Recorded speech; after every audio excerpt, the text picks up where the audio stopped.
Hello everybody, hello, and welcome to Kusogrande, the bad video game tournament. I am Brosentia, just getting ready to chill with 4 wonderful, possibly terrible matches. Ooh. Ugh, my throat is tight. What does that mean? Like, I swear,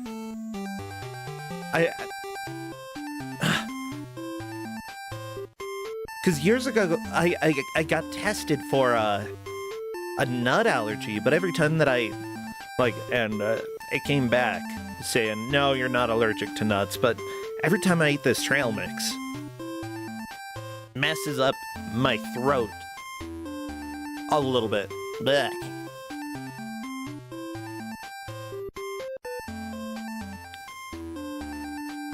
You're saying it could be something else in the trail mix? It could possibly, I know that it sometimes happens because nuts are rough. Yep, it's true. And sometimes it happens for other reasons. I don't know. Anyways, maybe it's just rough nuts. Or maybe I have allergy. I don't know. I know, we're like 2 minutes into the stream and I'm already talking about nuts. That's just how Saturdays go sometimes, you know? This time it's peanuts. Okay, that doesn't help. What else is in this trail mix? There's yogurt thingies, there's like chocolate thingies, honey roasted nuts, which are great. I don't know. But anyways, oh, you're saying peanuts are legumes. Oh no, I spilled some soy sauce! Ah! Just a sec, I'll be back.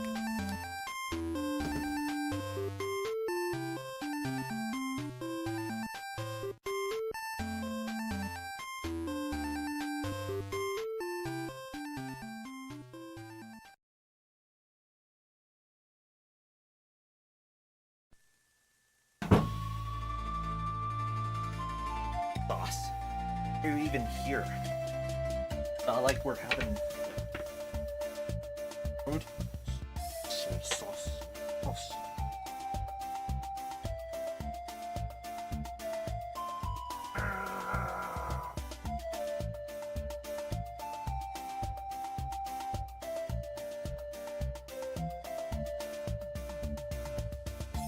Oh my god. It's so strong. Soy sauce.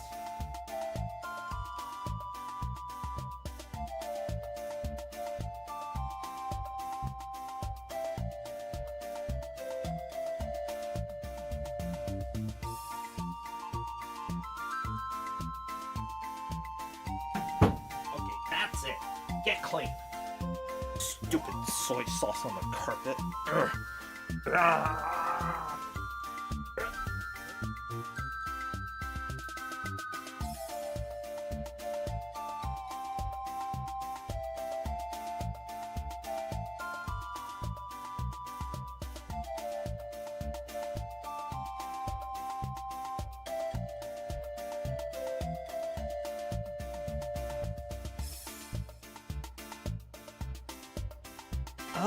Now my hand smells like soy sauce. Ugh. Hey everybody, welcome back. Murray Nakarashi, thanks for the gift sub, or gifts, whatever, regular subs, whatever. IRL stream when? I don't know. What do you mean IRL stream? This is an IRL stream. I'm IRL. But yeah, I think that it's still gonna smell like soy sauce for a while. Taven!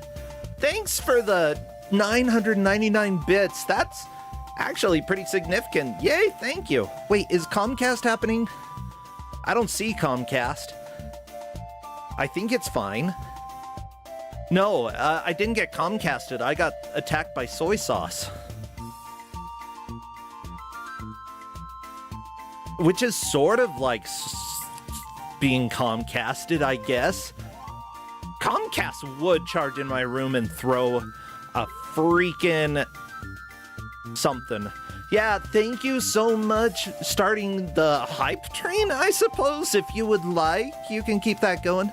Honestly, I really do depend on all of your support here. You know, the great majority of my income is through Twitch, and it's not a whole lot, so every little bit helps. I am getting paid a little bit through for the game development, which has been going well. Kessenchu, thanks for subbing. Muchas gracias. And yeah, I got a little bit of a bonus this month. LLK was like, you did so good getting the demo out. Here's a little extra money. And I'm like, oh, you're so nice.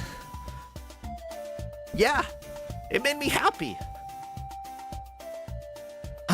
Anyways, with that said, the little bit I got Mina the Hollower, and well, I think that was more related to a settlement check I got from a lawsuit from a while ago, and I didn't know I was getting another check, but I did, and I'm like, I'm spending this on, well, at least a little bit on myself, so I did.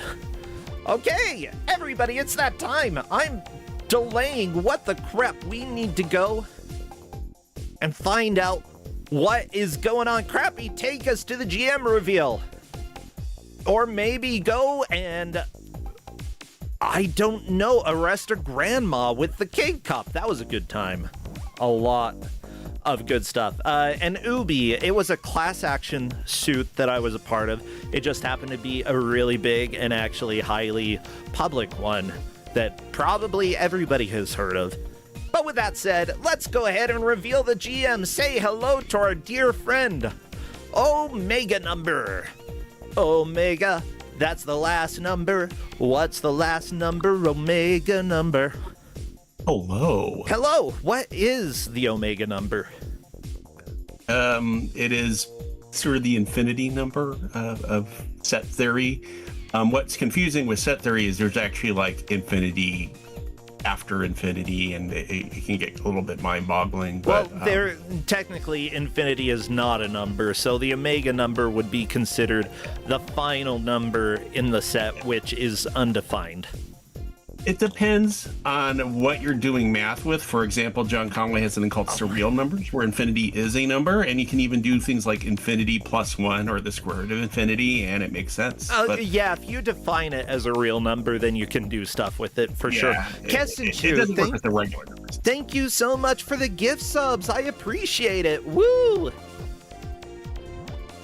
Yeah, but with that said, good to have you here. What game are you giving us? I'm giving out Angel Egg, the Macintosh. Yep.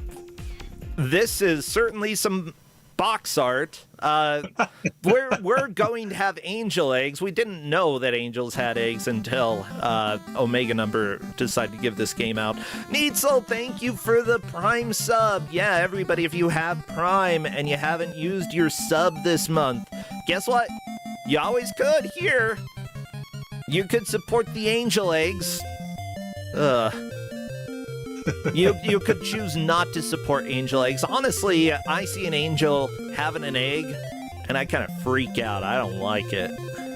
But luckily, the players are going to figure out what the deal is with angel eggs, and whoever manages to do the best will take the victory. Whoever doesn't, unfortunately, that is the wrong name on the bottom right. Don't worry, nobody say anything. I'm fixing it already, okay?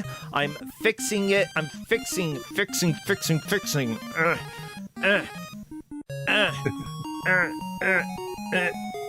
Shut up, everybody. Stop it. We're getting there, okay? See? It's already fixed. You don't need to freak out. And also, the Beetlejuice music is not the music we're gonna have for this match. At least, probably not.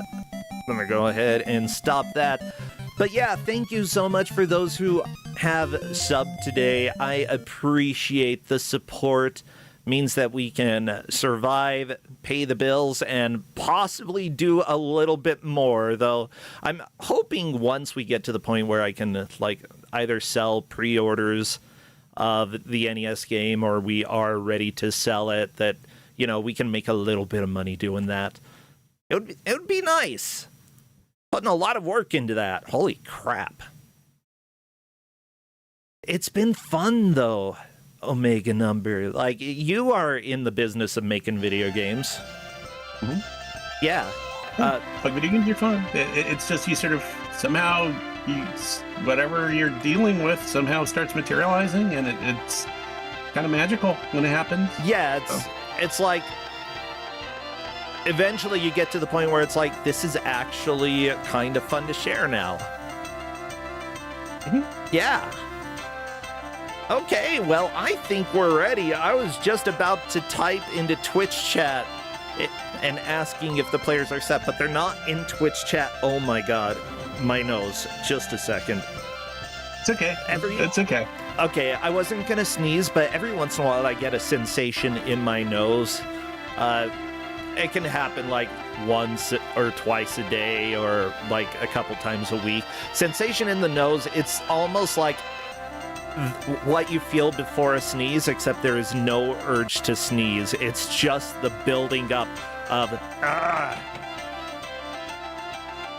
and that's what I had. Okay, I'm ready. So what would be good emotes for chat to spam? I think there are a few different categories. Anything religious. Okay. We're learning about religion today. So religious, or eggs, or pinball. Mm-hmm. That's definitely what I would suggest. Okay, I believe all of our players are ready. As soon as I have the confirmation from the last one, I will spam. No, JK, I won't spam. Chat, get spamming. We're doing the countdown. Best of luck to the players. May God bless all of their balls. Yeah. We're talking, it's pinball. I'm going to say ball a lot, okay? Just know that. As soon as I see anybody start, there we go. The timer has begun. And we have Angel Egg. What a true nightmare. Although, honestly, this looks like a fairly, already, for 1996, this doesn't look like the worst pinball table out there. No, this is actually a good pinball table. However, it is one of the most out of their premises I've ever seen for a pinball table. Yeah? This is by a Japanese company, and they are going to teach us all about Christianity, because that's, Japanese know all about Christianity, and they don't have any weird made-up lore about it or anything like that. So the lore of this is amazing. And the players do actually have to engage directly with the lore to do well at this. I will read some of the manual just to explain here. To begin with, the outline of the Angel Egg game is to A, collect the angel eggs in the playfield, and then B, breed them in the egg hatching holes to summon 7 archangels. Okay. We want each of the 7 archangels has their own special powers that they apply, and so you might actually want to pick one archangel over another one. I can tell you right now, I don't actually remember what all the archangels do because there's some confusing overlapping stuff. But for example, Raphael, if you summon, will the spirit. Okay, it looks like Gunstar Heroes had 1 spirit. Mm-hmm. There's a lot of lore to get through what they're doing. There was a gigantic manual, and they did actually spend the time to read it, so they actually know what's going on. It's a very good manual. It even helps a lot with like general pinball playing advice. So things that like how to flip a ball between one flipper and the other flipper. Why you're not supposed to like hit both flippers at once because that creates a bigger hole for the ball to fall into. That kind of thing. is all in there. It's actually a very good manual. This is a good game. I just want to be clear on this. This is an absolutely insanely weird premise.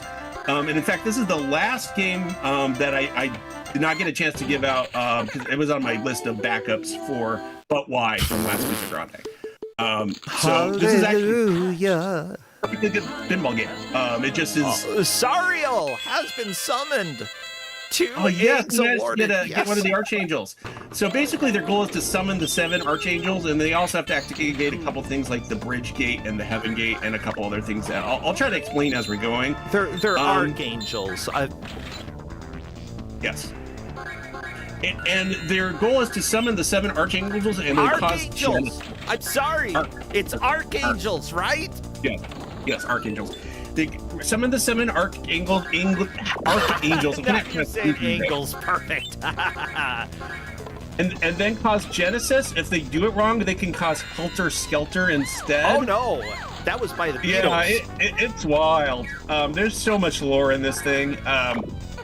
And yeah, they do actually have to engage with it because like they have to pick which kind of archangel they want to summon in what order, for instance, and that kind of thing. It's very the other thing that makes this really interesting as a pinball table is that the bonuses are dependent on how many balls you have on the screen at a time. So usually multi-ball. It doesn't really affect, it affects the fact that you've got 3 balls going at once or something, which is complicated enough as it is. But this will give you bigger bonuses the more balls there are on the screen at a time. True. And this can go up to 6. So if you want the really big bonus, you're going to have 6 balls on the screen at a time and then cause Genesis to happen and create the world. Yeah. So, yeah. This is quite a game. Oh my goodness. So this is before the world was formed then? Yeah, so I'll go ahead and read the lore from the top here. Okay. Oh my goodness. Okay. The egg has been hatched. Also, yeah, I'm just playing on Google so that everybody can hear. Let me go ahead. Listen. Yeah. The weird mouth is talking to me and saying Archangel. I'm gonna kick everybody's butt in chat for trying to say that I'm wrong. Anyway, sorry. Yeah, go ahead. I want to hear a little of this. Okay, so hold on, I'm loading it up on the Wait, the site. Jesus got hatched? This is really okay, so I think the Moby Games one is better one to start with because it's a little succinct. Angel Egg is a pinball simulator with biblical themes. Okay. The table objective is to start Genesis by summoning archangels. The player must collect the angels' eggs to evoke the elemental spirits of fire, water, earth, and wind. 1 egg is awarded each time the player hits an egg bumper, the eject hole, the return lane when the light is on. There's a couple other ways you can get eggs. Getting eggs is very important in this game. Okay. Including you can get 5 eggs by completing a return lane, and there's also a top lane you can get 10 eggs. And then once you have an egg, you can put it into the egg hatching hole. And then putting it into the egg hatching hole means you can hatch one of the archangels. And then the goal is to summon all of the archangels. And then there's also a couple other conditions in terms of actually starting Genesis. So let me read this off to you. You need go ahead. 5 conditions. You need to complete the archangel, so angels complete. You need to complete the heaven, which is there's the heaven lane that you have to roll down. You have to complete the spirits. That's the fire, earth, water, because, all that is perfectly normal for Christianity. You have to complete the melodies, and you have to complete the bridges.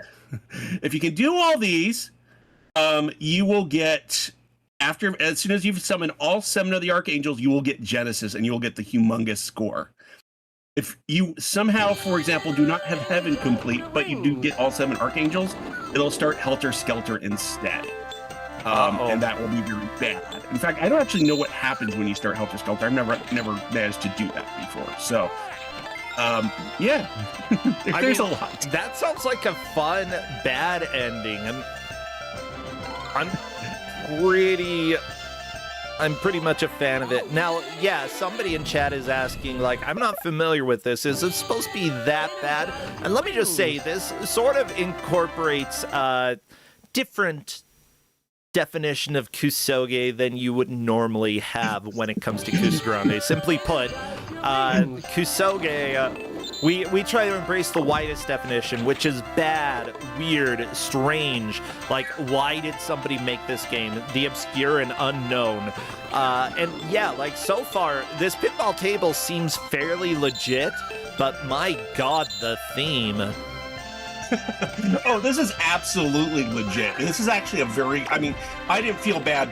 They're playing an hour on just this table. We're not like switching tables or something. But this actually is very good action. It's got very good strategy. It's got a lot of insight. And the manual includes, again, like a lot of how to actually play pinball for real and not just randomly. And they really spent time studying it. So hopefully, they really think hard about like what their choices are in terms of what to activate when. But they still need to get kind of used to the play field and so forth, because there's a lot going on still, and it's hard to right away know what is happening where. Let's see here. I'm checking the chat right now. Yeah, this is not a bad pinball game, I think, in any sense. It's just a very, very... I've never seen one with this weird of a premise before. I know that's not really a objective... You can't just give a number to how weird something is. But... I think that you're allowed to score whatever you'd like, If you can give any number for a review, you can review the weirdness. And yeah, like, out of all the pinball tables that I've seen, this is probably, from 1 to 10, with 10 being the weirdest that I've seen, this is a 10. Yeah, it absolutely has so much going on. And yeah, I haven't even really read the lore yet. Like, they actually have descriptions of what all the archangels do and so forth, which I'll get to in a moment if people want to. But let's see here. So, well, I do real quick, if I may. I'd like to say thank you to the referees who are helping to track Angel Egg. Sorry, different egg game. Because we have many volunteers who are helping out. The refs that we have for this match are Blastinus wonders which came first, the angel or the egg. Ooh, good question. Hazelshade knows what a challenge it is to play with several balls. Yeah. Okay. Kessenchu needs no angel to appreciate a good egg. You know what? Eggs are delicious. I agree. Neitzel does not have an egg hatching hole. Well, we can give you a hole if you want. And finally, Garfield, the way, the truth, and the lightning. Oh my gosh. Ah, it's so good. But yeah, the score for this, Kusogrande is usually about who has made the most progress, but when it comes to certain games, we do score attack, and pinball is both, score does show how well you're playing, but it also is sort of progress when it comes to some of the pinball tables, because there's often a story going on with this, which ours is hatching the archangel. Now I'm saying archangel. Oh my god. We're hatching archangels in order to create either Genesis or Helter Skelter. Blah, blah, blah. That's what the story is. Yeah. There's some really interesting Christian traditions in Japan, depending on the area, actually. I know that there's this little village who believes that Jesus didn't actually die on the cross. He managed to have his brother... I'm trying to remember his brother's name because it's a very Japanese name. His brother replaced him, and then Jesus snuck off to this little place in Japan and became a garlic farmer. Isukiri. Yeah, let's just say that I don't think Jesus had a brother named Isukiri. But it's part of their tradition, and I think it's amazing. Well, I think, Kessenchi, you're saying Jesus is alive. I think he died after a while, you know? Did you want the lore now, or? Yeah, give me some lore. Sure. All right, so many angels appear in Angel Egg. The 7 archangels play an important part of the game. It is said there's a celestial hierarchy consisting of 9 choirs, which can be divided into 3 distinct groups. The highest triad, seraphim, cherubim, and thrones. The middle triad, dominations, virtues, and powers. And the lowest triad, principalities, archangels, and angels. Seraphims and cherubims are often painted with mysterious winged faces without bodies. The archangels who you summon in Angel Egg are the most famous angels because they have been close to people. They appear in many books and legends, including the Bible. We enjoy Angel Egg more by understanding their characters. Michael, who is as God. He is an angel of the last judgment. He is the weigher of souls, decides where people are sent for eternity, to heaven or to hell. He's often described in wondrous forms with armor and swords, and is known as a dragon slayer. He defeated Satan, the fallen angel, by the order of God. Now, fun Mormon lore, by the way. They believe that Michael eventually was born on Earth as Adam. Well, okay, not born, I guess. He was Adam. So Michael and Adam are the same being in Mormon lore. Yeah, this one, I don't know exactly where they're getting all their lore from. It does feel very much like when Japan just kind of throws in a cross because it looks cool, sort of thing going on to it. But, I mean, they got real ambitious with this, so I don't know if they had some kind of book they're referring to as they're doing this. Anyway, we got Gabriel, who means power or hero. Gabriel is the governor of Eden and the ruler of cherubim. Gabriel is often described as a female angel with a lily in her hand. The lore of the Annunciation is well known. Gabriel is the angel of resurrection, mercy, revelation, and death. I think you get an extra ball from Gabriel, if I remember right. So each one of these, by the way, has an extra ball confirmed. Yes. You have different powers that you get from each one of these by activating them. So and they're like, if you want to look at the board right now, MGRUS, and then there's another R, which is not confusing, and then A. Those are all the angels. So if one of them's lit up, you know which one is being active right now. By the way, Gunstar Heroes got over 200,000 points, which may be a winning score to start with. Fluffy Squirrel apparently knew it. Knew what? I'm not sure. Maybe we'll find out later. Okay, so going on here, Raphael, the shining one who heals, is the R that's tilted to the right. Is shown holding a bottle of medicine, the guardian of Tree of Life in Eden, and the angel of the sun. He's the one that your shields, the little bumpers on the right that will rescue your ball. Will both appear and actually won't disappear if you just use one if he's active. I don't remember the exact conditions, but that's what that archangel will do. Okay. Uriel means the fire of God or the face of God, seen holding a fiery sword at the gate of Eden, watches over thunder and terror. Serial means God's command, responsible for the fates of angels who disobey God's commands. Raguel, the angel of the earth, who watches over the angels' good conduct. That's the R going the other way. And then Akraziel, who means the secret of God and angel of mysteries. He is the author of the book of the angel Akraziel, where all celestial and earthly knowledge was set down. They said that Akraziel gave the book to Adam, and then it was later given to Noah, who consulted it while building the ark. Gotcha. So yeah, we're learning today. This is educational. This is edutainment involved. Yeah. Okay. Because I have to talk from as me being an ex-Mormon, from the Mormon perspective. Michael became Adam when being born. I believe Gabriel became Noah. But I'm trying to remember which archangel became Moses, because I'm pretty sure one of them did. I don't think any of that would be consistent with this game, unfortunately, although it is fun to think about the Mormon version of this. Invoke the Spirit of Wind.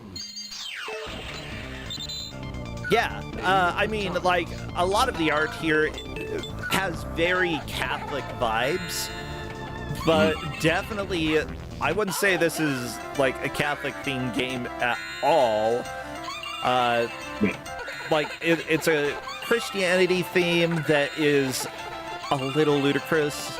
Oh my gosh, sorry, I'm just looking at some of the classic art here. I remembered how in Mormonism they have a lot of the classic art, except they edit out the wings and like give more clothing to some of the angels. And I'm like, you can't do that. You can't edit classic art like that. Okay. Yeah, Gabriel became Noah, Raphael, I don't know. Yeah, and they always say no wings, no wings. But to be fair, I think a lot about archangels and angels in general was in the book of Revelations for the Bible. And there are a lot of people who are like, we don't know how, like, legit the book of Revelations is. And also, he might have just been on a lot of drugs.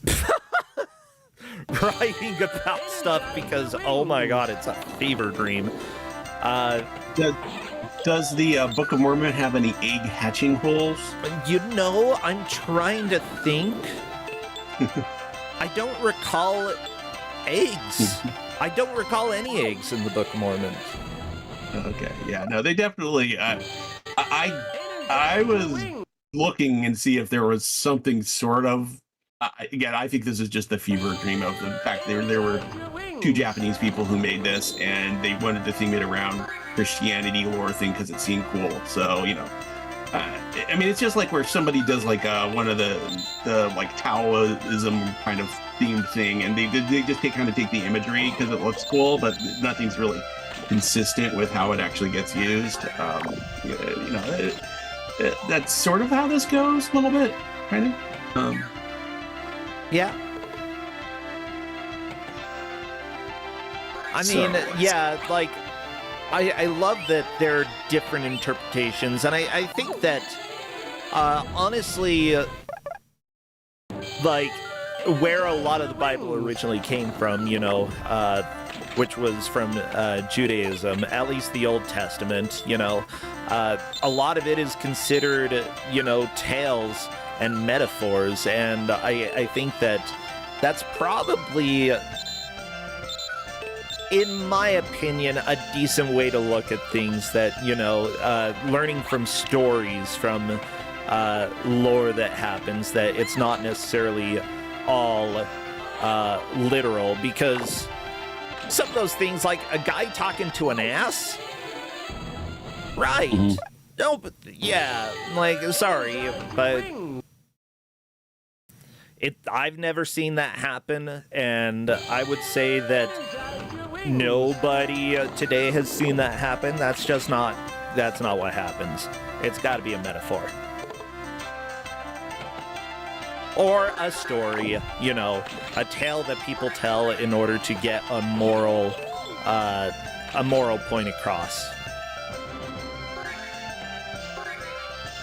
Yeah, anyways, there we go. That's sort of my stance. I don't think that it's a bad thing, and people who do think that things are literal, that's completely okay as well, you know? It's a religious belief, and I think that there's value in that as well, as long as, you know, it's helping make yourself better and making your life happier, and also, like, if it's not making you judge others and putting them down, then you go for it. You believe what you believe, because it's important to you. Improve yourselves, y'all. If you believe in angel eggs, then go for it. So one of the things to comment on here, like one of the holes that egg hatching holes that Zip TV just went into not too long ago. Okay.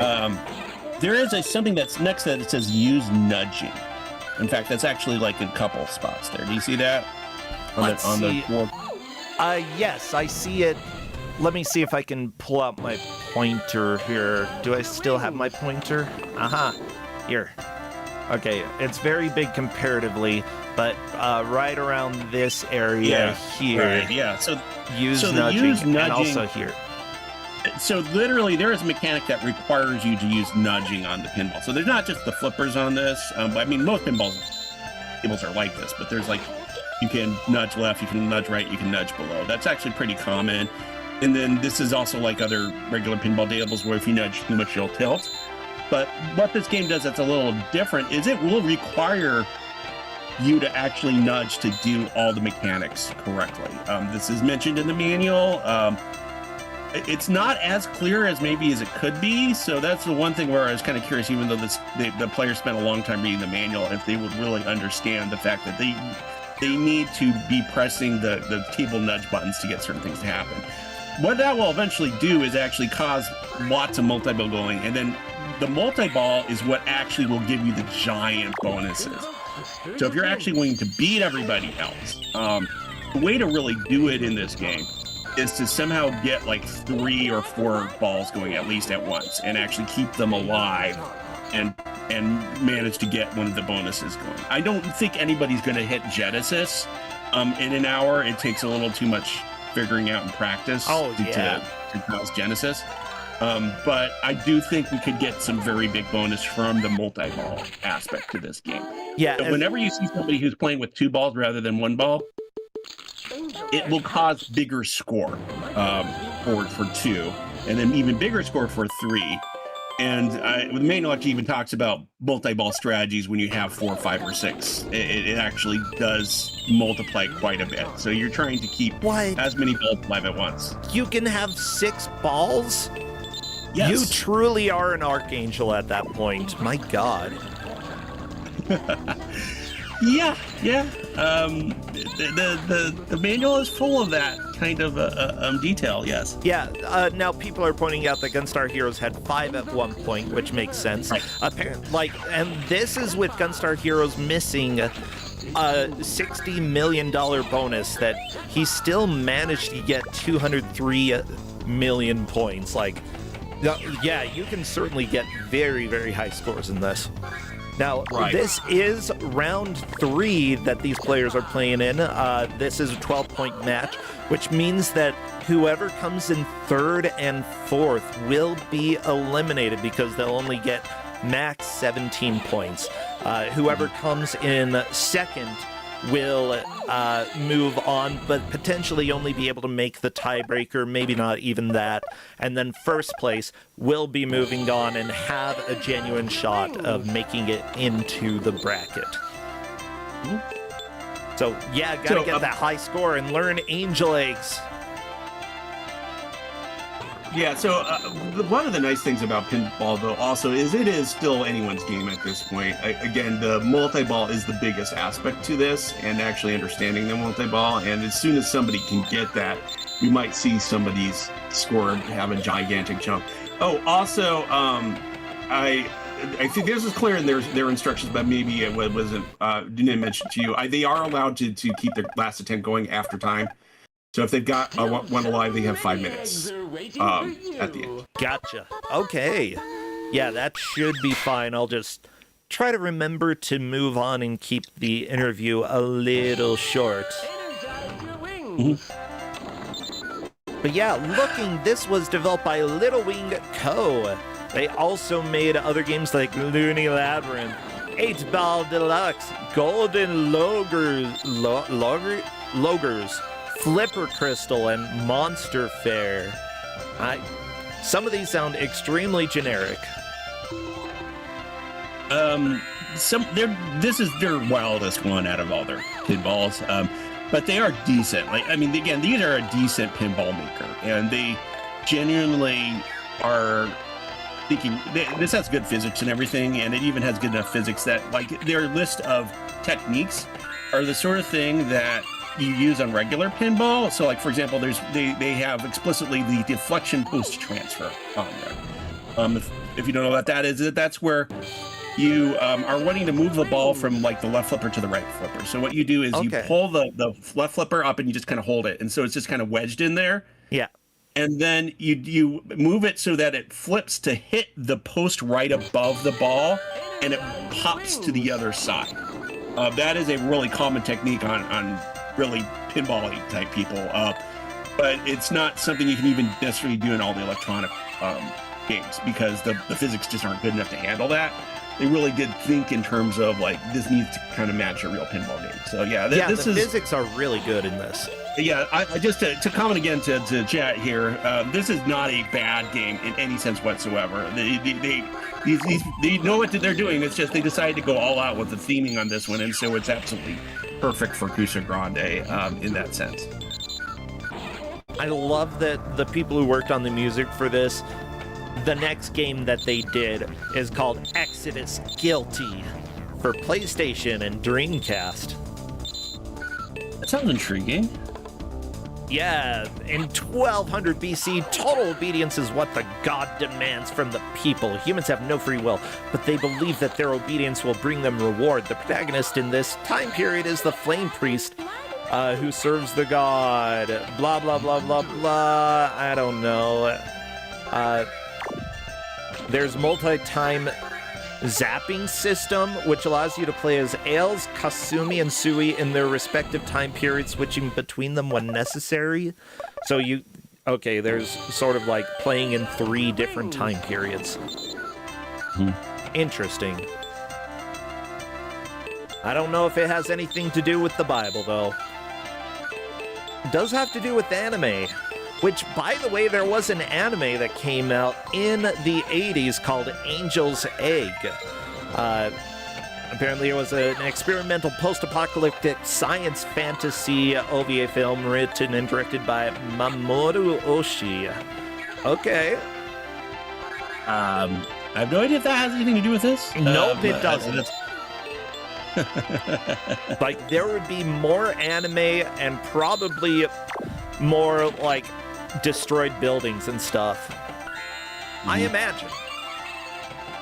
So once again, we have Gunstar Heroes is doing very good on the score, and again, it has to do with we are using multi-ball right now, and just lost one of the multi-balls, but is actually decent also at handling having multi-ball too. So like those two things in combination. Once you lose the ball, it's no longer you don't get that bonus. So this is something you can't do on a regular pinball table usually. Like I guess you possibly could, but a lot of the time there's multi-ball, it's just sort of an electromechanical thing. This is because it's a digital pinball, it can detect at all times how many balls it's using at any particular moment and do the bonus effectively.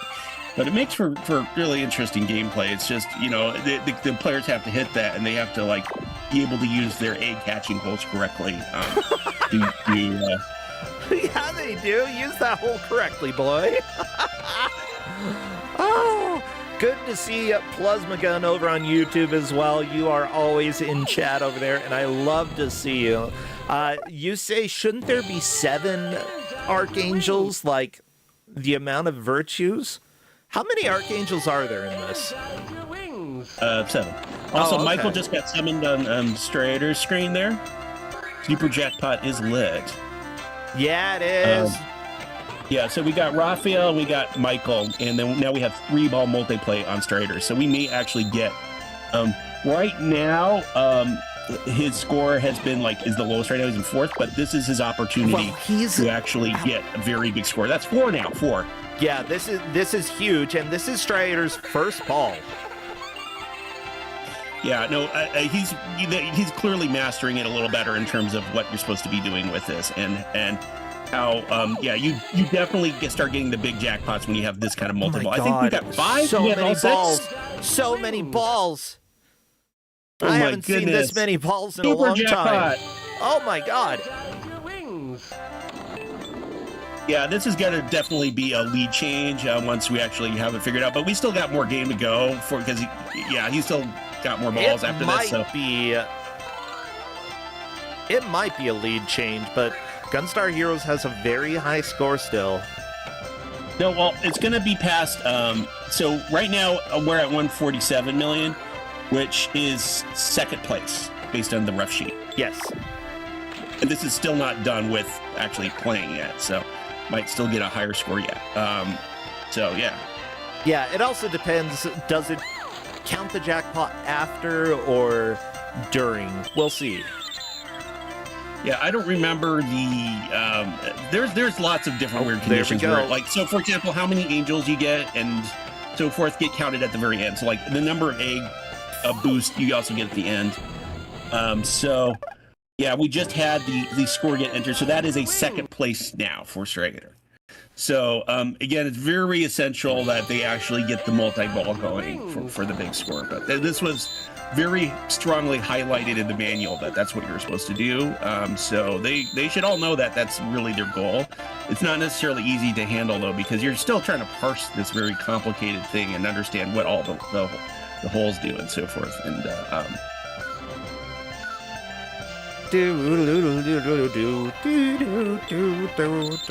yeah, Strider is likely not going to move out of second, but will be in second. I say not likely because you're gonna have to get some big bonuses here in order to really get to the 200 million. Yeah, we need to get multi-egg going again to get. So there's sort of it's a little bit like if you got a game where there's two different kinds of things. One, you can get like 5 points from something, and one you can get 100 points from something. It's not like the 5 points aren't important, but you're not gonna like change leads until you get the 100 points. Yeah. So it makes it so like when you're at a situation you're sitting at now, that was actually the end of the balls. So that was the final high score right there, 158.995.760. So that should probably change on the ref sheet in a moment. So what happens is it's still important that you play well, but if you can't get to the multi-ball again, you're not going to quite get to the next sort of threshold of big points on this. So.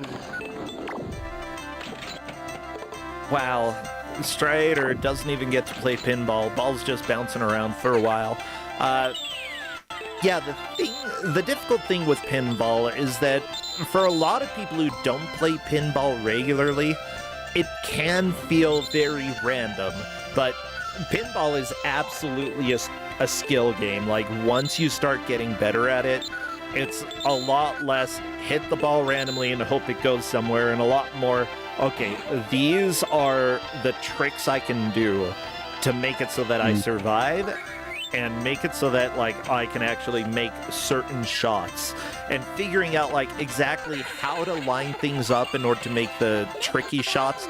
That's very important. Like Fluffy Squirrel, slowing the ball down by holding the flipper up, absolutely a good thing to do there if you want to make a specific shot. Yeah. So again, the manual actually comes with a lot of different techniques that really I don't think you can read the first parts of the manual and then think, oh wait, this is just totally a random game, but there really is. So for example, there's a technique called tapping, which I don't think I've seen anyone do because it's kind of tricky, which I understand, but I'll read it. You can float a ball by continuous quick flipping. The technique is, so you're flipping the right flipper repeatedly, and it will cause a ball to kind of float in midair almost, and then it'll let you line up with the left flipper to the right spot that you're waiting to actually angle it. So there's things like that. Oh no, where Zip tilted. Ooh. Hey, Dragon Repairman, thank you so much for subscribing using Prime. I very much appreciate that. Angel egg hatched. The Angel Egg Archangel Archraziel has been summoned. Oh, Saber enabled. Yeah, we might have a big push from Fluffy Squirrel here. Where it really gets good is when you have 5 balls going, but we got 3 now already. We've got, it's a decent amount for Fluffy Squirrel. We could start seeing a very decent jackpot. We'll see. And again, Ball Saver is there for a while. Yeah, so in general, for anybody watching this is like, I don't understand what's going on. I mean, just watch for, like, if somebody's got multi-ball going and they got it going for a while, that's very good. Unfortunately, Fluffy Squirrel had some trouble and lost the balls pretty quickly. Still playing, though. But the big bonus score where you actually start to get into 9 digits is from dealing, like flipping around 4 balls at once. Then you're actually doing really well. Oh, yeah. Yeah, the thing is, Fluffy Squirrel up to 110 million. That's still very good, yeah. No, that's 11 million. Never mind. Oh, wait, hold on. Yeah, no, it's hard to see the. Let me look here. They don't put the commas, which is, we got the refs for that. They can put the commas. I mean, there are the commas, but they're teeny tiny. It's like a little dot. Okay, 11 mil, not good enough to really move out of places. Like, I was thinking Fluffy Squirrel was going to move, and solidify second place, but Zip, with one good round, could easily pass Fluffy Squirrel. It's, I'd say, even if you're just getting lucky, you might be able to pass that score. So, obviously learning pinball techniques is going to be the best option, but... Yeah, it's so not guaranteed. Gunstar Heroes had 2 balls and then immediately lost one. So that's the unfortunate part about multi-ball is when you have more balls, it's just easier to lose them. No, managed to rescue that. This does also is pretty good about there's always the smack in the middle. You can lose your ball, right? But this is decently good about it's not that wide if you have both of the flippers moving up at the same time. Yeah. When they're both flat, it's actually a very narrow hole for the ball to fall into. So there are some pinball tables where it's wide enough apart that it's very... Yeah, I guess it's much more random in that case when you have that. Is what I would say. Just as a general rule, I found, based on how far apart the flippers are. This one's quite willing to... I think it's got a pretty good balance. Yeah, not only that, but that's when you can use some of the tilting to your advantage. Again, remember, don't tilt too much. For a physical pinball table, it actually takes a lot of whacking in order to get a tilt, at least from my experience. Yeah, I'm admittedly too shy to do tilt on a real pinball table. I've done so a little bit. Good. I'll whack it on the side. I'll be whack. But I know, the people who actually do the pros stuff and the actual tournaments that is part of the game. It's just it's my social anxiety, etc. Won't you feel like I'm damaging it if I? No, it. But doesn't it damage it on an electronic one? I mean, it doesn't damage a physical one either. Electronic pinball tables seem to be a lot stricter when it comes to tilting because there's only one speed or one level of tilt that you can do. So once you've hit it enough times, table's gonna tilt out. So the DTV had a multi-ball going just for a moment there, but then just lost again right afterwards. So really not get the benefit of that. Yeah, again, you want to have the multi-ball, and then you want to start getting some of the big bonuses while you're doing that, and that's when it multiplies a lot. And that's really what you should be watching for on the screens is if somebody manages to do enough egg hatching hole that they're able to get this going. One other bit of rules that I never really talked about any, but they keep invoking the spirits, and maybe you want to hear about that. Yeah, I want to hear about invoking the spirit. How can I do that? Okay. Spirits play important roles in Angel Egg. There are 4 points holes, which invoke spirits in the playfield that are fire, water, earth, and so fire, water, wind, and earth spirits. Invoking any spirit starts a multi-ball. So that's how you actually get the multi-ball going. Putting a ball in the fire eject hole certain times, red lock light on the hole, putting the fire once again with the lock light on. You invoke the spirits of fire to start multi-ball. You can get jackpot at fire eject hole during multi-ball. After that, the lock light will be flashing as long as you get the chance to get jackpot. There's also spirits of water. Hitting the water spot target certain times turns the blue lock light on. Putting a ball in water eject hole will invoke the spirit of water to start multi-ball. There's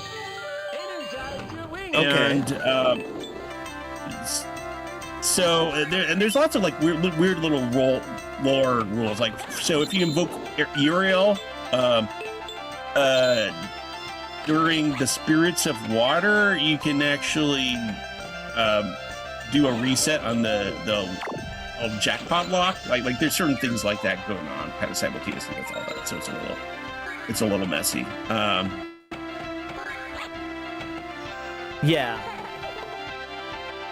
I apologize. I was also looking and making sure that things were getting set up for the next match.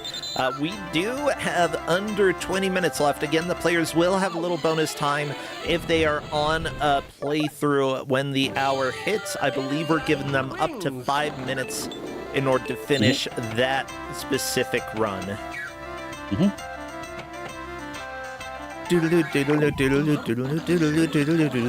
GTV once again had a multi-ball moment. I think might have actually used it a little bit, but not quite as much. Gunstar Heroes has so many balls. Okay, unfortunately losing one there, losing another. So not going to be a huge multi-ball, but still better than nothing.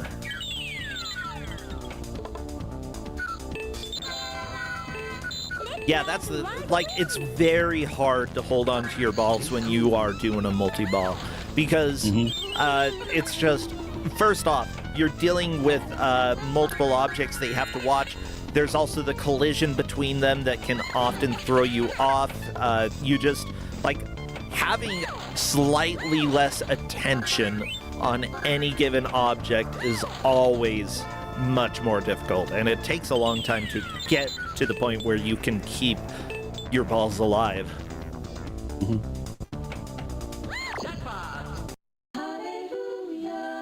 Hallelujah. Oh. We're hatching some eggs. We've summoned Gabriel. Hector Ball. Yeah, so Gabriel, I believe because it has to do with life resurrection, you get an extra ball from summoning Archangel Gabriel. Is what the lore is right there. So each one kind of has their own special ability based on what they supposedly can do.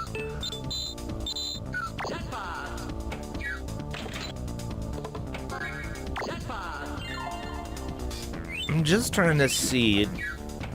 Do biblical angels lay eggs? Okay, gotquestions.org. Obviously, one of the most important things here. That's responding to can angels reproduce? I mean, that's helpful as well. Bible never directly says that angels do or do not reproduce, but Jesus touched on a related subject. Interesting. So Ranger Alpha says that's a dangerous Google search to be doing. Look, this is not even the first time Bro has done a dangerous Google search in the middle of a match that I have been GMing. I mean, I think this is the third time even, so it's okay. It's part of the plan. Yeah. So, by the way, there's this little ramp thing. It's really hard to comment on until after it happens and things are already moving on quickly. But Fluffy Squirrel had gone around sort of a circular ramp that's all the way around. Whenever they do that, they actually change which Archangel is getting summoned. I don't think they have enough understanding or ability on this yet to really use that as a strategy. I want to get this Archangel because I want this property going on. But I just note that can happen where why are we summoning one versus another? It's because you actually can select which Archangel you want to do next, and the manual even specifies you might want to pick carefully which angel you're going to be picking, so that they're that you're picking particular strategies of that as you're going.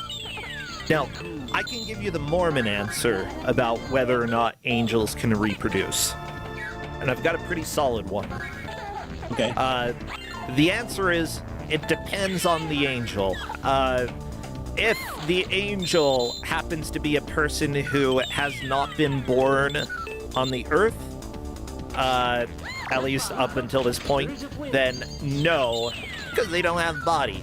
However, if it is an angel who has been on earth and who has been resurrected, thus having a physical body, then technically yes, although they're probably not going to get into shenanigans because that's really questionable. Like, going to Earth and being like, yeah, I'm an angel, hey, baby.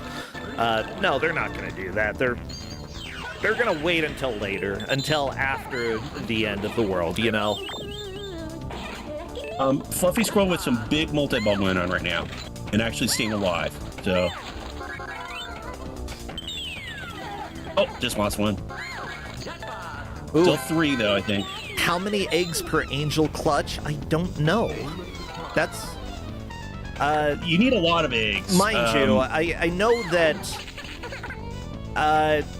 it's generally going to be millions or potentially billions from Mormon lore. I'm not even kidding you. Not eggs, per se, but spirit babies. It's going to be in the millions or billions in order to populate worlds. Like, they just have so many freaking babies. That's why polygamy, you know, they need to have all the women married to one guy so that he could just populate those worlds, baby.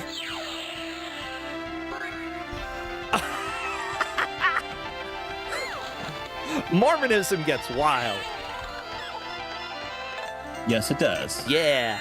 See, so if they had if Mormon angels had babies, no, had eggs, you might be able to make some omelets. You could feed this world for like millennia, easily.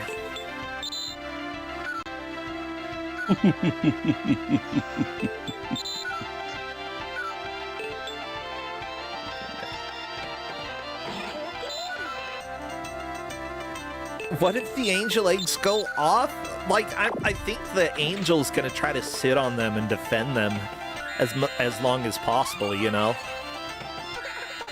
Although technically, rather than just an angel, it would also be a goddess, so, you know, you gotta fight off a goddess. If theoretically they were eggs, okay? This is theoretically. I don't think Mormons believe that angels/goddesses have eggs and that they would instead be spirit babies. But if they were eggs, she would defend them so hard. She could probably use laser eyes. Actually, yes. Literally, she could use laser eyes. And if you also weren't immortal, you would be so dead. Yeah, let's see here. Yeah, out of everyone, Fluffy Squirrel does seem like the most potential to have a lead change with the current setup. Just needs to find a big jackpot somewhere. I think it might have to do with Heaven lane is only on HE. So you're supposed to be hitting the Heaven lane multiple times in a row to open Heaven, and that's one of the big bonuses. Oh, you have to say Heavenly. It's like saying Beetlejuice, but Heavenly. Right. Okay, I gotcha. So like you can see the letters HEAVEN on top there, and so every time they're going into that ramp, it unlocks another letter. And game really wants you to actually like do the thing where you hit a ramp multiple times in a row. Even like I believe there's a special bonus if you can do it like without any kind of break in between. Just keep getting into Heaven. And activating Heaven is also one of the conditions for Genesis, which again nobody's going to get to in this hour, but it's one of the big things that you're trying to go for. So, ooh, I know the secret words to get past the pearly gates. What are those? Oddly uses fart a lot. No, I'm joking. You know what? It's too long and boring for me to say here. But that's okay. I learned in Mormonism what the words are. And if I told y'all, okay, I would be super damned. That would be bad. Do you want me to be super damned? I mean, we're already streaming this. You know, I don't think this is quite following strict theology all that well. Okay. You're already in trouble as it is. And yeah, some of the words are like made up. Like literally, one of the words is my first name. One of the words is my secret name. And then there's also one that is a very long plagiarized paragraph / run-on sentence. So you do a plagiarized paragraph in order to get into heaven. That makes sense. Yeah, plagiarism will get you to heaven, everybody. You've learned now. That's what Joseph Smith did all the time anyway. I'm sure all of you watching this are now ready to go to seminary. Like you've been very educated in Christianity by this game. It's totally yes. Yeah, well, I'm giving you Mormon education here. Well, the game is giving you the Christian education. You get both of them. You know? I mean, depending, you may or may not define Mormonism as Christian, and I am fine with either one because I do not care about that religion anymore, even though I was a missionary back in the day. Ooh. I'm too gay. I was looking up, by the way, Acrazio, who is the one with the secret book in one of the Archangels. Okay. The Apocrypha, yeah. Yeah, and the second link here, it's got Tales from Sonic. Excuse me? Hold on a second. Wait, here. Tales from Sonic is in the Bible? Acrazio, do not give up, Tails. There's still hope you can do something. No, I can't. Even if I'm still alive, he is way stronger than I am. There is no way I can beat him. This is so Acrazio is apparently in Sonic EXE Bloodscreen. Occupation leader of the 7 Archangels. So Sonic battles against Archangels, I guess, in this. Oh my god. I have to look this game up. The Sonic lore is just like, you can say whatever bullcrap, and I will believe that it's actually true when it comes to Sonic. Like, that would be a fun game to play. Guess if it's Sonic lore or not. Or like lore from something else. Yeah. Likely the Bible. Yeah. I do have one Sonic fan game I was considering giving out sometime, but it's honestly a little bit nuts, and I still haven't tried to figure out how to do the rules on it. So maybe one day we'll get some deep Sonic lore that crosses over with another universe and is absolutely off the wall. But yeah, we're gonna stick with this one for now. It's sort of like a game that I was playing with people, which was giving like a word or two words from One Piece and having people guess whether it was a person, place, or thing. So we're definitely on final push time here. Just with the commas being not very distinct, I'm just looking at everybody's scores if anybody is getting to a new threshold. We may have seen our biggest scores earlier, but they can go a little bit over time on their last attempt if they have to. We still might see something, but basically this is getting to the point where if they're not on their last attempt, then you likely start being on their last attempt because this is they don't have, this does take a bit of time to get all the ramps done and everything. Yeah. Okay. Here's something from One Piece. Guess person, place, or thing. Punk Hazard.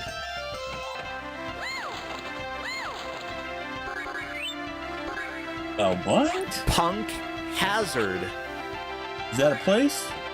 It is. Good job. What is it? It's an island. Where... Okay, how about this? Because it's related, Vegapunk. Vega Punk.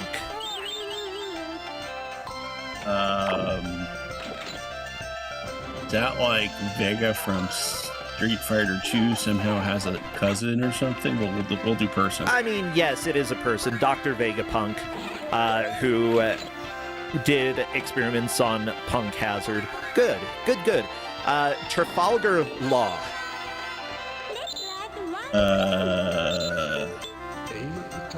I'll go with place again. Actually a person. Definitely a person. Okay, let's see.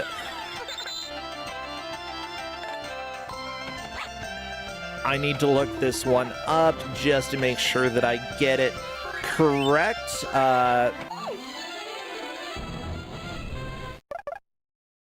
Oh my gosh. Which one is it? Okay, I'll go to that list. That will help. Okay. Can you just give me the name of this, please?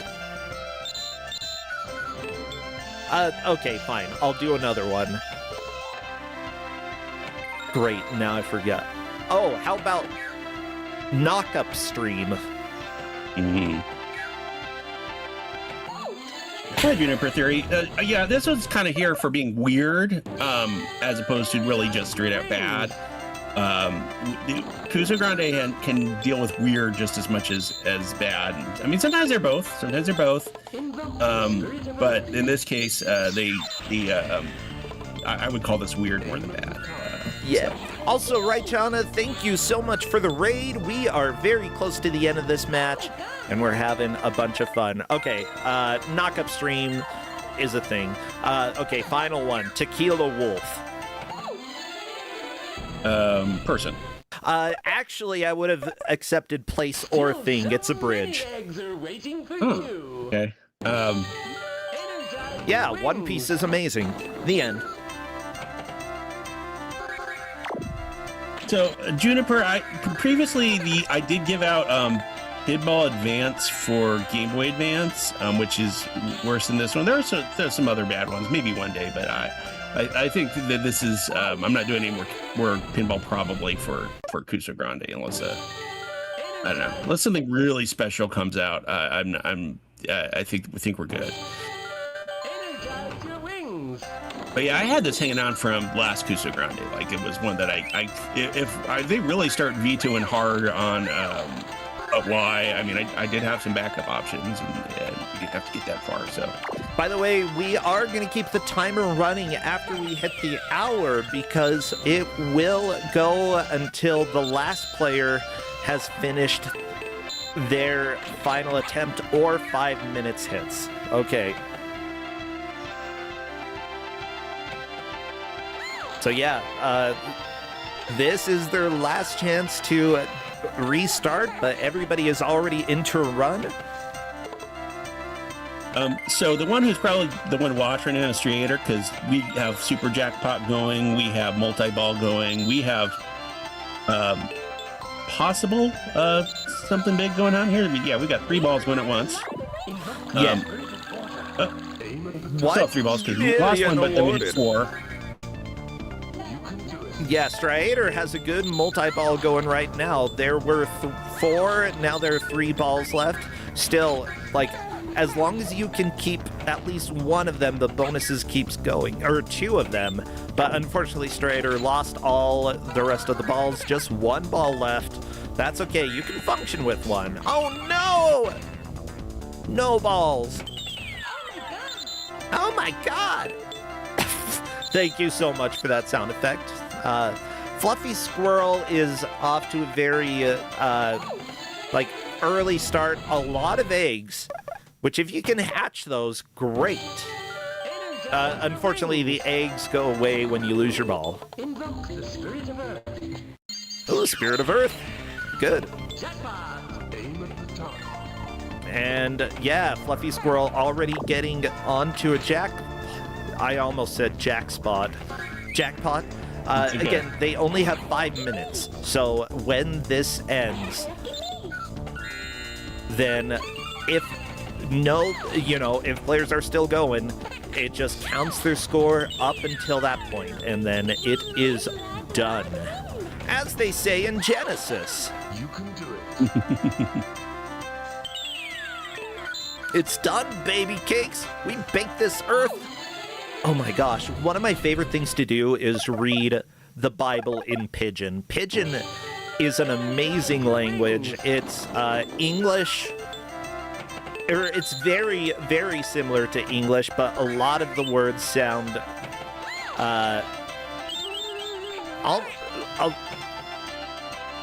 it sounds kind of like a child talking a little bit.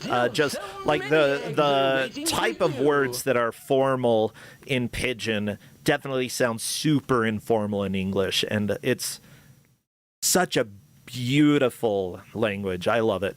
Well, it looks like Fluffy Squirrel is done, so is Gunstar Heroes.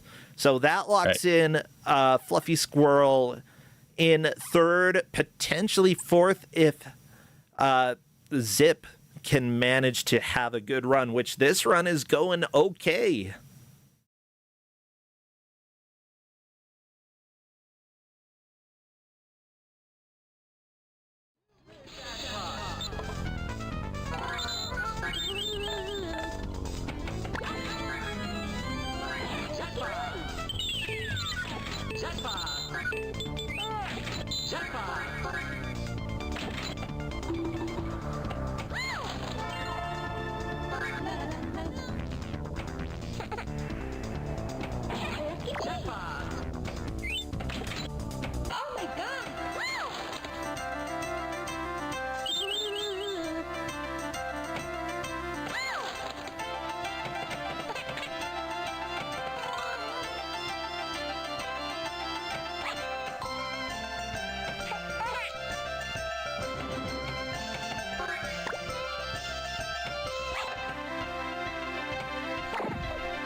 What the crap? How did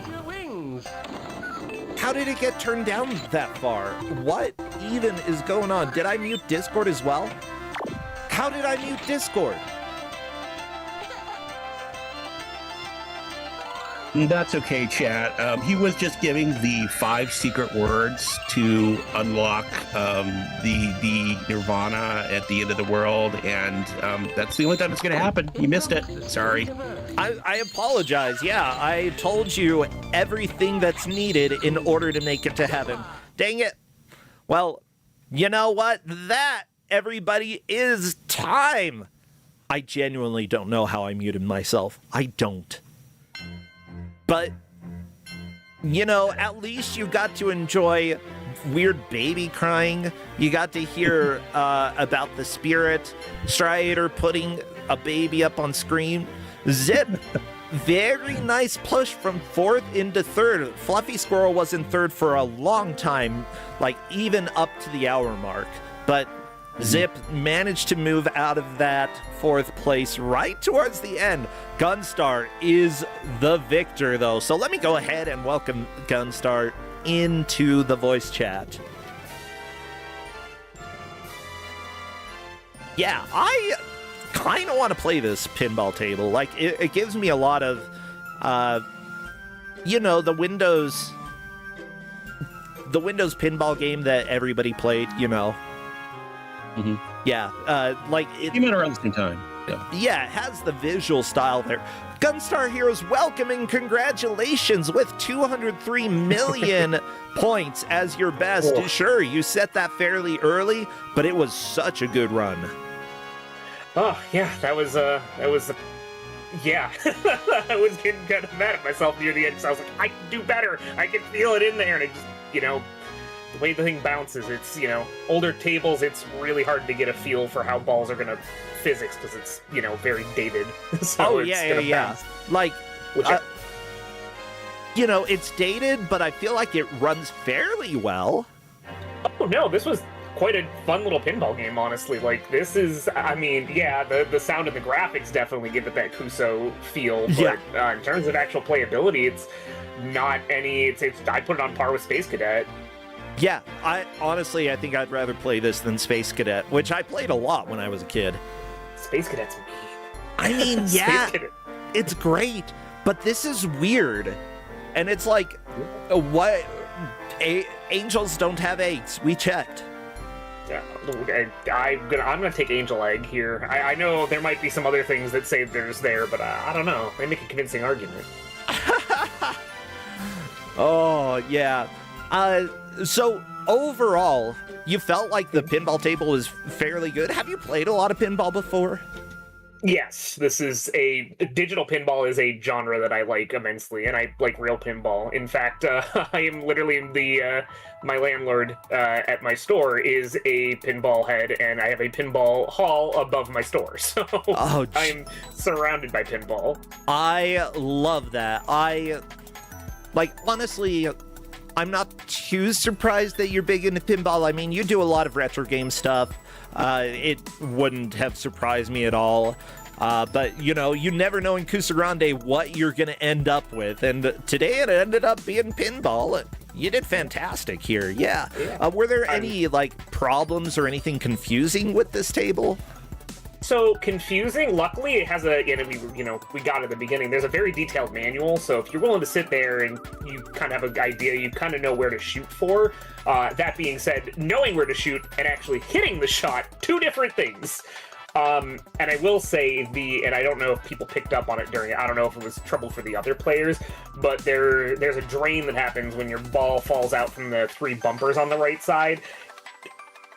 God is my witness, as he was witnessing me the entire hour in his kingdom of heaven and Genesis. Could not get the ball to tilt right. I would always end up in the right drain. I could not ever get a good grip. So that game is so predominantly about once you get 2 or 3 balls in the multi-ball going, then if you can really get a couple things set up ahead of time, you can really kind of keep yourself in play and you don't have to worry about it, and that's how you get those bigger scores. It was fun watching because I finished my run. I got to watch the last couple minutes, and it was really fun watching that last thing. I actually was like, oh no, I'm watching him pick up these super jackpots. I'm like, he might actually get that. He might get that last push if he gets enough of these shots. Honestly, yeah. When those dominoes start falling and you start getting down to those 1 or 2 balls, then you kind of get the pressure. You're trying to stay alive, and when you got 5 or 6 balls, you're just like, whatever, just flip her, just keep everything in play. But once you get down to 2, you're with how important multi-ball is to the game, you get almost tense, and you start that's where I started choking, is where I was trying to keep things alive. Yeah, that's sort of how a lot of games go. You're going to have your weakness when it comes to pinball. And especially the more the more you know that you don't know, Yeah, that's unfortunately true. Yeah, so congratulations here. I had a lot of fun with this match. I'm glad we were able to see a very odd pinball game, but one that overall... Kuso more because of the theme than anything else, and I love it. Yeah, so what are you doing these days? Not as much streaming as I'd like to be doing, because I have a store out that I run that sells video games and toys and cards and all that, called Arcadia Collectibles. If you ever want to check it out, it's arcadiacollectiblespgh.com. But when I do get to stream, it's been mostly fooling around with Wii retro achievements, since they're doing their big Wii push. So I've been doing a few of those. I was learning with the Poonyans recently. That was I didn't know there was a WiiWare exclusive 3 to 6-year-old edutainment game, but that it's a trilogy. It's 3 episodes. It's about an hour of your life you're never going to get back, but it's fascinating. Oh, yeah, I had no idea either. Well, good to know. And yeah, so everybody knows Gunstar Heroes is located in Pittsburgh, relatively close to where AGDQ had been hosted. Unfortunately, not going to be there this year, it looks like. And it was great to meet you for Kuso Live. I still have the solitaire game sitting here staring at me with that pyramid eye. Yeah, and I appreciate that gift there. I think about it all the time because it doesn't leave my sight very often. Well, cool. Anything else you'd like to plug? No, not at the moment. Outside of stick around, I'm sure if we're just starting here, I can't imagine where we're going for the rest of the session. So Sweet. Well, what about you, Omega Number? Anything else? No, things are doing good. I'm still writing about adventure games. I've been playing this game called Thistula, which had been lost since like 1982. Nobody had ever seen it before since then, and it just got unearthed by some random hard drive last year, and it's absolutely humongous. So that's been interesting. But yeah, no, that's been it. And then I really I'm glad you had fun with pinball, because you never know when you get something like that, like everyone's going to play. But actually, this time I gave it an option. I told them platform or pinball, and they voted for pinball. So that's how we got this. Yeah, this is definitely not the worst. Did I accidentally? Oh, good. I almost closed OBS. Ah! I will say if you want to, if you want to, Kuso, I'll give one true Kuso. If you want true Kuso pinball, play Dino Land on Genesis. That's a That, well, good to know. Thank you so much. I'll let you both take off. Take care, friends. Take care. See you the next match. See ya. Well, everybody, it's Kusogrande, the Bad Video Game Tournament. Did I kill our music? What am I even doing? No, I didn't kill the music. I don't know. I just feel like everything's gonna break today. Crappy, is it your fault? Crappy? Stop dancing and start doing your job, huh? Get to walking. Crappy is gonna go get our GM real quick. No, you can't go have some angel eggs. Oh my gosh, the angels are gonna kill Crappy. Yeah, but honestly, he might be able to tell us whether or not angel eggs are tasty. We'll find out. Okay, well, I'll bring in the GM then. Say hello to our dear friend and I know arcade connoisseur, Novasol. Novasol, yeehaw! I'm ready for some fun. We're gonna go ride in some rockets. We're gonna Dr. Strangelove it up in this place, right, Novasol? Right? Oh, hello there, Novasol. Welcome here. I was just commenting on the cowboy on the rocket. Yeah, I'm not happy right now. Oh, I think I know why. Because this was a nuclear bomb in Dr. Strangelove. Yes. Well, this has been my break glass in case of mad game since before I became a GM. Yeah. We were gonna have a nice, fun arcade game today. Yeah. But Linux decided I didn't get to have fun, which means they don't get to have fun. Yeah. As it turns out, everybody, if you do have Linux, then I recommend trying the various systems on emulator, including arcade, because, we'd like to give you games that our GMs choose, because if not, they get angry. Yes, I had to pull an audible about 35 minutes into match picking to get something out, and this was not properly written up at the time. Because I didn't think, oh, well, I have until brackets to throw this at somebody. So yeah, no. Everybody test arcade on your emulator if you are using Linux, just to see if arcade causes a problem. If it doesn't, great. If it does, then you can probably work with us to figure out how to make it work. But with that said, a nuke is a nuke, and I am cool with it. What do we have today?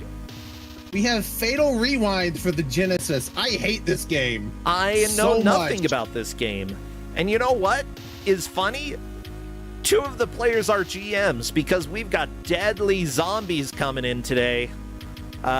Don't worry, I will get this corrected in just a second. I just need to make sure that we have all the information correct.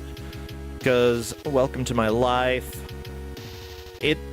you know, having the last game end a little bit later always throws me a bit off. But the players are going to have 1 hour to try to figure out how to get through this mess. And whoever does the best takes the victory. Is it what genre is this game? Amiga trash. Amiga, yay! It is a platformer. Let's see. Pronoun. Okay, I'm just asking, are zombies? If so, which?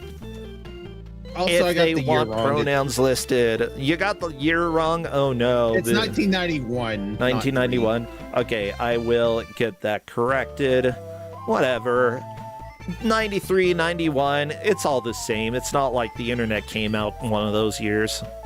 Yeah. Yeah. Okay. Perfect. They're making it easy on me. Oh, and I need to change this. There's so many things that I gotta do for a zombie. Because I love them. They need to eat brains. That is incorrect. Everybody, I spilled soy sauce and now I'm having to deal with all this.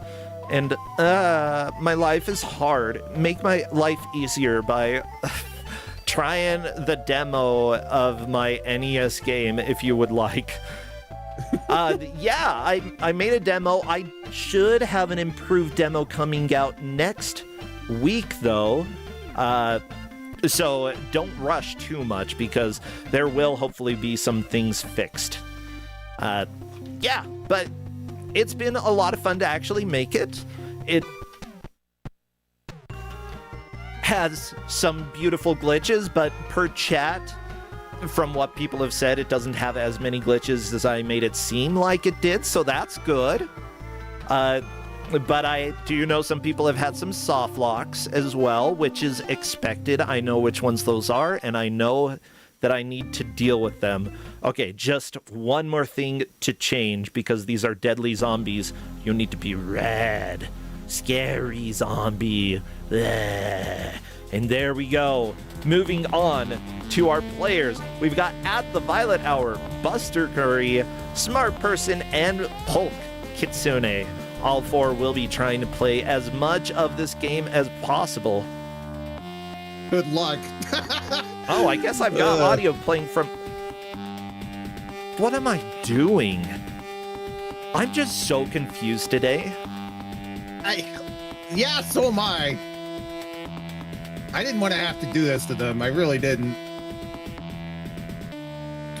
Okay, checking with the players to see if they are good to go. So the reason that we have 2 killer zombies here is because our players, we only have 2 players for this match. Because it's very close to the end of round 2, like, it's been hard to arrange matches, and sometimes we've got to have GMs hop in and try to take them down. And the GMs have been told to have no mercy.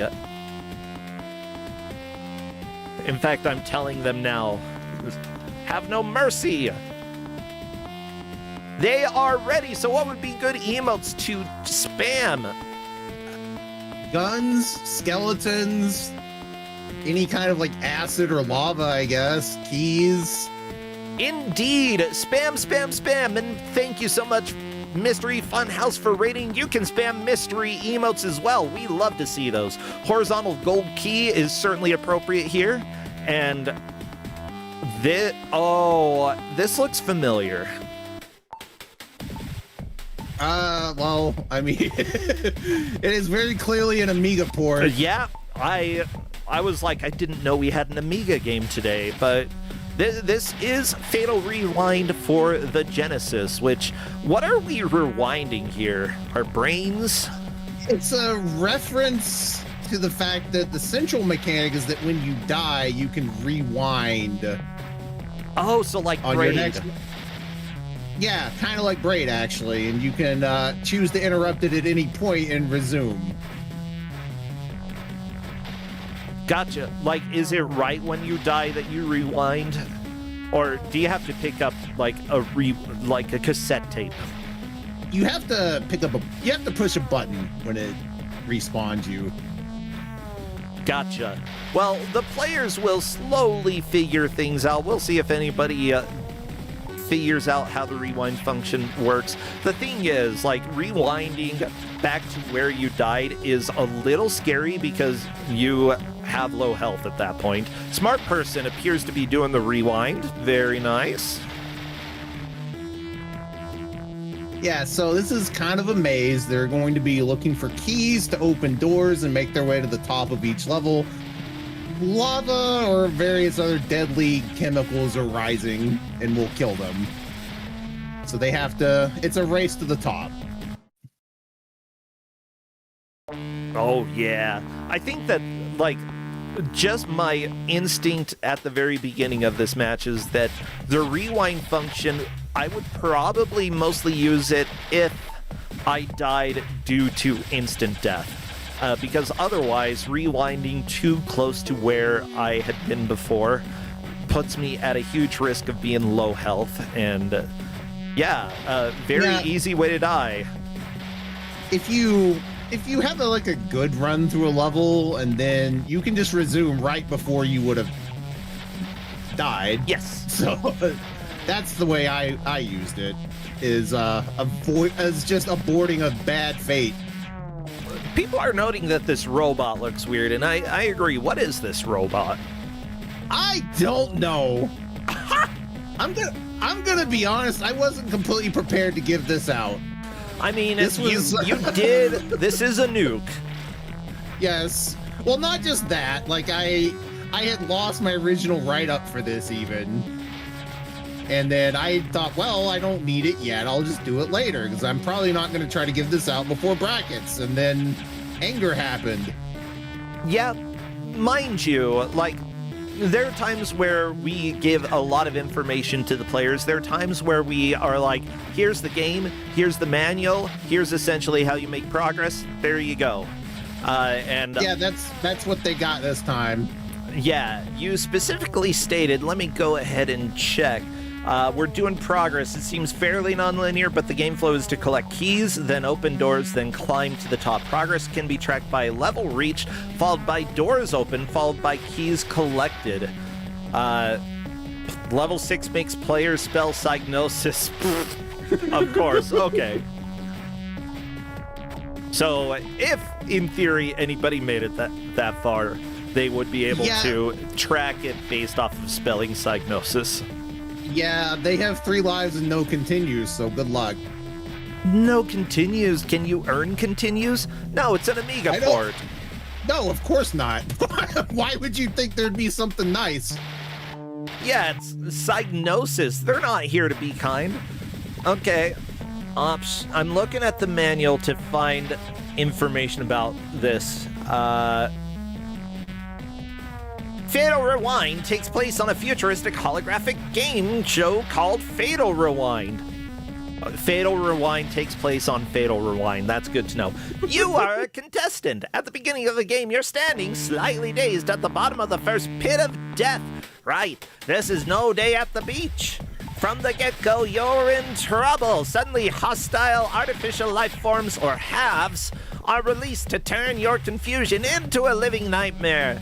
And someone with a really twisted sense of humor starts pumping a lethal ooze called Deadly to Organic Life Liquid, or DAL, into the pit.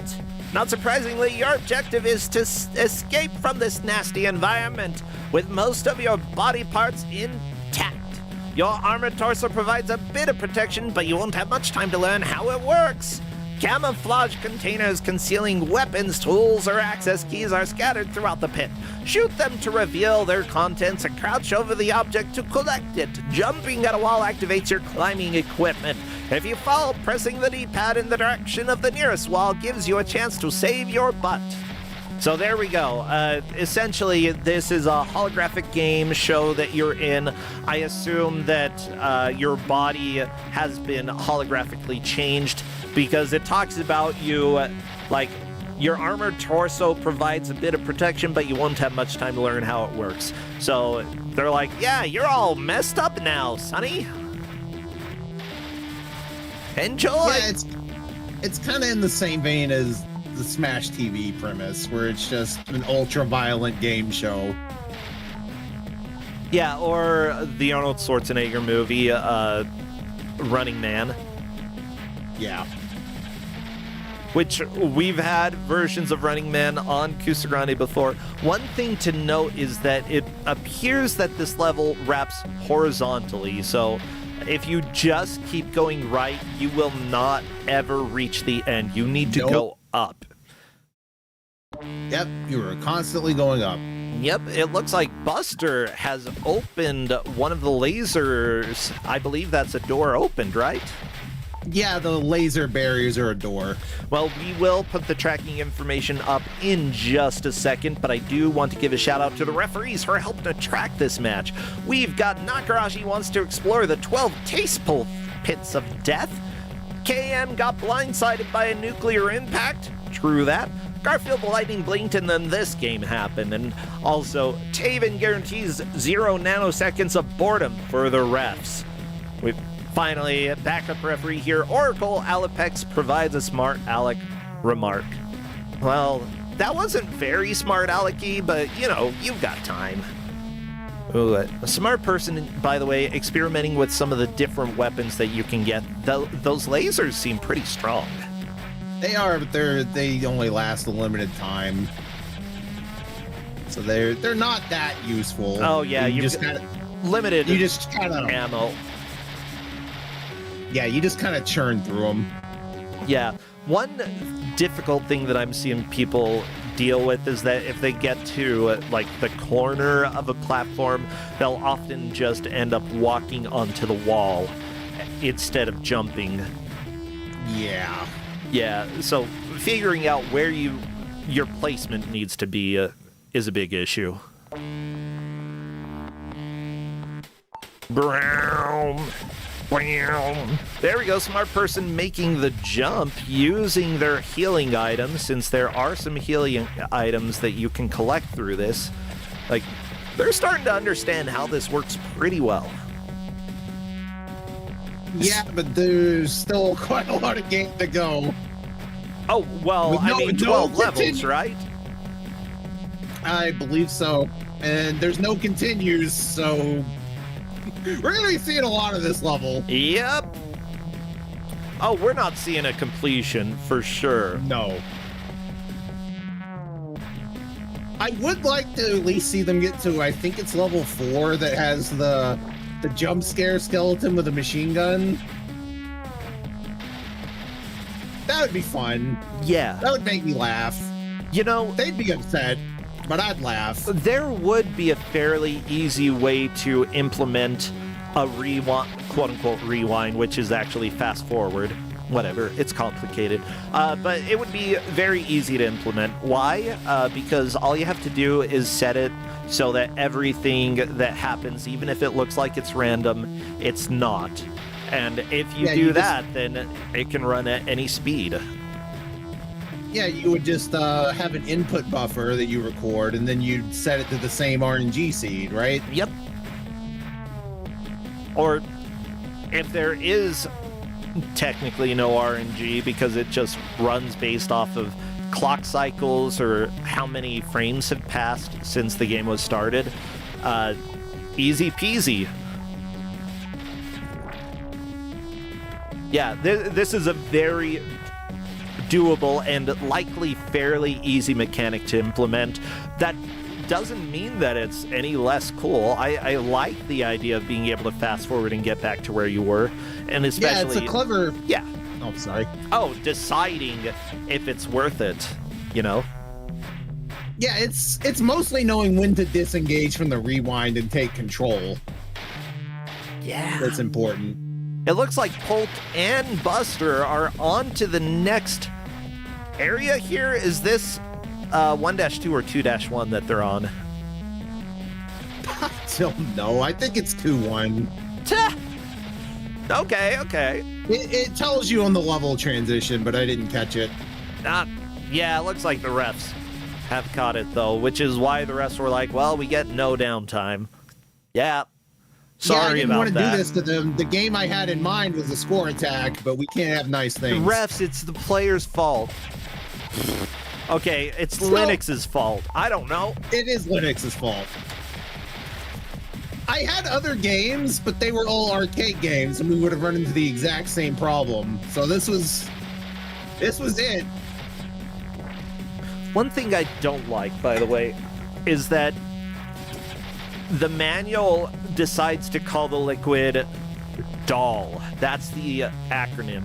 And and I don't like it because that doesn't really give me the idea that there's like liquidy death coming. It's like a doll's coming after you.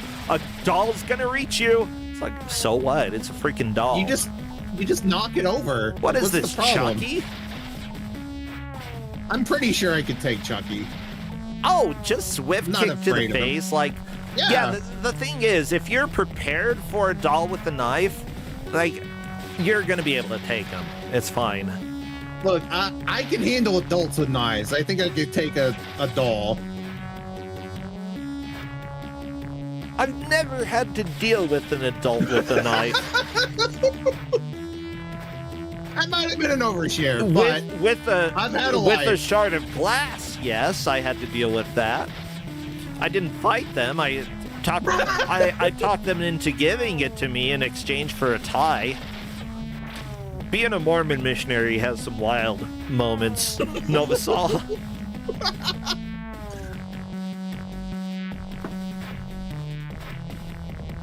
Okay. Oh, this is...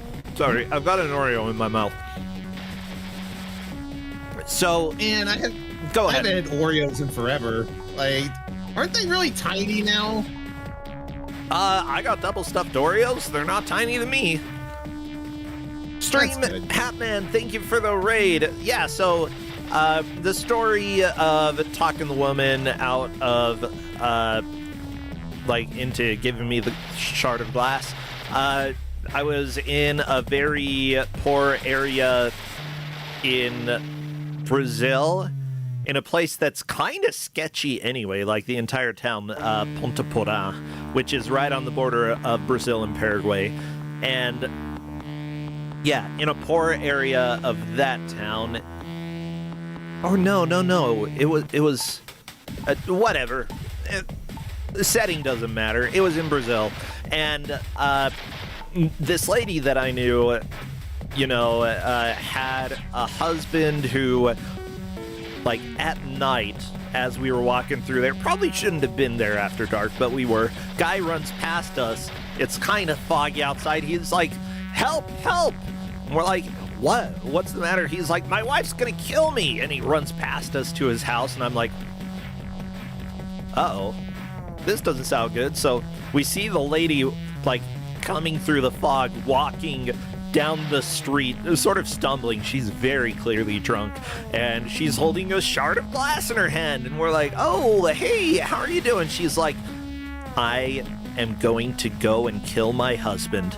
And we're like, oh, well, maybe don't do that. She's like, no, I'm gonna go kill my husband. And we're like, my mind is on, let's distract. Let's figure out how we can get the shard of glass from her. And so I'm like, can I have that? It's really pretty. She's like, no, I'm gonna go kill my husband. And we're like, we'll trade for it. And let me tell you, that immediately made her start thinking about whether or not she wanted that shard of glass so badly. And I'm like, I'm wearing this tie. I'll give you my tie. And she's like, no, I want his tie. My mission companion there. And so I'm like, deal. I don't think he had a choice. He gave the tie. And in exchange for the shard of glass. And then we walked her home. Guy is hiding in the shower, by the way. So she's so drunk she doesn't even notice. Guy's hiding. We take her to bed, and then we're like, we're gonna tell you a story until you fall asleep. So we sat there, told her a story, and yeah, she zonked out. And then guy came out. He's like, thank you. And we're like, no problem. See you later. Maybe. I don't think we ever went back to his house, but I might have saved a life that day. But then again, I think she was so drunk, she wouldn't have been able to stab that well. Like, gotta be honest. But yeah, I assume there was a reason she was mad at him, and being that drunk would probably light a little bit of a fire under you. I'm betting she caught him cheating. Yeah, that's a pretty common "I'm going to kill you" reason. I think so. I mean, I don't. Then again, like, I'm in a relationship that's like, you know, as long as, like, you tell me about stuff, blah, whatever, it's fine. We don't really get up to much anyways, but it's, you know, even if something did happen, I wouldn't be like, I'm going to murder you. It's like, no, don't be a dummy. Tell me about these things, okay? If something happens, just talk to me. Well, I'm looking in our match chat at something happening. At the Violent Hour says, I've never been so immediately tilted by a game in my life. Oh. I just wanted to stop. So we already have people hating this game. Yes. What is that sort of the reason why you thought this would be a worthwhile game to give, because it makes people so angry? They aren't even at the bad part. Okay, yeah. This is Baby Town Frolics. So we're in compared to what's Baby later. Town, but Yes. this game is still rage-inducing in Baby Town. Yes. Don't make me mad. That's the takeaway. Yeah, but yeah, one thing to remember though is that because this is an Amiga port, it's likely going to be extremely difficult. Amiga games tend to be difficult because they were shorter. However, this is 12 levels, so it's not really short, but they would probably still have a lot of the similar mechanics that you would find in short Amiga games, you know. Very difficult. Very mazy, Very up the mazy. jump.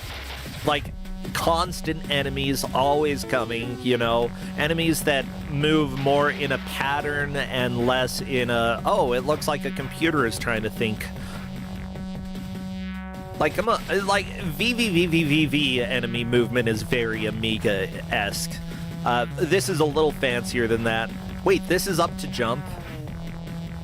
I think you can also jump with C, but yes, it is up to jump. Because, again, Amiga screw game. you. Like, if you're gonna port this to a freaking console, don't put up to jump, okay? This is 91. Stupid psygnosis.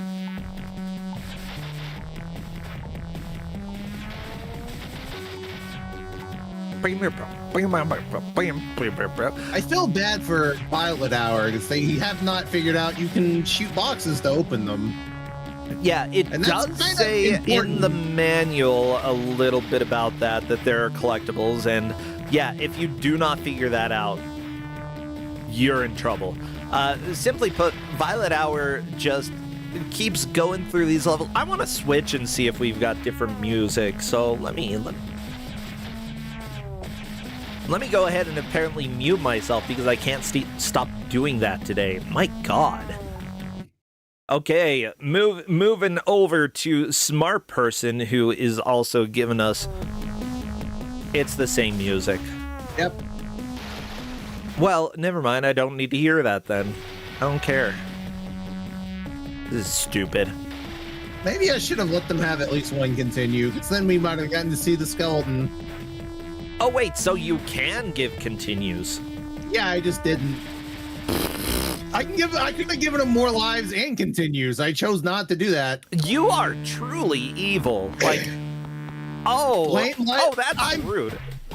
Blame Linus Torvalds. I mean, It's if not this is the my default fault. setting, then... It is the default setting. Well, there we Bard go. mode, isn't it? Default setting. This is what you will likely have the first. This is likely what you would play with the first time that you play it, and then you would realize, oh, it's a stupid way to play it. Let me go ahead and actually have extra lives and continues. It's not much better having them. No, it would give you the illusion of hope.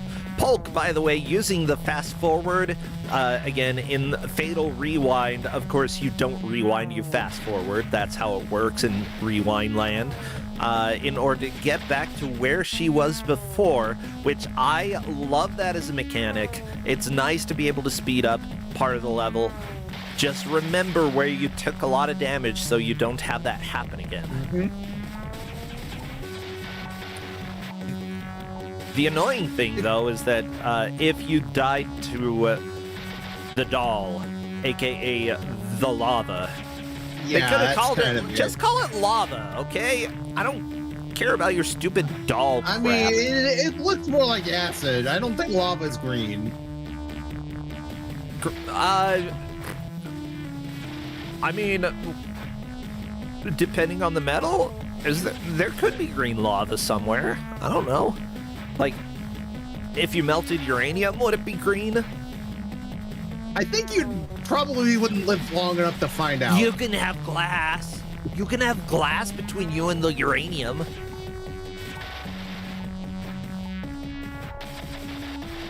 Like, I'm not a physician. You can even have uranium glass between you and the liquid uranium. Okay, I'm imagining because it would get hot and because things that are a little bit hot emit red just due to heat. It likely would not be red lava or green lava, but I wish it would. I think you make something hot enough, you get other colors.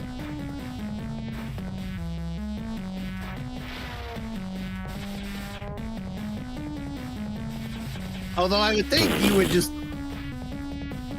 make everything into a gas at that point. Yeah. Okay. The biggest thing that I've seen looking it up is that liquid uranium looks unremarkable. Well, that's is it just a even gray? worse. It's like, is it just like a gray sludge or something? Basically, it's like yellow orange to white, possibly. Much like any other molten metal, so it just looks like other liquid metal. Is there any green lava? I want to find out if there's any green lava. Ooh. I see a government website. Excuse me? Today is St. Patrick's Day. To commemorate the duty, scientists adjusted the color of lava in the west branch of the Kohola flow to a brilliant green. Green is not the true color of this lava flow. The government even says they lied to us in the statement. They're like, here's green lava, haha, it's fake. Happy St. Patrick's Day to our green lava. Well, if green lava were potentially real, this is what it would look like. But apparently it's not. I'll never trust our government again. Don't trust the government, okay? You know what? They're so bad at lying that they even said, like, in the same paragraph that it's not real. But, you know, that's geologists. You would expect geologists to be bad at lying, right? Yeah.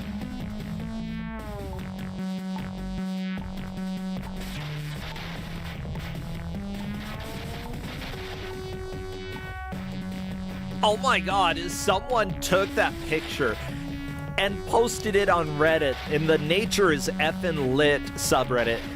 Green lava in West Branch of Kohola Flow, source USGS government. Oh my god. So they posted it as if it's real and left off the like third sentence that says, this is not real.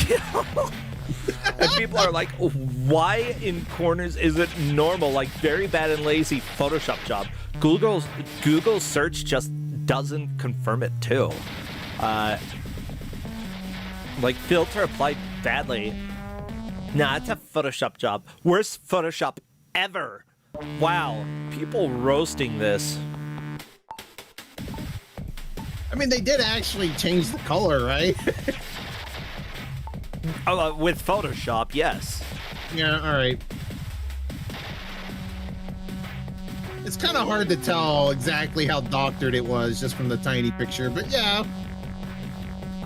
Yeah, it's just basically all you have to do, shift. open up the picture Yeah. and then use the slider in order to change red Yep. to green. Very, Yep. very simple edit there. Gunstar Heroes, thank you for subscribing. And again, congratulations on the last match. You did great. Okay, as for this match, like, Buster Curry is certainly learning how to play it the best so far. Almost, I believe, making it to 2-2, which is fantastic. Smart Person did make it to 2-1. They've got a grip on how this game works. Polk is currently on 2-1 as well, has gotten a decent number of doors open. At the Violet Hour is still struggling and doesn't know to destroy the boxes. And at the Violet Hour, not only will struggle because of that lack of knowledge, they will not be able to beat any level. No, they will not. They will not make progress until they try to destroy boxes. Yeah, because they have keys. You cannot progress without getting the keys. Oh, apparently Nakarashi says you can beat 1-1 without getting any keys. Yeah. That's true. There we go. At the Violet Hour, on to level 1-2. I hate that it's called rewind when it's fast forward. This pisses me off for no good reason. Like, Psygnosis, why would you do that? Well, it's a port of The Killing Show. Okay. I don't know if that's a better name than Fatal Rewind, but I don't know why they would change it The either. Killing Game Show. I actually kind of dig the box art for that. Like, at least it's more straightforward about what it is. Like, it's the Killing Game Show, whereas this is called Fatal Rewind, and you have to dig into the manual to find out. Like, it's not even at the beginning of the manual. It was on page 5, after a whole bunch of other explanation. That's like almost halfway through the manual that it gives you the story. Okay. So here's the box art for the Killing Game Show. I genuinely kind of like it. It looks like the Rocky Horror Picture Show, except instead of a mouth, it's an eye. Yeah, I can see it. Scary. What else? What else about this? This was made... No angel eggs anymore. We're done with that. Published by Psygnosis, developed by Raising Hell Software. Apparently, it's also Bizarre Creations, northwest of England. They made other games like Project Gotham Racing. Okay. Fur Fighters? Excuse me? Is this a furry fighting game? Because if so, it's either going to be hideous or cool looking, and there's no in between. Okay. Well, now The I'm models Googling don't this. I need to know. The models don't look the worst, at least from what I can see. I can't see much. I'm going to go ahead and say the models are okay, except for, like, the title screen, because it makes it look like it's an edgy... Like, somebody who would have a sticker on their truck of Calvin pissing on something, you know? Yeah. Like, it feels like someone like that is who they're trying to advertise to. And then, like, the actual models are kind of cute. But yeah, here's the title screen. Yeah. This looks stupid. Yeah, like the actual gameplay, it kind of reminds me of the Dreamcast Rayman 2. Can you get a sticker of Crappy pissing on a game? I could probably do that. He'd definitely be leaning to the side.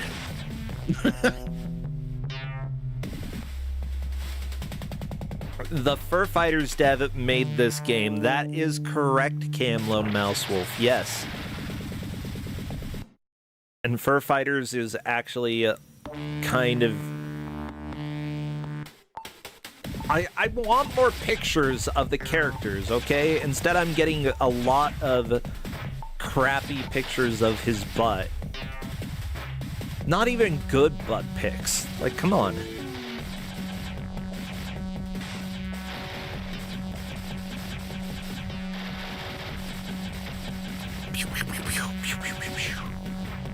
But yeah, Violet has figured out the boxes. Violet knows how to destroy boxes? This is a possibility of progress. I like it.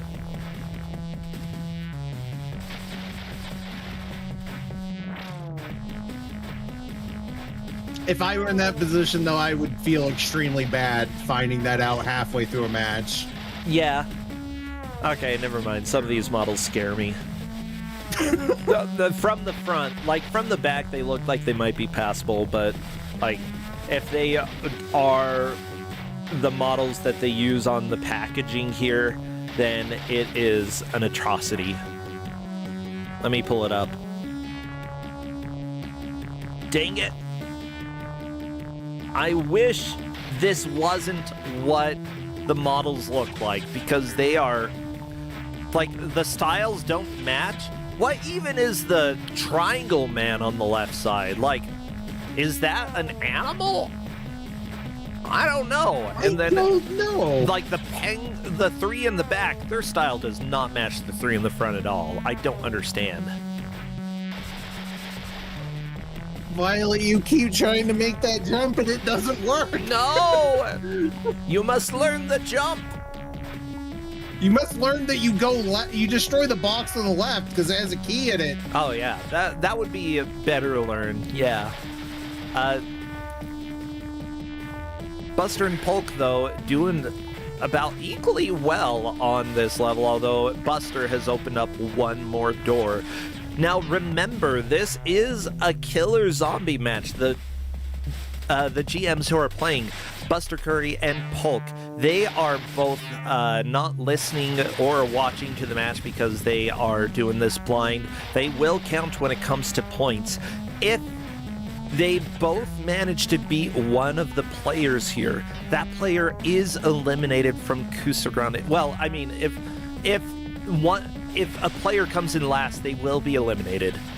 So both At the Violet Hour and Smart Person are in a little bit of a risky situation. Whoever comes in third will have 10 points. Not many. You can still stay in Kusogrande, but you have to win your next match, really, in order to stay in.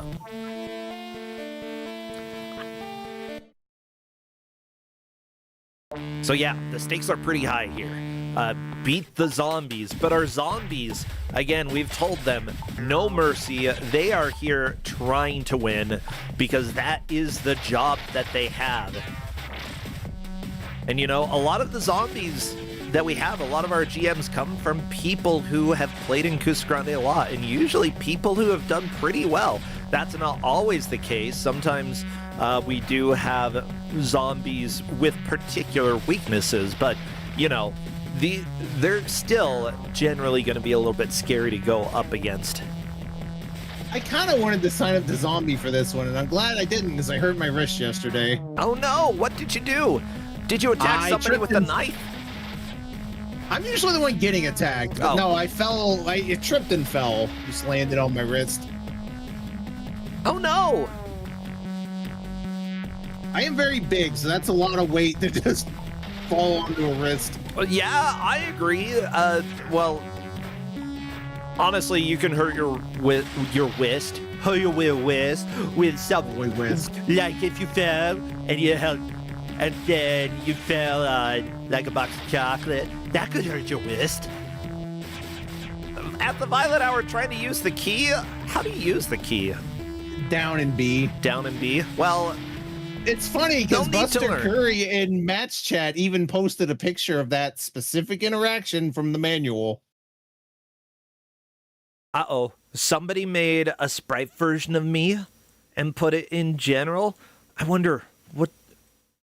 I'm like a little guy.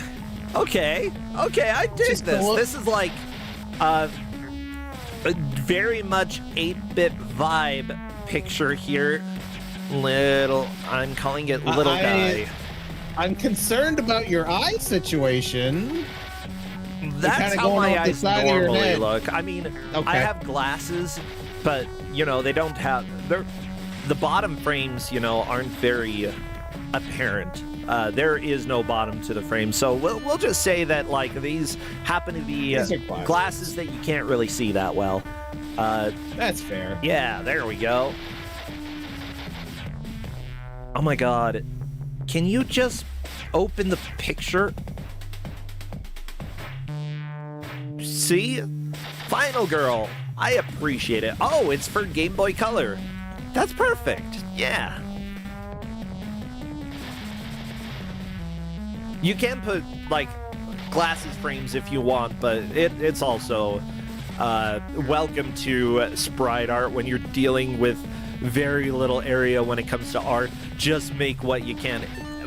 Was I wearing overalls? That's what it looks like. Oh, I hate overalls. But it's fine. It's really cool art. Oh, that's my open hoodie? Oh, okay. I can see that. I can see that. I like it.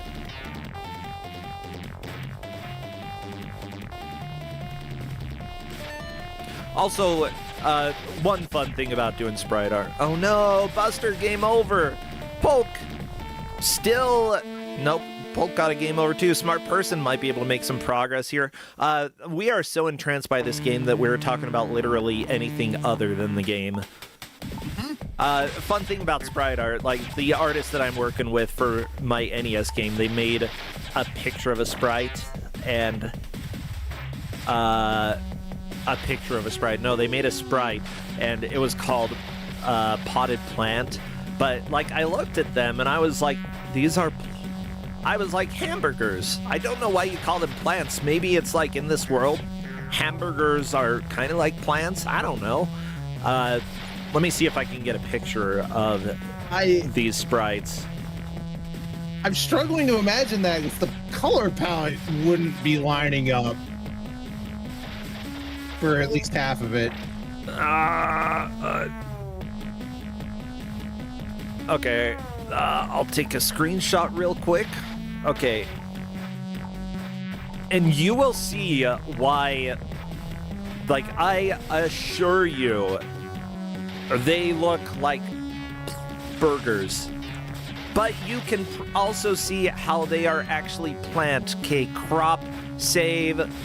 We're doing this. Save it as untitled, sure. And here we go. I'm going to go ahead and put it up there. And tell me if these don't look like the tastiest bushes you have ever seen. Excuse me? That is not the right picture. Don't say anything about what I just said. Yeah. I'm just gonna let that one go. Good. Okay. Putting them up. See? I get. Yeah. Yeah, you can that's a see very that they're large potted bud. plants. And when it's small, like if you're not full screen, they look very, very scrumptious, and I would totally eat them. I thought that they were burgers for a long time, but no, these are potted plants. They're potted burgers, whatever. That like as a burger, that's like 90% bun by volume. Yeah, I mean, like the one on the left looks like it has seeds on the top, and then, you know, a little cheese. Very much bun. Someone says they look like muffins. You know, I love them still. And even though to me they look like I want to eat them, I accept that they're potted plants. And simply put, every person who makes sprites will have them at least something misinterpreted at some point. That's and that's the beauty of art. Yeah, I've done some sprite art. It's fun. And it's always cool to see people starting, so I appreciate you sharing with us, Final Girl. That was cute.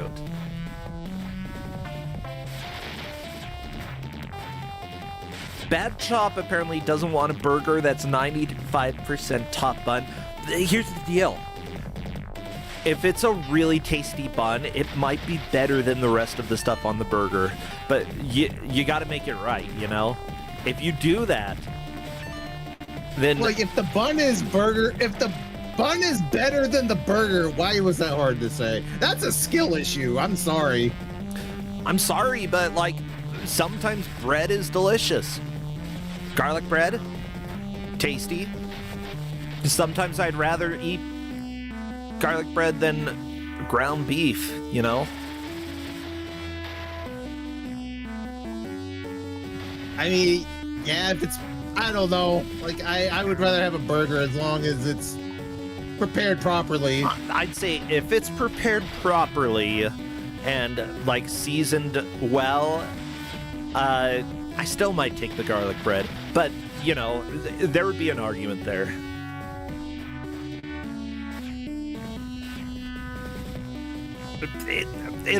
It would also have to be really good garlic bread because mediocre garlic bread is stupid. It's like, where's the garlic? I barely taste any. That's the type of garlic bread that we've got here at our house right now. It's like, where's the garlic? Yeah, like the kind that uses garlic salt instead of garlic. I mean, I'd take that over, like, dreams of garlic. I don't want, like, vague memories of garlic. I want the garlic. It needs to kick me in the face, you know?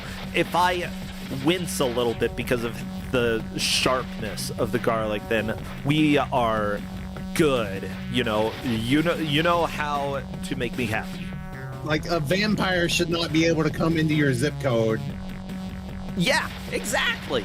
Like, 50% garlic, 50% bread, Ranger Alpha, unironically, yeah. You gotta have some butter in there, though. Like, I'll occasionally eat straight up garlic. It doesn't necessarily taste great, and it kind of hurts, but it's like eating wasabi, you know? I don't know if you necessarily enjoy eating wasabi, but like it's like, well, I haven't done this in a while, let's go for it. You're asking garlic hurts. If you're eating a raw clove of garlic, yes, it should hurt a little bit. It's not pleasant. But it's interesting. And I really enjoy, like, the interesting nature of, like, a clove of raw garlic. It's less about enjoying it and more about getting full garlic, you know?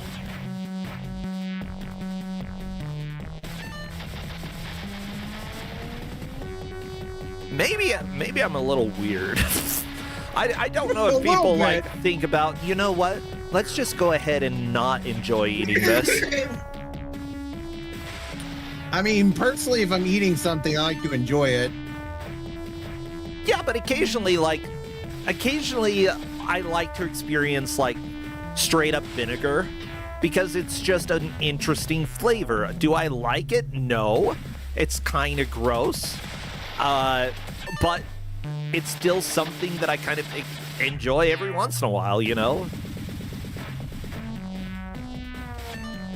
Final Girls love straight up white vinegar. I don't love it, but I like having it every once in a while, you know? And then it's like, oh, so vinegary. Oh my god. What else? What else will I just randomly eat? Probably most things, you know? You got the spreadsheet on the wrong part of the tab. Oh, it moved. Dang it. Spreadsheet. This is an OBS thing. Let me go ahead and fix it. Pickle juice? Somebody says pickle juice, and let me tell you, I remember in high school, I went on a date with someone because group dates were huge in Utah, and you were kind of socially expected to go on them. So went on a date with a girl and one of my friends, and part of what we did was we went back to his house and we ate pickles with cream soda. And I'm not talking like just 2-liter cream soda. I'm like craft cream soda that comes in bottles. And let me tell you, having those two flavors together is surreal. Like, it's so strange that everybody needs to experience that at some time, because I wouldn't say that it's necessarily pleasant, but it is something new that will happen in your life. If anybody tries the pickles and cream soda thing, like, get a couple different types of pickles as well, like maybe some that have a sharper flavor, maybe some butter pickles, you know, and give it a shot and let me know what you think. Because, again, I don't think it's necessarily an enjoyable flavor, but it is so different from everything else in Novasol. It's just weird. All I'm hearing is that Utah is deeply cursed. Yes, that was my takeaway. I mean, in small town Utah in the 90s and early 2000s, we were all so bored. And simply put, like, the lack of boredom, I think, has saved millions of lives. Because when you're bored, you do dumb stuff. Like, if you're bored and, you know, it's the 1800s, you're bored and you hear that somebody cheated on their wife, you're like, it's mob time, baby. It's finally something to do. You know, I might get stabbed, but come on, let's do it. It's different from what I've been experiencing the past 5 years. Let's go and, you know, mob time. I think that's why, like, mobs were so much easier to form, because, like, yeah, get somebody riled up. You know, I haven't felt anger in, like, a year, because all I do is I go out back and I dig my hole. I put a seed in the hole and I cover it, and then I sit there and wait for the seed to turn into pant. And then pant here, harvest. Now it's cold. Now it's cold for a long time. Freaking cold. What do? We stay indoor, burn wood, cold. And then guess what? Suddenly not cold. Now it's time to put panic ground again. Yeah. And so when it's like, I'm angry because this guy cheated on me, then it's like, oh, I'm angry too. I gotta feel emotion. I gotta get into it, baby. Let's go. I mean, there's some plants that grow in winter, and if you're not doing that, you're not plant maxing. What are you even doing? Get in there. Okay, how many of them are suitable for Utah? And how I'm many not sure of them... any of them are suitable for Utah. Yeah, that's... For any season. That's a thing, you know? For any season? Yeah, I mean, hey, guess what? There's a reason they moved to the desert, because nobody wanted to live here, and they're like, well, nobody's gonna try to kill us if we move to Utah. And you know what? They were pretty right about that. At least for a good, like, 60 years, you know? Bam, bam, bam.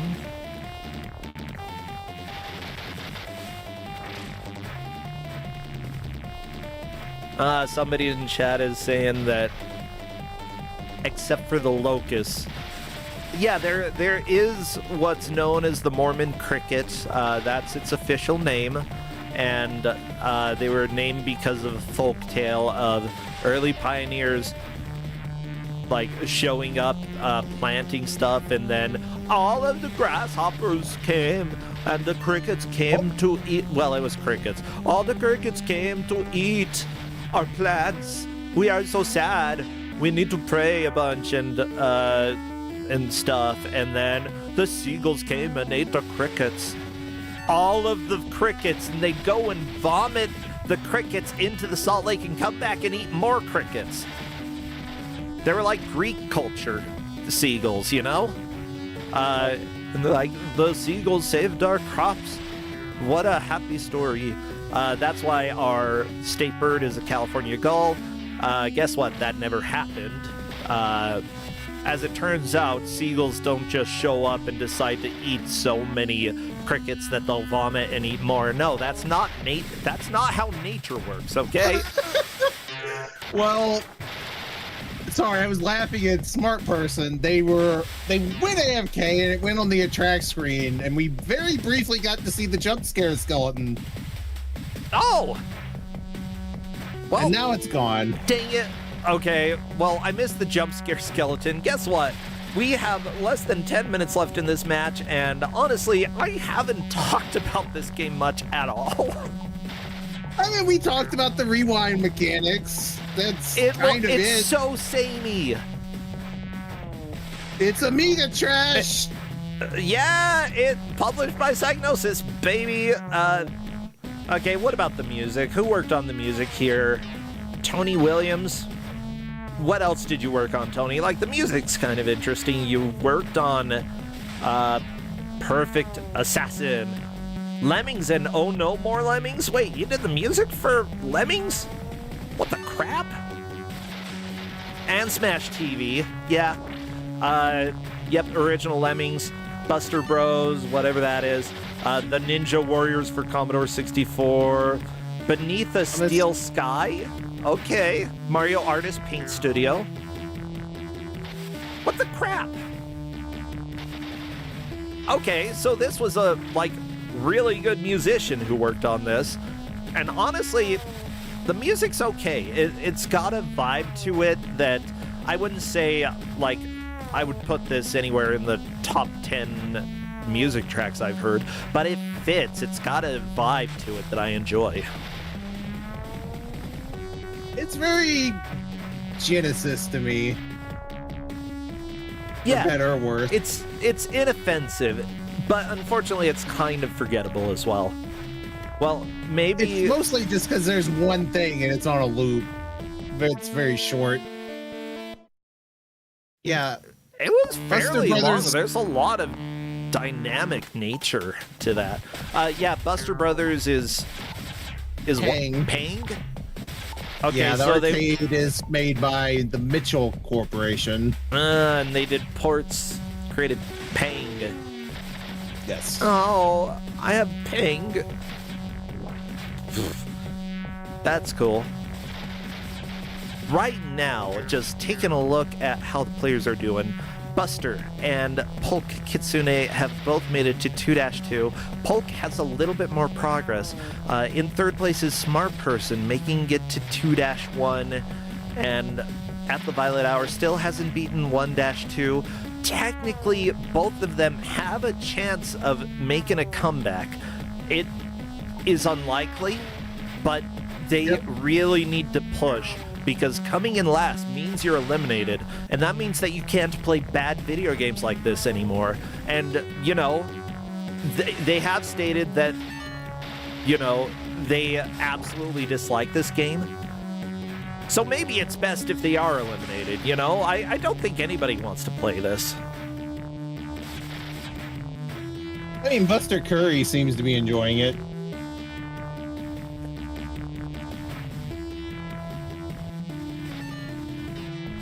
Weird.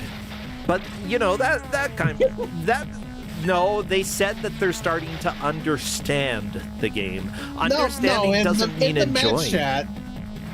Match chat. Oh, this game is kind of fun. Maybe I'm a You gotta sicko, scroll but up this it. game is kind of fun. Yes, you're a sicko. To be fair, they're not at the bad part of the game yet. Okay, so... well, it sounds like you might need to make a gauntlet state sometime. Oh, yeah, the gauntlet state would be spell Signosis. No one would finish it. I don't think anybody would finish it in an hour. Give something that's actually completable. No. Okay. Well, there you go, Look, everybody. If you see Fatal Rewind in any of the gauntlet packs, it Don't. might be a trap state. Look, we saw how my arcade gauntlet went, and it had 4 clears on the winner. I'd recommend giving it a shot at least to see if it actually is the trap state. But yeah, I've given I've made a decent number of states where people like looked at it once and then never came back to it, or some states that nobody looked at. I'm not even kidding, okay? And I'm like, these are actually doable. Come on. I remember when DeWolf gave me a Snulf state. Oh, at And the he Violet thought- Hours past 1-2. Don't Yeah, give you a DeWolf trap tried to- state. He gave me Snulf, and I said, well, I've played Snulf, and if it's anything other than Labyrinth Zone Act 2, I'm doing this immediately. And then I checked the state, and it's Labyrinth Zone Act 2, so I never touched it. Pah! I love it.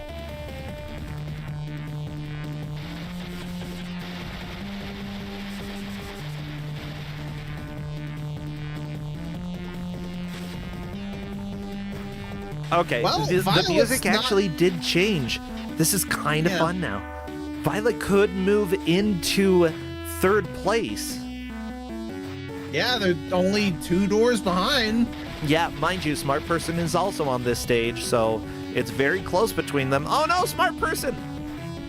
Ah, I hate it when the acid gets you. Or the doll. I'm sorry, let me use its proper name, doll.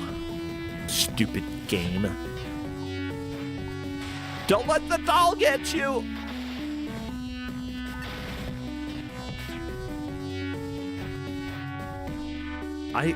This music slowdown is very weird. It doesn't feel right to have music slow Yeah. down in the middle of this action section. It's not very cavey either. Yeah, it's very much going more for the sci-fi, I think. I mean, what are orbs and squares floating around trying to kill you? Very cavey. Also, let me just tell you, I would not watch this show. This is like, oh no, a guy in an incomprehensible body fighting squares and circles. You know what? That sounds like a British TV show, and I don't care for it. Like, I'm sorry, some British game shows a lot of fun. All British game shows super budget. Like, oh my god.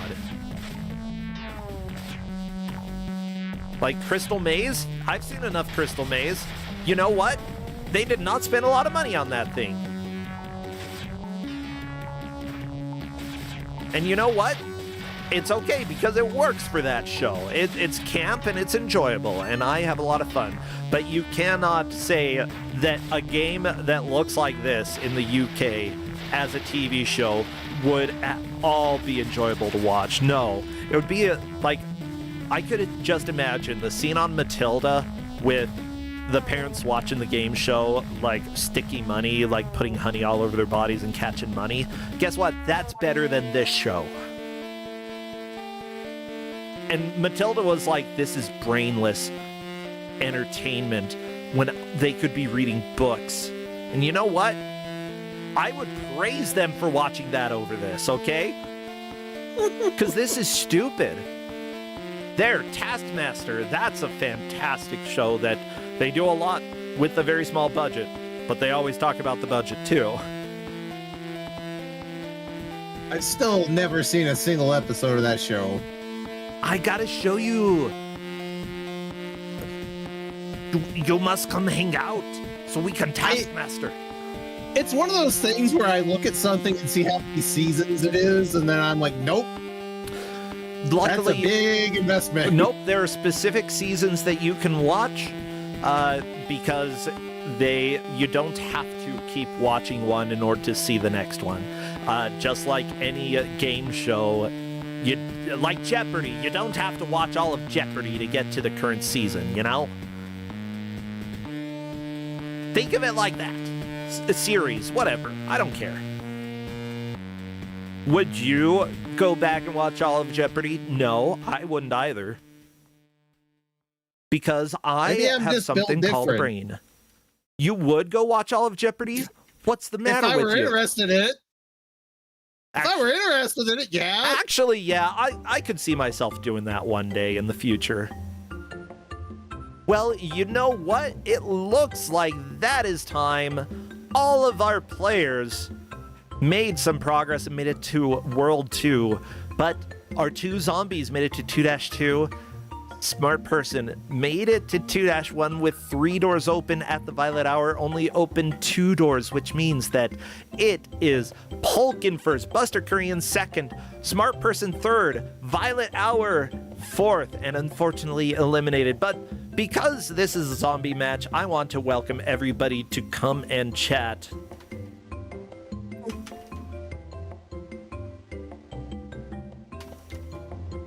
That's generally how I've done it, because I want to talk to the GM, I want to talk to the winner, but I feel bad at only bringing in a GM, because that's weird. I want to bring everybody in.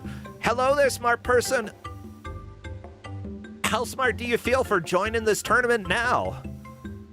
Hey, is it working? Can you hear me? It's working. Yes. I hear you. Hey. Hey, ever want to play this again? I mean, I will tell you what about this game. It was not so bad. I'm just going to close it. Sorry, the music was super loud. That was a very interestingly not terrible game. You Not didn't reach terrible? the bad part. You didn't reach the bad part. That's what I'm going to say on it. Yeah, hello. It looks like we have everyone. Violet Hour, Buster, Polk, and Smart Person. I think That the was exact humiliating. language the exact language I use is that the first 2 levels are baby town frolics compared to what comes after. So you were still in Baby Town. Oh, I wouldn't even know. Here's the deal, Violet Hour. You almost caught up to Smart Person. You were 1 door behind. And that's it. Like, you were making some really good progress there at the end. Well, once I was playing the game, it took me 30 minutes to recognize the power-ups, which kind of made it unplayable. Yeah, like, playing that long until you shoot a box, that certainly sealed your fate. Yes, I will agree. But once you did, you started making some quick progress, and that was really neat to see. Very close to catching up there. Oh my god. So, like, having visual cues that are a little bit more apparent that they can be interacted with, that's a lesson that Psygnosis could take, or any indie dev out there you can take, that maybe something that even though it is shaped like a square, it might not be obvious enough for people. What other problems did this game have? I know that was a little specific to your experience there, Violet Hour, but other complaints about this game. Volunteer one right off the bat, which is the up to jump is very sensitive and maybe laggy. So it's like, I only want to jump once. I'm going to end up jumping a couple times, and then I jump off a platform into the, green goo or whatever. Not the green it's goo. a buffered. If I remember right, it's a buffered jump. So if you just hold it, you keep doing it. Yeah, that And happened. it's easy to hit it while you're hitting left and right. Like, if I were playing this not in a Kuso match, I would just unbind up. It would be so much easier to play. Yeah. Except you couldn't climb then. You couldn't bind up, otherwise you wouldn't be climbing anywhere. Yeah, it's true. I didn't get to the fact that when you land on something, it will automatically pick up a power. Have to jump back and forth quite a few times here. Try to get back. I can't suddenly wait. Where the keys go? Where to drop them? Ah! Yeah. I know some of the jumps were like the levels. Even the early levels sort of intentionally misled you and made you think, hey, you need to go this way, keep going right. But then it's a lie. You need to go left. And once you figure out a little bit more that you're trying to go up rather than go left or right, that helps out quite a bit so that you can sort of plan out your route. But then you have to backtrack occasionally and make sure that you're fast enough that you can beat the doll, aka the Rising Liquid. I don't know why they call it doll in the manual, because I did not think to remember that, but it's called doll. You don't need to hack them. I just thought of it like dough, like the Indian soup. Like there's just soup coming for you. Yeah, the soup. You know what? That's probably better than the actual reason, yeah. And I don't look completely. I'd like my invisibility fruit to last more than a fraction of a second. Like 0.1. What in your Amiga port? I don't think so, buddy. So, was there anything redeemable about this game? Because I focused on the bad, but, you know, I've heard not so bad, partly because it wasn't to the bad level. I would say the level design is pretty interesting and pretty good. It's just that I had such a hard time recognizing how the game worked, but like once you know it, then it's kind of fun to figure out, okay, now I need to route that I need to get this key and then drop this key here so I don't have to travel so far to get it and that sort of thing. It's kind of cool. Okay. Yeah. I found fascinating with it here. It's the replay feature after you die. Love that little unique feature here. You never see that anywhere else. It's fascinating. Yeah, I think that's a mechanic that could come back in the future. Again, like looking to sort of failed games as inspiration is great because a lot of people, you know, they borrowed from Mario, they borrowed from Sonic, they did not borrow from this. Indeed not. Yeah. Well, thank you all so much. We do need to start getting ready for the next match. So let's go ahead, do any quick plugs that you have going down the list. Violet Hour, have anything that you'd like to plug? Not really. I'm just here to have fun. If I have anything to plug, you should read my articles on Ars Technica. That's all I have. Cool. Ars Technica. Yeah, feel free if you have one that you really like that you want to link. You're always welcome to do that. The invitation over in Twitch chat, you can share that if you'd like. Buster, what about you? Plug our YouTube channel. We just put up a video today trying to play Batman Forever on Genesis. It goes as well as that game goes. Yeah, that's Buster Curry with one eye. Batman on Genesis is a little bit special. Novasol, what about you? I don't really have anything to plug. I just want to say I'm sad we didn't really get to see the jump scare skeleton in level 3. Ah, dang it. That's okay. That was the attract, right? It is. It has a machine gun. Oh. And it kills you for walking where it's hiding. Well, everybody, yeah, if you want to see a jump scare skeleton, just play this game. And give yourself continues and extra lives, which you can do in the options, but weren't allowed to for this match. Polk, how about you? What would you like to plug? You can usually find me on my own stream. I've been streaming more often here, also at the Chaos Cafe and the Denver Games. But I'll especially give a shout out here for on Okami's channel. Every Friday we've got Retro Book Club. If you see my name on there next time, we will be playing that again with friends. Aw, yeah. Well, good. Retro Book Club is always a lot of fun. I should join again. I enjoyed it. Yeah. Come on, Yeah. Smart person, any plugs? Yeah, so I don't post on YouTube too often, although I do use Smart Person over there. I don't know if y'all are familiar with PeerTube. It's a kind of open source, collaborative kind of YouTube alternative. So I host one of those instances on video.nyc, where actually every day, if you look, I have a live stream of an underwater view of my kind of aquarium in my apartment. You can always check out little fish and things on there. Very relaxing, sort of nice, vibey thing to do. Sweet! Well, good to know. That actually sounds like a lot of fun to watch a little bit. Yeah, if you'd like, you can go ahead and share the link for that as well, as long as, like, the site doesn't have any, like, naked ladies. No. Oh, okay. No, I mean, in that case, you can send me a DM. Okay, well, thank you all so much. But yeah, you're welcome to share that in Twitch if you would like as well. I'll let you all go, and we'll get ready for the next match. Take care, friends. Bye. Later. Bye. Bye-bye.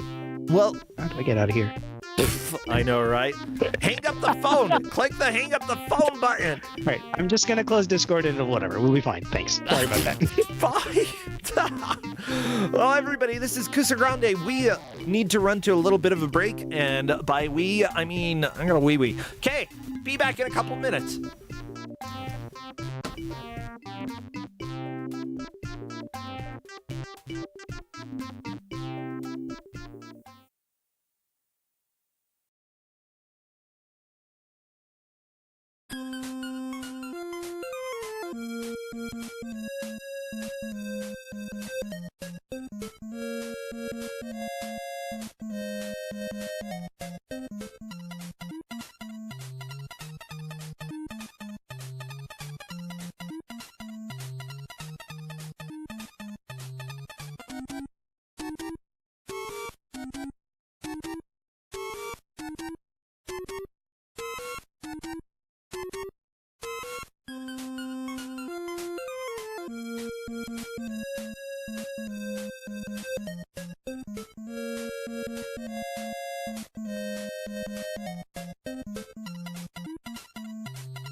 Hello everybody, welcome back to Kusogrande, the Bad Video Game Tournament. Now before I move over, I am just desperately trying to get everything from our zombie match reset so that it all looks normal and should be almost there. There we go. No more zombie match.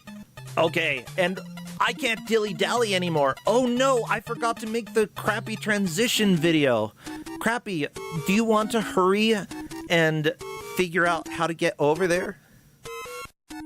Crappy, are you okay? Well, in the meantime, I hope everybody is having a good weekend. We have 4 matches tomorrow as well. Gonna be a busy time. Hopefully I will have the energy to do a little of video game development so I can get an updated demo out. I would like to have something that is fitting, like that can be showcased somewhere. LLK will be at GDQ and may have the game in the practice room on occasion. We will have to see. Ooh, Warcraft music. Anyone here crafting a war? Who here is going to war? I don't know. Don't do it. We don't need you going to war, baby. Okay, and Crappy, without further ado, take us over to the game reveal. So watch out for this giant eyeball. You know what? Honestly, Crappy could beat an eyeball. I'm pretty sure of that. Luckily, we have a wonderful GM, our dear friend, and occasional zombie, Neatsoul. Come on in, let's chat about your game. Hello there, Neatsoul. Hello, how are you? Doing great. I am excited. It's been a good day so far. You know, we're halfway done with matches. We've got 2 more coming. First game was a lot of fun. Second game, I talked about everything other than the game because I kind of got bored with it. What do you have today? Today I want to share a little bit of French culture, especially French cinema. It's like, this is a licensed game based on a really popular French movie from the 90s. Ooh. It's going to be a game also from Silmaris, the developers of Arabian Nights, which is pretty well known in the Kuso community. This is a game they released the same year, and it's Les Visiteurs, la relique de Sainte Rolande. Well, this game is only in French, all of players don't know any French. Hopefully, there's not that many text in French. I gave them notes, and yeah, we should have a fun time with this. Why did the music stop? And because it was the end of that track. Okay. And yeah, chat, this is Jean Reno from Onimusha 3 fame and Godzilla. Cool. Well, it looks like all the players have it up. We've got Bad Road, Blastinus, Chronos, V2, and the Adamant Arcvile. This is a round 3 12-point match, which means that the bottom 2 players will be eliminated. Second place will only have 14 points. Third place will only have 17 points, and they need 19 points in order to move on. Let me go ahead and see if the players... What is this noise? Let me see if they're ready. That noise is the mailman going through time, being thrown into a vortex through time.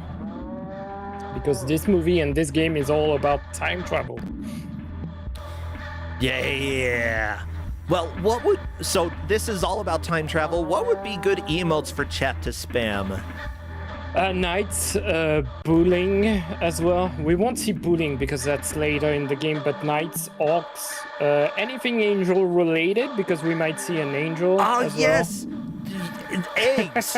Eggs are angel related.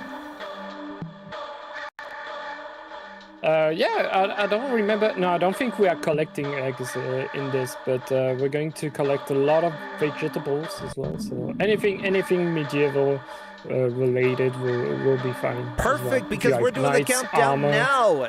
Please spam your emotes, chat. Let me see what weird stuff you've got, or what good stuff you've got. As soon as I see movement in the game, I will start our timer. We have a bit of a loading because this is PS1 and this game is really jank. I'm actually it's players that are, I think, early into round 3. So one of the reason I'm giving this game is also because well, at this point I'm giving this game because it can break. It's a game that can easily break, but hopefully I told them not to break the game. The way to avoid breaking the game is usually to kill enemies away from walls, because the items that they spawn usually sometimes go through walls, and also not skip any cutscene, because skipping cutscene can break dialogues, music, and then it breaks the following cutscene after. Beautiful. You know you've got a good game when the skip cutscene button works possibly for multiple cutscenes. Yeah, I speedrun this game, and when you try to speedrun it, the challenge is not to break the game, which is something. Can you break it in a good way? I imagine there are some fun glitches. No, we couldn't find ways to break it properly. It's like Arabian Nights is it's really easy to break it in a nice way.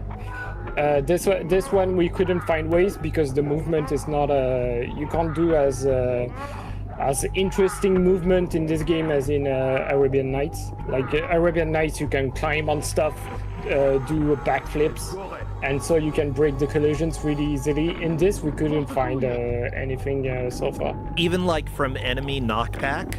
Can you have enemies knock you back into walls or doors? It's like we might see it. There's a fight on a staircase that we're going to see soon, and sometimes your characters start warping, really glitching super fast. We tried to do stuff with that. We couldn't find a way to do it yet. So yeah, the flying I want red to try bats, to find stuff. The flying red bat that we just saw there, they can curse your character, and as a result you can't attack anymore. And I told the players about that, and I told them the solution to what you're supposed to do if you are being cursed. But yeah, there's a lot of stuff that is really weird in this game, because it's kind of at times it feels like like another game that's been repurposed into fitting the movie.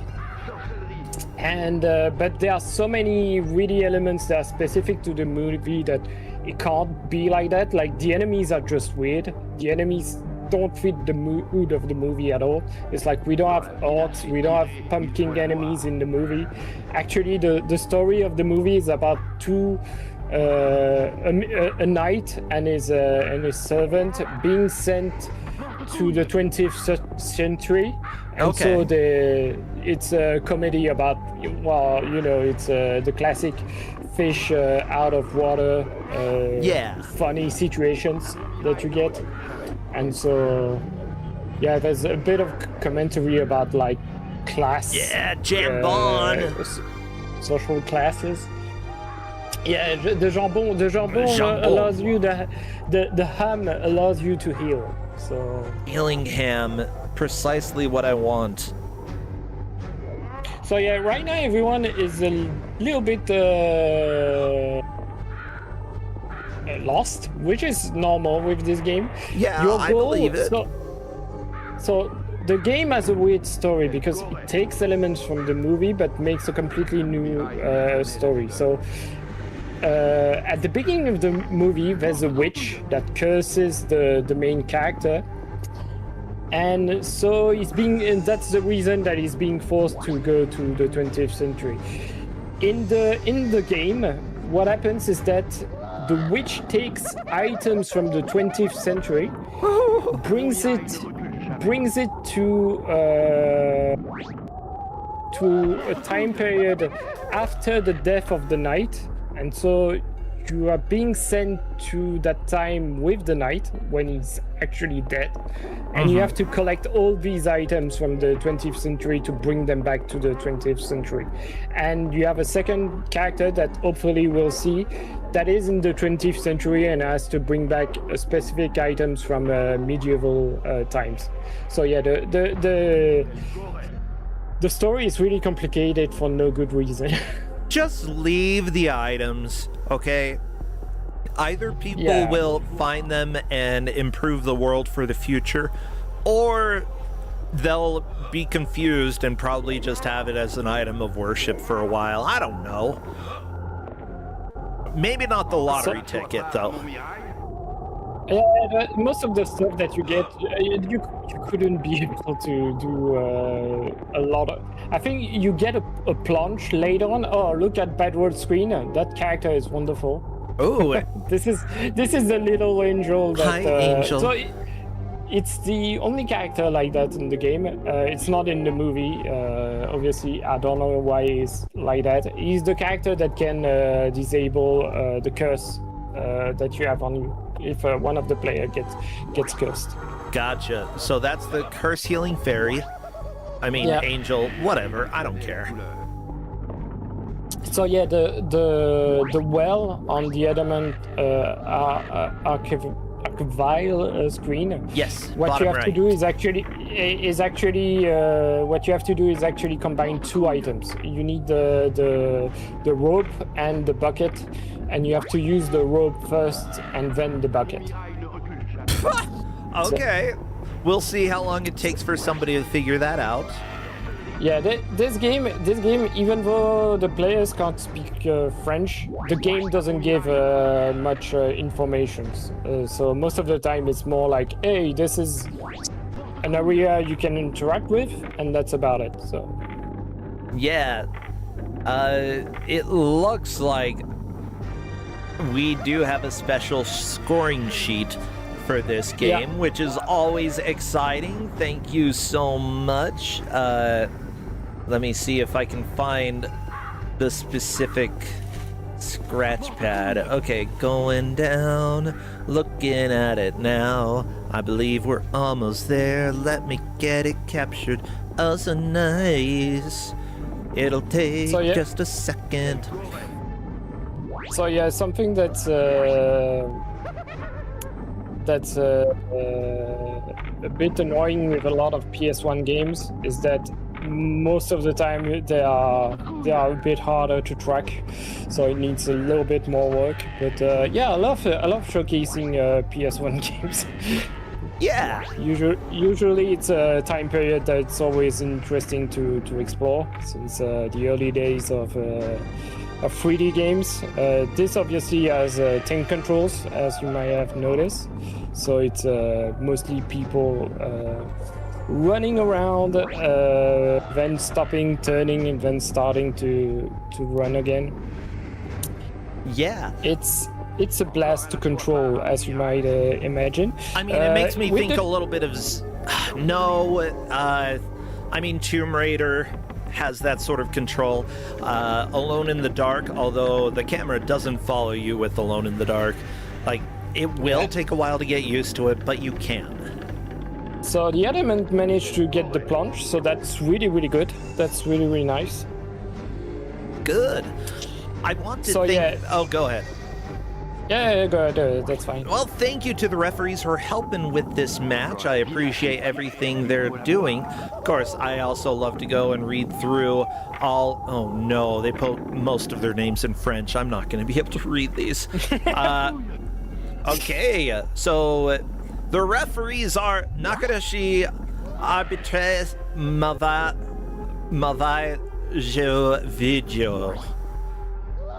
If you want to correct that? If you want afterwards, I'll say all of them properly. Okay, Hazel Shade, Amis, du temps, changer de nom.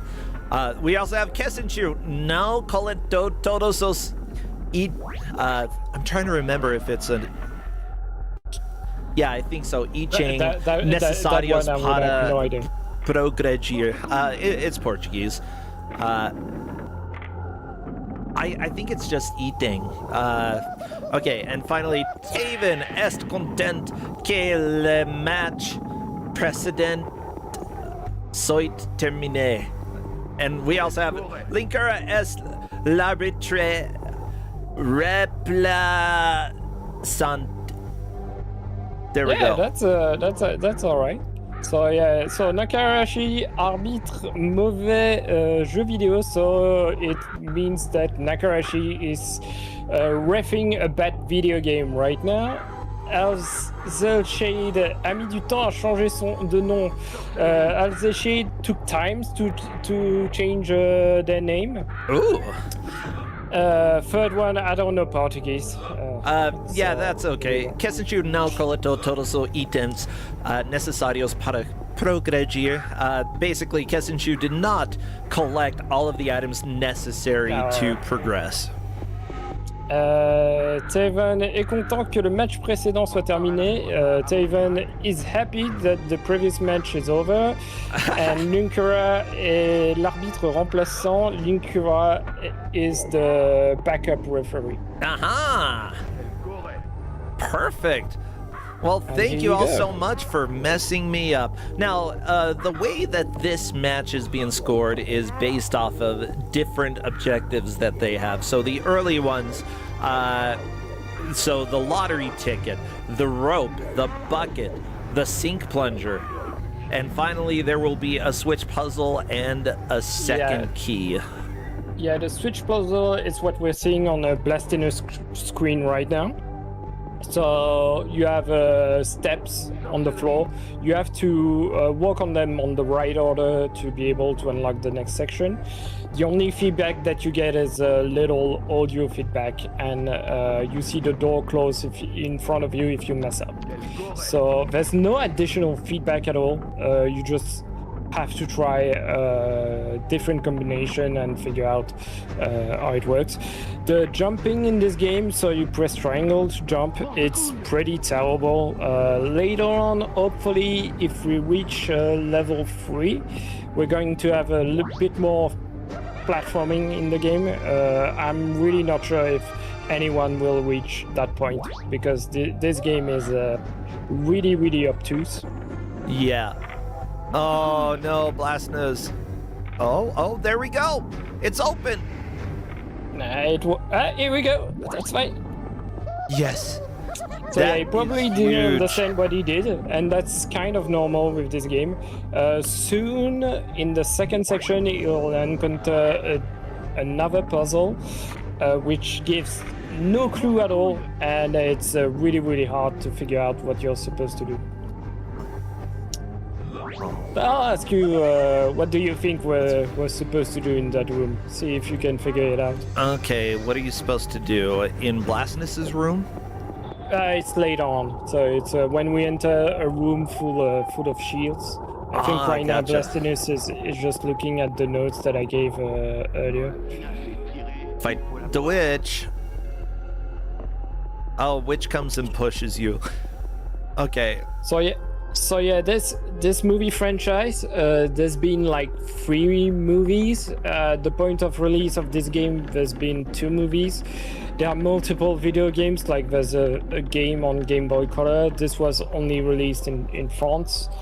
And yeah, the movie, something kind of unusual in my opinion that happened is that the 2 main actors and the director made an American remake called Just Visiting that takes place in New York, and it's like the two main actors playing the remake, and because I guess Jean Reno was popular enough in the US to be able to do that, but it's a movie that I know only one person who's seen it. Yeah, I haven't. And it's apparently it's even worse than the French movie. The French movie is kind of a classic, but aged really, really poorly. The sequels are just awful. Beautiful. By the way, thank you so much for the raid, Jacqueline. Good to have all of you here. This is Les Visiteurs. The relic of Saint Roland. Yeah, the relic is something that the knights own, and it's being sent to the 20th century, and that's what the other character is supposed to do, retrieve that item. Hopefully we'll see that. Blastinus is making really, really good progress. So yeah, most of the items, you don't get any clues about what they do. You have something that's kind of interesting with the game is like they reused a lot of environments in the game, like level 2, 4, and 6 are all in the same environment, but you explore it a little bit more every time because you unlock more items, a bit like in like in a Metroid game or something like that, which I think is kind of interesting, but it also feels a lot like, they made this game super fast, and the goal was just to release something super quick. But I find the structure kind of interesting, so... Yeah. So yeah, this orc on the top right on Blastinus screen, he wants to be fed, so you have to prepare him a soup, and I gave the recipe to the players, so they should be. He wants it quickly. That. Yeah, and it wants legumes as well. You have to make sure that it's hot as well. And it's kind of annoying because that's one of the little thing in the game that when you speedrun it breaks sometimes. But it should be fine. I told the players about it. Slightly different music where Blastinus is. Ooh, and there's the shields. Okay. Yeah, the music doesn't match what you're doing, and I find that wonderful. It's the music from the movie. Do you have to put the shields in a specific order? You have to put the shields in a specific order, but figuring out the order is kind of complicated. I know the GM who waited it couldn't complete it on their so the GM had to look at the solution online. Is there any in-game information, or is it just based off of like what's on the shields?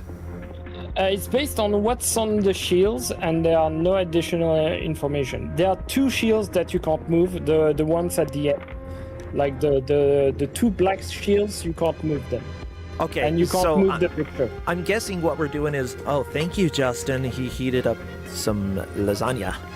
Oh, nice. I would guess that what you're doing is you're trying to put shields next to the ones that are closest to them. like in shape and design. So with that rectangular shield, if there is another rectangular shield, you put it to the right of it.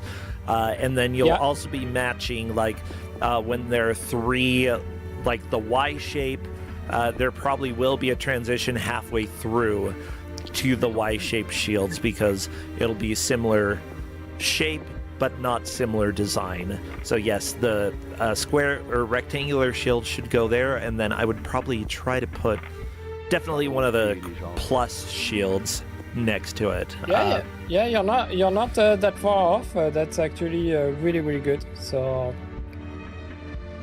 yeah, the circle shields are the ones that are going to go next to each other and be the ones that swap between the plus design and the Y shape. So the thing is that there's two things. There's the color and there's the shape. So you need to make sure that the colors, all the red shields are all on the same wall.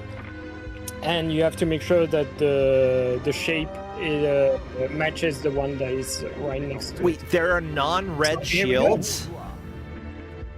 Oh yeah, there are black shields and red shields. So there's two red shields and black. Yeah. Well, I'm colorblind.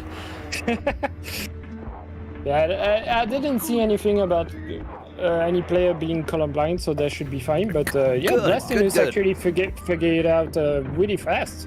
Yeah, before Kusogrande starts, we do have people fill out to let us know if there are any accessibility issues. And colorblindness is one of those that certainly people can list. I have to list it because occasionally there will be something that I just cannot see. And yeah, that puzzle, maybe if I had it on my full monitor, I would be able to tell that there was red and black, but certainly not with the size that it is here.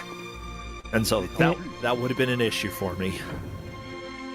Maybe as well with the screen being bigger, it would be easier. I think so. Big problem as well, though, is the lighting in the level. Oh, could I have a paper towel? No? Justin! I don't need paper towel. What if I spill more soy sauce? I know, I'm eating lasagna. So far, I'm really impressed by Blastinus. He's doing really well. If he doesn't mess up the recipe, he should be able to reach the next level really fast. I'm not sure why Bad Road went back to the main menu. I cleaned it up on the carpet, Probably to load a save. Don't know if he got the opportunity to make a save already. Yeah, Blastinus is really making a lot of progress here. There's potatoes. Yeah, put the patatas in. Oh yeah, okay. Bad Road is right at the end of the level, so you just need to defeat that guy and then you get the key to the next aubergine. Section. Yeah, that's how you say eggplant. So, they say that quite a bit in the UK as well. Yeah, aubergine. Aubergine? Okay. I'm not a big fan of eggplants. So. No, eggplant sucks. Texture's weird. Tastes like crap. I don't know. Like, I think I've had fried eggplant that was okay, but that's as good as I've had. Otherwise, eggplant sucks. I don't know. Are there any eggplant defenders who are like, it's the best? Because I've never heard anybody say that eggplant is the best. It's been like, eggplant is okay. That's as much as I've heard. Oh, Final Girl, you love eggplant? Okay. Not the best? Yeah, but awesome. Calling eggplant awesome is like shocking to me. Wow. So I think if Blastinus didn't mess up the recipe, he should be able to get through. Yeah, he got through it. So we're going to see stage 2. So stage 2, you play as Jacouille, la fripouille, which is who's the servant, and you're stuck in a mall, and you need to collect the 5 pieces Oh, the of snoring. the relic. The snoring kind of scared me at first. I thought it was a ghost, but no, it was snoring. Yeah, I forgot that he snores really loudly. So yeah, and this is the point where like you get like poo humor and that kind of things from the movie. So. Yeah, is there problem? So yeah, story-wise, right there, what happens is that the mailman drinks the time-traveling potion that Jakku has, and so he's going to stay stuck in the 20th century afterwards. And as you progress with the night afterwards, we'll see the mailman in the past. So yeah, really impressive effort there to get a story. I mean, yeah, the urinal. Good job. Well, this actually didn't know you why could are you so interact with small? it. You are so small here. Yeah, we haven't seen the much jumping yet, but yeah, the jump in this game, like the long jump, is really awful to control. Oh, I imagine. Also, I like that you open doors by whacking them. I mean, maybe that's how they did it in the medieval era, you know, you just whack doors to open them. Well, they work a lot of stuff in the movie, like they work like TV screens and cars and whatever they see that is that they don't get. So I love it. Honestly, like, if you didn't have the terminology that we had and you had to go and look at stuff in the future and nobody told you what it was, the descriptions that you've had would sound like a freaking fever dream. There was like this rectangular... No, there were like a rectangular carriage that people would enter, and then... But then it traveled like the wind. yeah, without horses and by putting liquid into it. So.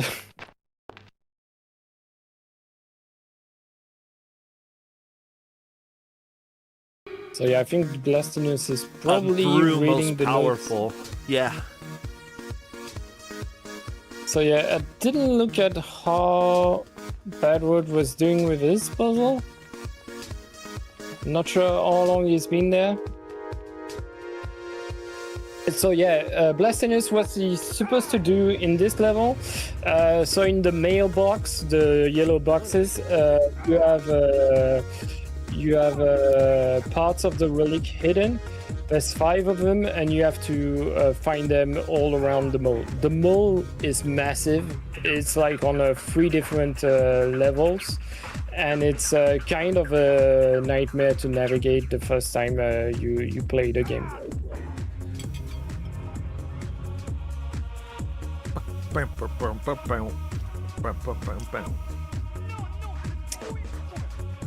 Yeah, this is not music that was in the movie, but there's some aspect that was in the movie. There are guards. Something that this level does and the other one don't is that in this level, so you have guards, security guards. They can knock you out. You can't actually fight them directly by hitting them. You get a feedback, but it's not going to do anything. Okay. And if they deplete your health, you are just being respawned in a room on the first floor of the mall. What you can do against the guards is throw banana peels at them, and that will stun them for a limited amount of time, and that's it. But right now, what Blastinus is doing is absolutely useless, as far as I know. Now, Adamant Archvile is trying to navigate and get to the ogre to deliver the dish. That's if Admin Arcvile followed the correct recipe. Oh, Yeah. back to... Oops, accidentally backtracked.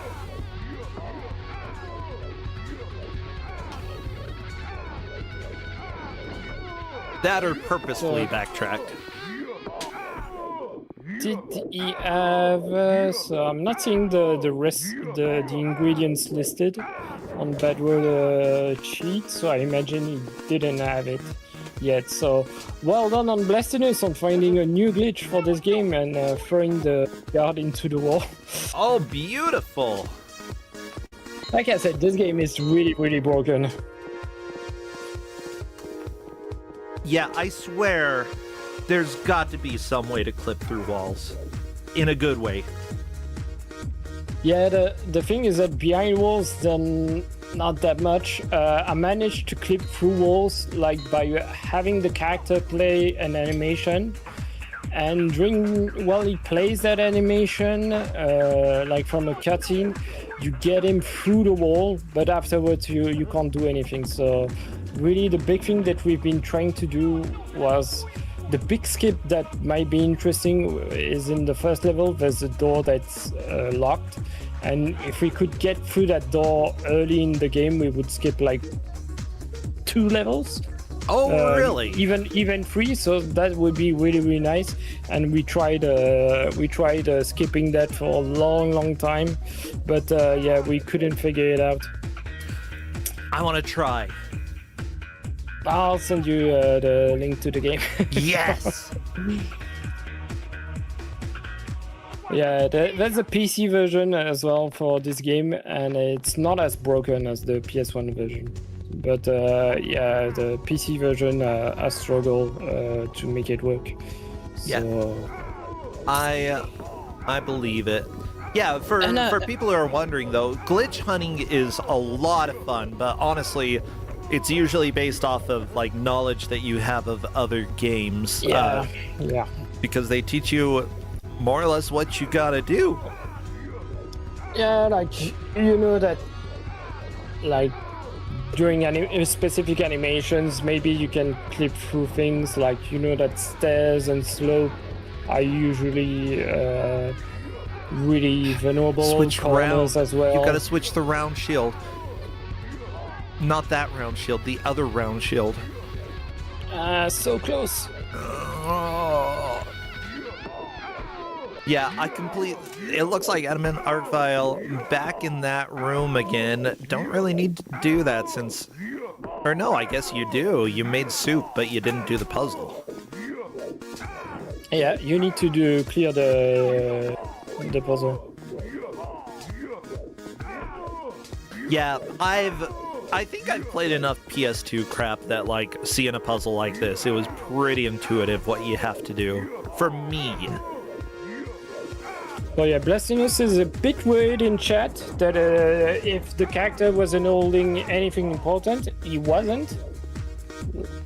I told them that the only thing that they need are the relics, but at this point, Blastinus maybe didn't figure out that the relics are just in the yellow boxes. Also, yeah, the thing is, like, the previous level taught you to fight people. So it just is inconvenient. So here's the deal. One of our players did ask in Discord if they could have a hint regarding the shield puzzle, but because nobody has completed, or we've had 2 people go through it. One of them, for sure, Blastinus, has done the shield puzzle and completed it. And because of that, we do not give hints. However, if it is early enough for people,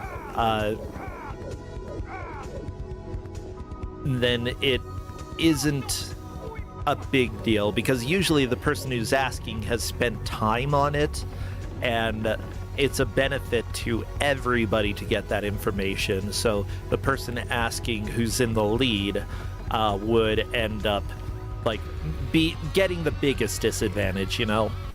But because somebody has already beaten that puzzle, we cannot tell.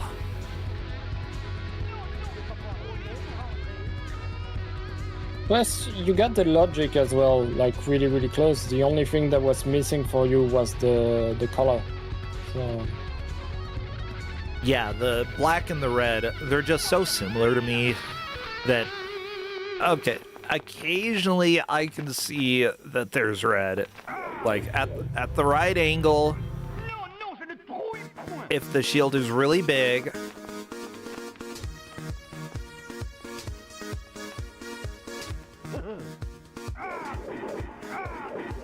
But yeah, it's basically pattern recognition. It's like an IQ test, unfortunately. It really is. Where they'll often have a series of objects and you have to see how they progress and change. Yeah, what's the logic, the connection between each one of them. So yeah, so far I think... Oh no, that means Blastinus has the highest IQ here. It's okay, Blastinus. Oh, good on him. IQ's made... IQ's like one of those things that, even though it's used a lot, it really doesn't matter a whole lot. Yeah. Like, yeah, there are different types of intelligence, and like, it certainly can help identify people who like need more assistance in education, you know, who might need a little bit more time on a test and such. Like, I do pretty well with IQ tests, but always, like, the speed that I'm able to complete things is lower than it is for other people. Because that's just how I am. Welcome to ADHD. Completing tasks takes longer for me. Yeah. And, like, being able to identify that through an IQ test is actually really cool. But overall, like, don't put your self-worth on an IQ test. As someone is saying in chat, like right now, they're a bit under pressure trying to solve this since they are in the match, and with the stress and maybe the frustration of getting stuck, you might not think clearly. Oh yeah, well. Having to do a puzzle like this in front of people, not fun. And in fact, you can get extremely frustrated. Like, I recommend if you are feeling absolutely stuck by something, step away for a second, you know, look at something else.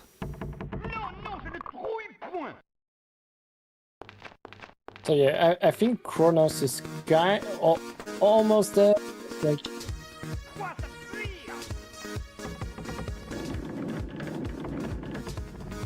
he had the right idea with the black shield, the one right in the middle there. Admin Artvile getting some of the shields in the correct place. I believe that Artvile is on the right track here. Yeah. And then the black shield where that was, I think there only needs to be... That should be... Unless the color... Yeah, the color is wrong, but it's almost there.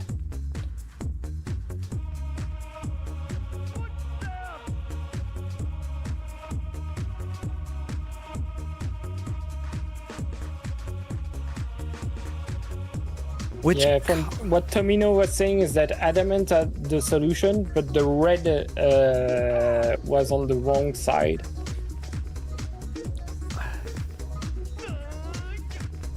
But he wasn't that far off.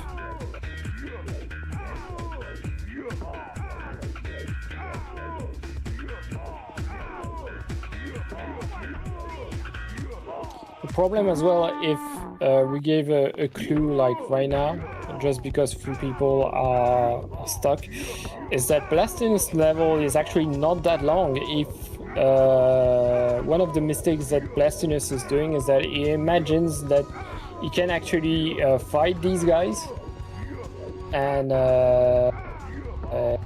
and maybe someone else will just figure out really fast that, oh no, actually I can just run away from them. Okay. Because the second level is honestly not that long.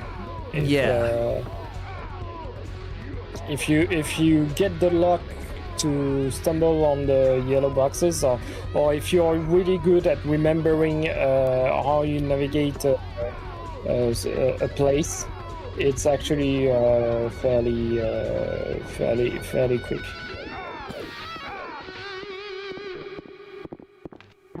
So the reasoning with the shields is that you have 3 elements. You have the shape of the shield, you have the pattern on it, and then you have the color. What you have to do is to make sure that one of these elements matches the shield that is right next to it. So for the first 2, it has to be the shape, and then you fit the pattern and then the color. Haha! It's the kind of stuff that you get in like Barbie games, because we have been playing Barbie Horse Trails, and it has similar puzzles like that, but with leaves. Yeah. The one thing that I did tell players, because this could be something that throws them off, is that it will be obvious when the puzzle is solved, because an animation plays. So that's something that I would probably get stuck on, just because, like, I'm not sure. I think I might have done it correctly, but I don't know. But no, an animation will play so that they know for sure that the puzzle is done.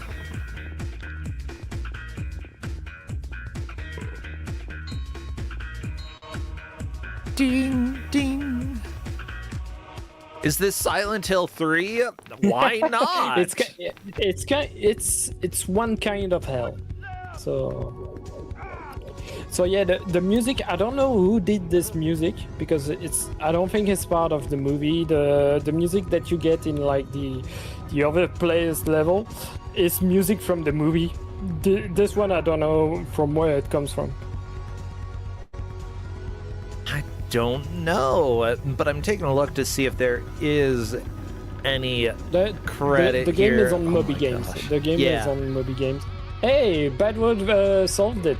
But Bad Road Gold. very nice. Bad Road has a good chance to move up. Blastness has still completed the most objectives, obviously, but Bad Road has a chance to start catching up. Yeah, so he can go to sleep, and he's moving on to stage 2.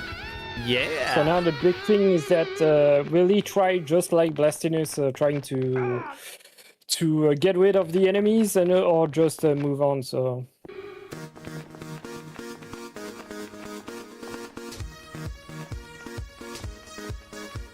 So yeah, later on in the game, so like in the mall, you unlock more stuff.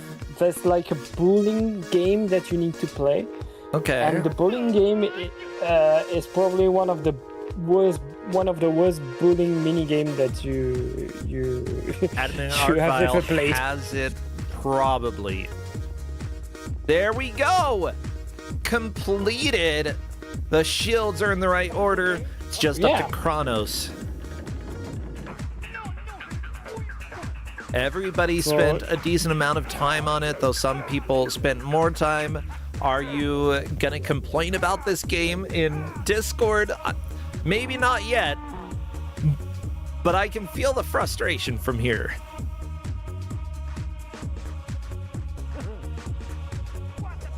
So yeah, I'm just hoping that Adamant has all of the items. But apparently he should... No, he's missing one. Which one is he missing? Oh, he doesn't have the Walkman, so the Walkman... you gotta have the Walkman. Yeah, it's on the pig, so you have to kick the pig in one of the rooms to kill him. So Blastness just made a comment in Discord. Wait a minute, blowing the horn costs health, doesn't it? Does it?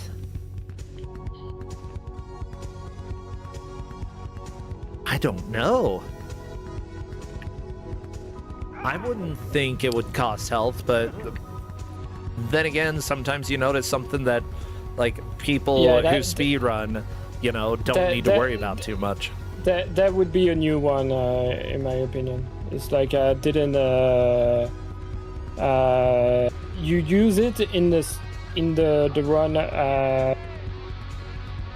in a specific moment later on in the game, and I sometimes activate it by accident. But I never saw that. So yeah, Adamant trying to get the pig. He got the pig, but I don't think he saw that item jumping out. Oh, here we go. So the baladeur, the Walkman. Yeah. Now he has all of the items and he can escape the levels. The feedback that you get is that in the menu, the mandatory items that are hidden, you see them in being transparent in the menu. So now he should be able to see that he has all of the items and he can escape. Hey, and Blastinus cleared stage 2. Yeah. Look at her mop.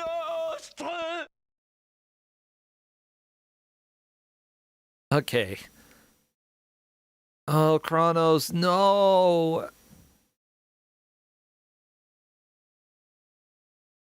I am so sad. Orangina. I know Orangina. I know the sexy commercials. Oh, is that something you get in the US as well? No. I believe that. There's a really famous ad about Orangina with a bottle that is stuck in the pinball machine. So like a guy with a suit of a bottle being thrown into a pinball machine. That one is pretty famous. What the crap is this one? I'm putting it up. Don't worry. It's safe for advertising, so it's probably safe for us. But let me tell you, a little bit of a surprise to see this when I was looking for Orangina ads. Naturally juicy. There you go. Orangina. Oh, I never seen that one. I haven't seen that either.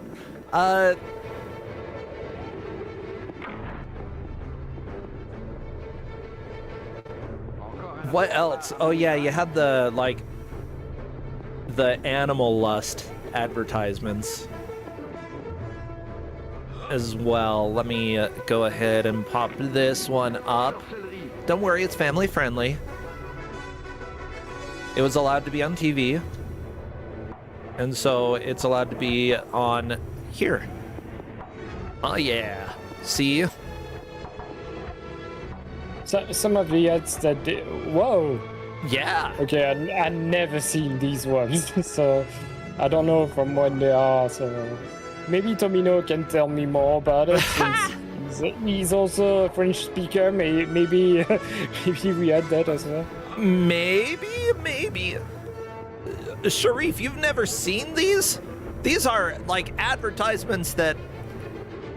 Well, okay. I mean, I have gone down the Orangina advertisement hole before. Yeah. It's a fun apparently one. Tomino knows it, so I guess it's. I don't watch TV, so it's kind of normal if I miss it. But yeah, Blastinus now is in the platforming section of the game, which is a lot of fun usually, especially with a game with tank controls and stuff like that. Wee. Oh wow. Oh no! What happened to Blastinus? Well, some of the floor tiles can just break, and so. Oh, so you fall and you say "oh wow." Yeah. That's fun. And your character makes a funny face. Yeah. Oh, I feel so bad for Kronos. I think Kronos is just trying to. No, okay, Kronos getting the right idea.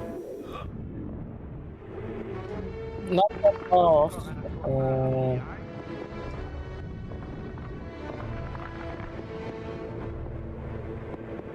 Or at least stepping outside for a second to get a breather.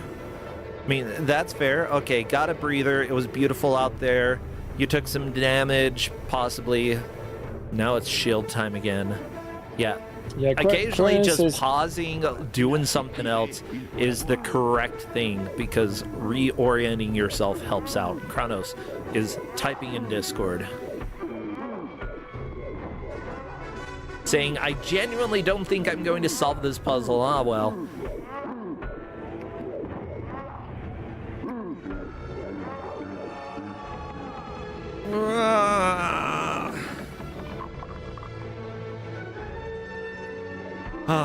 Yeah, you never know when a puzzle is going to do you in Kusogrande, but it happens. And it happens a lot.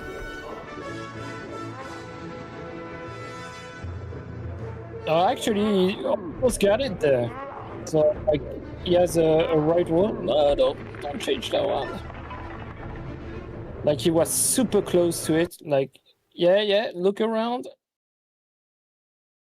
Put it back where you took it.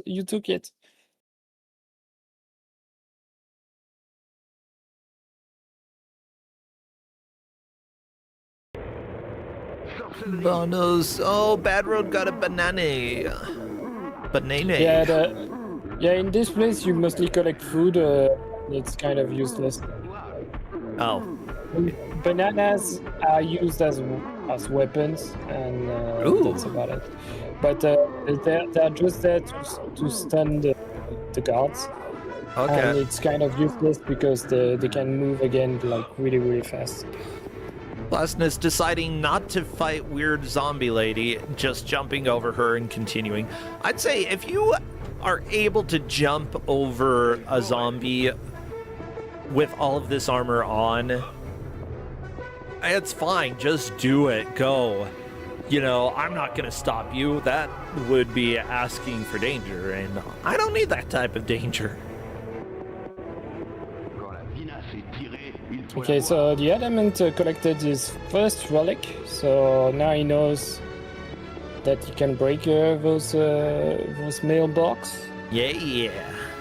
So that's some nice information. So the freight mail, you can actually change the escalator. You can actually change the direction of the escalator.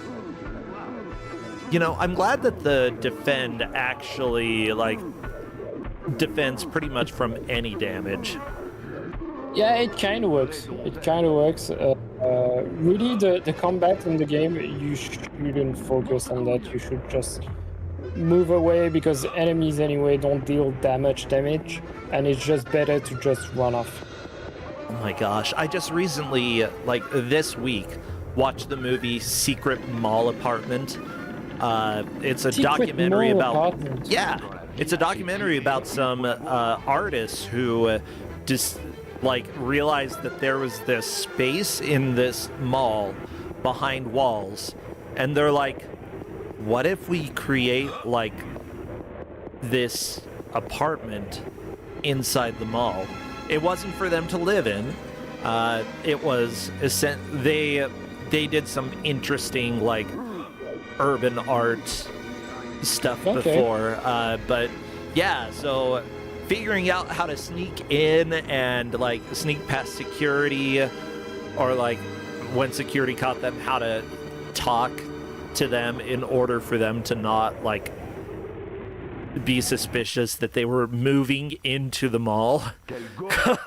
They got a couch, they got TV, they got tables, chairs, they got this dish cabinet, and it had to be surreal when the first people walked in to find it, some security guards, and they saw this clean, nice looking apartment inside the walls. That would be so fun. Yeah, Providence Mall is the mall. I believe that's Rhode Island. Yeah, I'll definitely check that out. But yeah, sounds interesting. Sounds fun. Yeah, nobody really stayed there per se. One person said most number of nights that they slept in there in a row was 5, you know.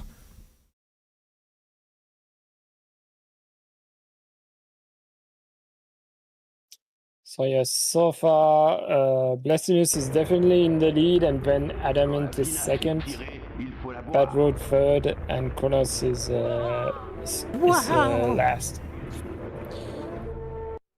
So the death sound is so good. Yeah, that section there, it's a section that is really, really broken in the speedrun. Because so you have levers that you have to pull to move platforms, and in the speedrun we get there too quickly, and so the levers don't work. And the way that we found to fix the situation is actually to make a save. If you make a save, it sets everything properly. But yeah, jumping around in that section is really nightmarish. I'm glad that we're seeing this section, because it's one of the worst part of the game. And the loading time is so bad. Oh my gosh. Well, that's PS1 for you. So yeah, the jump, you have really a lot of control over the jump, but it's so fast, it's kind of hard to do. You know, so, yeah, you have. I like the puzzle. If it could load a little bit faster, that would be nice. Like when you died. Yeah.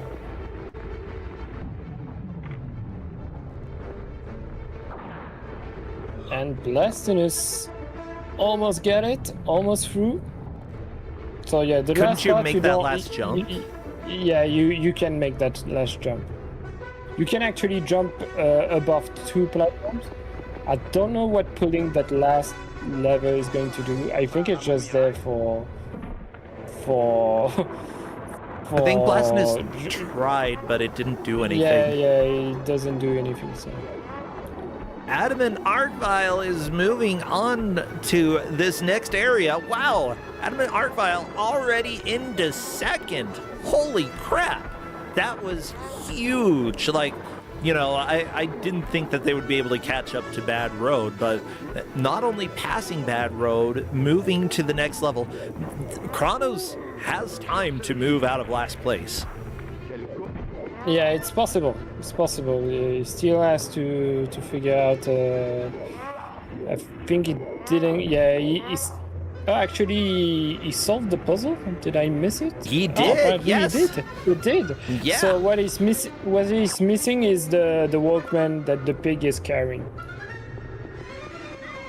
Oh, the big thing that Bad Road has not figured out is hitting items in order to get relics out of them. Adamant Artvile just saw a thing on the wall. I'm gonna whack it right now. Yeah, that's really the big thing. And yeah, Kronos needs to if he manages to find the Walkman and then move on to the next level, there's a rock that you can collect really, really fast. So if he starts up attacking stuff, it should be fine.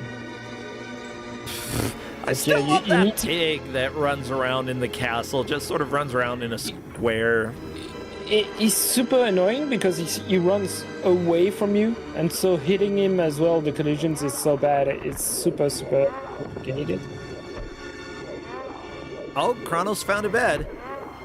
Can you sleep in the bed yet? Bed, but not yet, because he doesn't have all of the items. That's what the message is saying, and that's one of the few messages that I translated for the players. So I told them, if you see that, it's just saying you that you don't have the items that are required. Of course, it doesn't tell you what items are required. This is Kusogrande.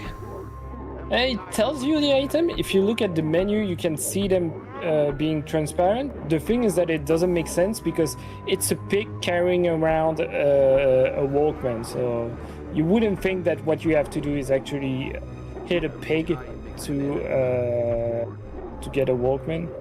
It's true, but in general, if it moves, try to hit it. That's a good video game rule. Sometimes it'll punish you, but it's good for you to find that out early. Sometimes it'll reward you. Sometimes it does nothing. Just hit it. So yeah, something that we might see is like rats are enemies as well on Blastinus screen. We saw him.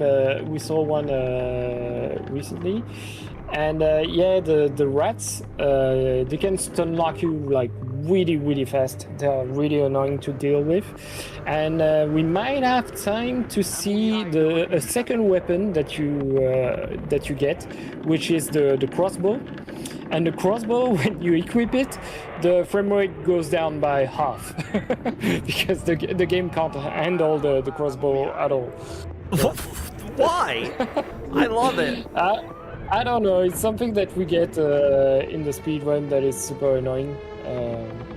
So yeah, right now, Blessinus is supposed to go to the next room that is on the right, and then you'll have to rescue the mailman who's stuck, and for that you use the crossbow. Well, everybody has done pretty well with this game, but honestly, Blastness and Adamant Arcvile has just knocked it out of the park. Yeah.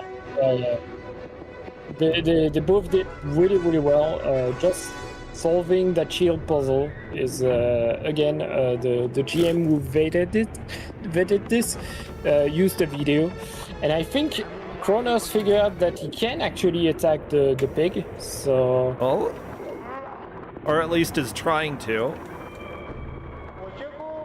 But yeah, the pig is a nightmare to hit. There we go. You got the javelin and the baladeur. And he's got the baladeur, so now he can leave the level. Go to sleep. Bedrock started collecting relics, so it's going to be hard for Kronos to catch up, especially with such long loading times. But Kronos solved the first level, which is really, really great. Yeah, I'm glad that everybody has finished the first level. That is fantastic. I wish Blestinus managed to. So Blestinus is supposed to hit the bags to free the mailman. Something that's pretty funny is that if you're below the cage, you get killed by the cage. Oh, really? It lowers down. Yeah. Blastness is trying to figure out how to aim up. Yeah, that's a challenge. How do you aim up? So, this is I think you have to use the right stick, if I'm not mistaken. Okay. You can aim with the right stick, I think. Anyway, it's time, and Indeed. And it looks like the order is going to be Blastness in first, Adamant Arcvile second. We've got Bad Road in third, Kronos in fourth, making a lot of quick progress there at the end, but that shield puzzle, oof, definitely difficult there. Well, let's go ahead and welcome Blastness in, if they so desire. Oh my god, if I can type. I almost said join the chat. Yeah, and I don't think everybody loved this game. Blastness appearing shocked about taking the victory there. Bad Road's like, did anyone figure out how to prank the guards? Nope. Hello there, Blastness. Welcome and congrats. Hello. Yes? Yeah, congrats. I know, you sound a little bit shocked that you took victory there. Yeah. So what did you think of this? Yeah, how was the game? I mean, honestly, I thought it was goofy. I thought it handled a little bit weirdly, but overall, it's interesting. I kind of like it. Yeah, I'm not a huge hater, and for a game based off of an obscure movie, at least obscure for us, like, they put a decent amount of work into this. It's certainly not perfect. Yeah. Like, and the mechanics have some problems, and the tank controls, the tank controls. What I like, Can I ask you something, by the way? This puzzle I'm on here. Oh, yeah. Let me go back. With the sandbags. are you supposed to like aim up? Yeah, you're supposed to aim up. You can use it with the right stick, I think, and there's another way to do it if you don't have a right stick controller. But I don't know that one. I think maybe you have to aim for a minute and then try to use the shoulder buttons. Okay. Well, I'll figure it out on my own time. Yeah, Okay, or but, just you look should up be able controller to instructions. Yeah, you should be able to use the right stick for the camera. We recommend controls the standing camera. beneath the cage while doing it as well. That'll help. Okay.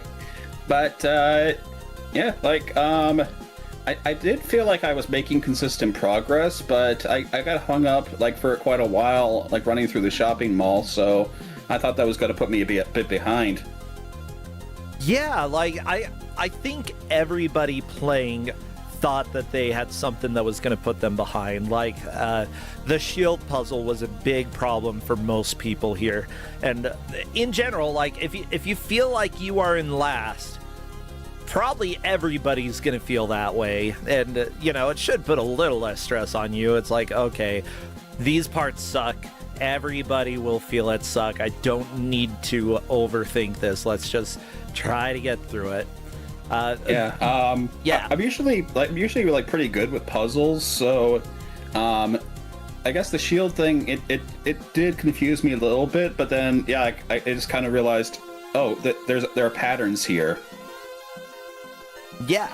Like and following the pattern, like how I said it's basically an IQ test when you're doing it, and that's my best explanation, that you're telling how things link together and how it moves from one to the next and how to get the correct order. It's just IQ tests usually show you the order and make you figure out the last symbol. Yeah, question by the way. Yeah. When you're running around like a hooligan with a club, like can you actually like knock out the security guards? No, you can't. You can't. You can. Well, the only thing that you can do against the guards is to throw the bananas at them, and they would fall on the ground and give you coins if you do that. And the coins can be used on like getting health, and that's about it, or other weapons, but you can't defeat them at all. So okay, so the game never explained any of that. No, it did not. I mean, of course not, but you know, I think that there's some fun in like the process of discovery when it comes to stuff, you know, not necessarily holding your hand and telling you every little mechanic. Knowing French honestly wouldn't have helped you that much either from what we saw. It's just figure it out. Maybe there would have been some information in the manual. We don't speak French here, so who knows? I learned a little bit of French, I guess just offhand, because like, you know, my mom, she took French, so occasionally she would say, you know, words, but in terms of actually being able to comprehend French, yeah, I have absolutely no clue. Yeah, I can understand a tiny bit because I know Portuguese, but it's different enough, you know. Well, thank you so much for playing. We do need to move on to the next match soon. Is there anything you want to plug besides how awesome of a ref you are? Nope. I am currently not involved in anything. But I am actually doing, I don't know if you're familiar with Ramp, the Doom map making project. No. Yeah, I'm making a map for that, so yeah, that's been kind of fun. Ooh, I've thought about making custom maps for Doom. I did Half-Life back in the day. That was fun. But yeah, otherwise, nah, I don't have much of a streaming presence at all, so. All right, well, I'll see you, I guess, like the next time I ref another match. So yeah, thank you. Neat Soul, real quick, anything you want to plug? No, nothing in particular. We opened submissions for Beat Bad Game Athon Wednesday. So. Aw, yeah. everybody get submissions ready. I will be running something, maybe a couple things. We'll find out. I got to figure out what I want to run. But yeah, there's still time with bad games. Honestly, you know, you can probably learn some of them pretty quickly. Okay, Blastness, Neitzel, I'll say goodbye to you two. Thank you so much and take care. Bye-bye. Bye. Well, everybody, on to the final match of Kusogrande, the Bad Video Game Tournament. Again, thank you to everybody who has subscribed, to the people on Patreon. There are a handful of you, and I love you. If you are part of either of those, you have access to the demo as well as the future versions that will be coming out of my NES game, Wild and Wolfie, making it with LLK from GDQ Legends. Yeah, she's still there. She's the artist for GDQ and does all the art. It's really cool. But also, anybody who has it is welcome to share it with others, and I am fine if people aren't able to cover the cost of either of those. Like, I'll just share it with you. Just send me a DM, and I'm happy to send it over, because that matters more. All right, Crappy, let's go! Run, run, run! Watch out and don't do... That's not the correct video. I specifically made a video. Crappy, come back here. How dare you? You just want to go stare into eyeballs. I made the correct transition video. Okay, now go. Oh no, time travel. Ugh, big deal. Who cares? Not like I did it right the first time anyway. You know who does it right the first time every time? Well, it is our final GM for the day. Sharpers. Right? You do it right, right? Right. Right. Hello. Do I do it right? I don't. Have you been tube and binge yet? I have not been tube and binge. Oh, no. We're waiting for the day. Maybe this is the one. No, I hope not. So far, it's We'll been see. right every time. No, we like it's an honor to be tube and bin. You know, That's fair. Like, It's a rite of passage. Yeah, but oftentimes, well, at least sometimes it's because people didn't play it enough. But you generally have a pretty thorough knowledge of what you're sharing here. Not always boy. completely, but Yeah. Yeah. Today's gonna be a not always completely kind of day. ooh, I'm excited. What do we have? We have Goofy's Hysterical History Tour for Genesis. Well, we sure do.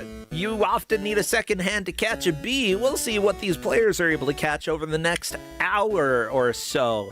Whoever makes the most progress will be the victor. Whoever doesn't, unfortunately, comes in last place. And because this is round 2 with 7 points, everybody will be moving on, but whoever comes in last will just barely be hanging on. They will have to come in first every other time, and then also win a tiebreaker if we even have a tiebreaker. So, big stakes for the players here. Has there ever not been a tiebreaker since we've moved to this format? I don't think so, right? There hasn't. But Yeah. it's also, will it be a 29-point tiebreaker or a 30-point tiebreaker? That is true. It Yes, really we don't know depends that on yet. where the scores all end up.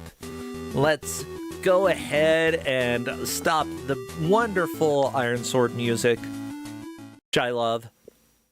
It's an amazing game. Yes, it's been on Kusogrande. I don't care. I love it. Has this game been inclusive? Oh, no. Yeah, I guess it has. This game, I don't think this game has... I was talking about Iron Sword.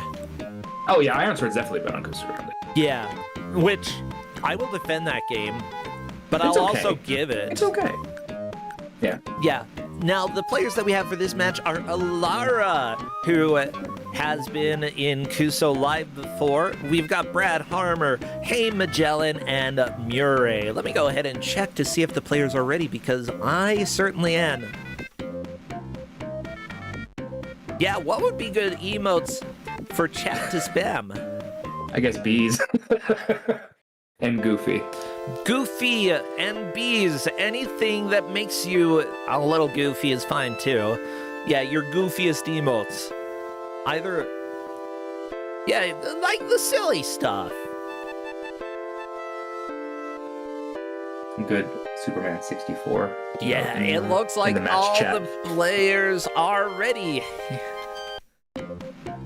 Oh yeah, there are a lot of orbs in this game. That is very true. Okay, we're doing the countdown. Best of luck to the players. It's really hard to type while talking. Yeah, but That's we true. are doing it. Spam your emotes, spam, spam, spam. As soon as I see movement in a stage, I will start our timer.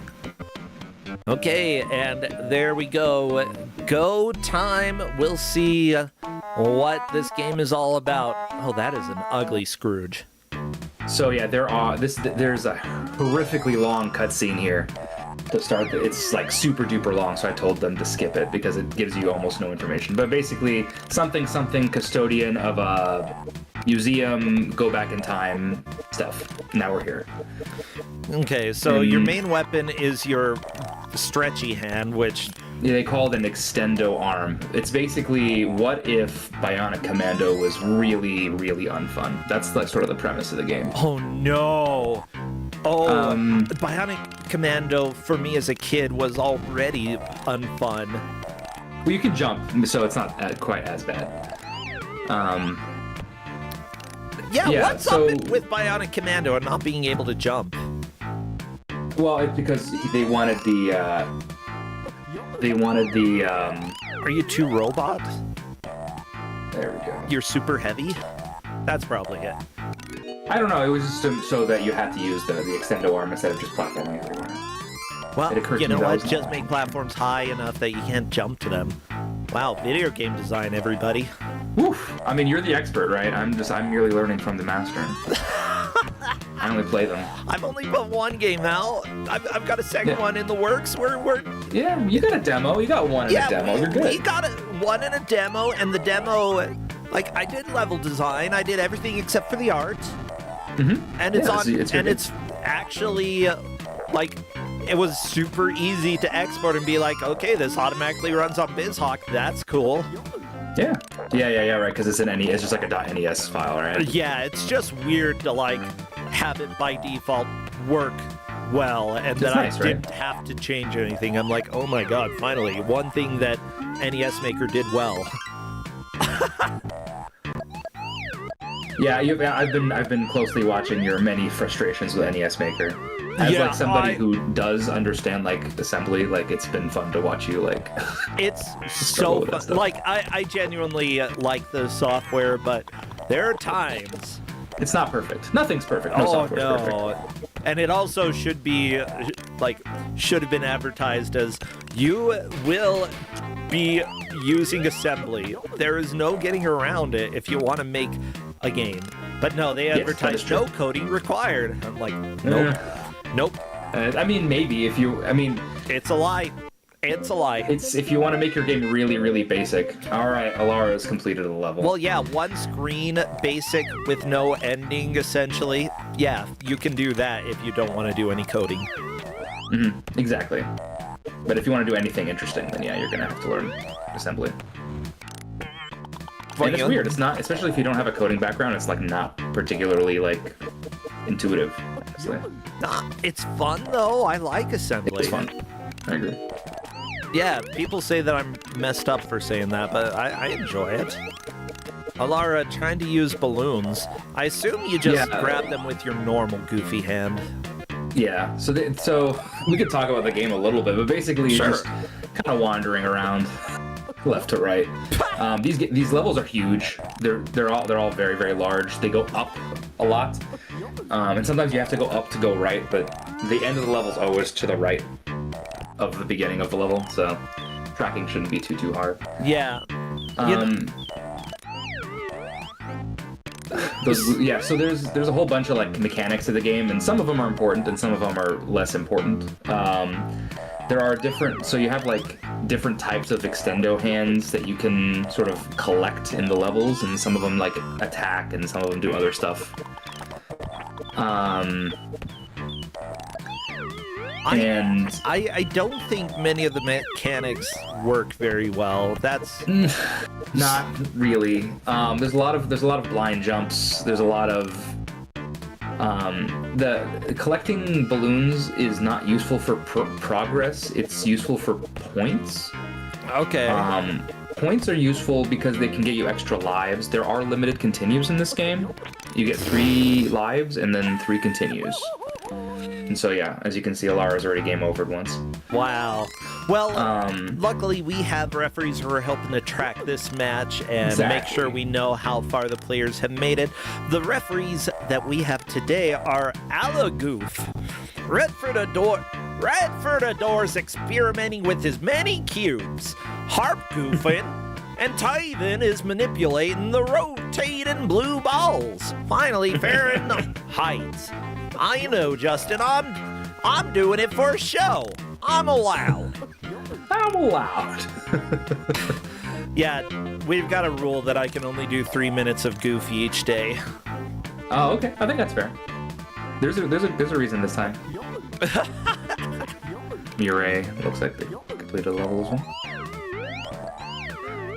So there's a lot of things that happen, and then there's these orbs you can collect throughout the level. You can see them, like, for example, Hey Magellan has 15 of them there. There's like at the end of every level, there's like a little hole that you can pour all of your orbs into, and you get 1,000 points for each of the orbs. And then 50,000 points is an extra life. And also, if you find all of the, I can't remember what, there's some other collectible in every level, and if you get all of them in a level, or 5 of them or something, you get an extra life. So everything, all the collectibles are just in search of lives, basically. Okay. It's never in search of, like, progress. So everyone's on 1-2, that's cool.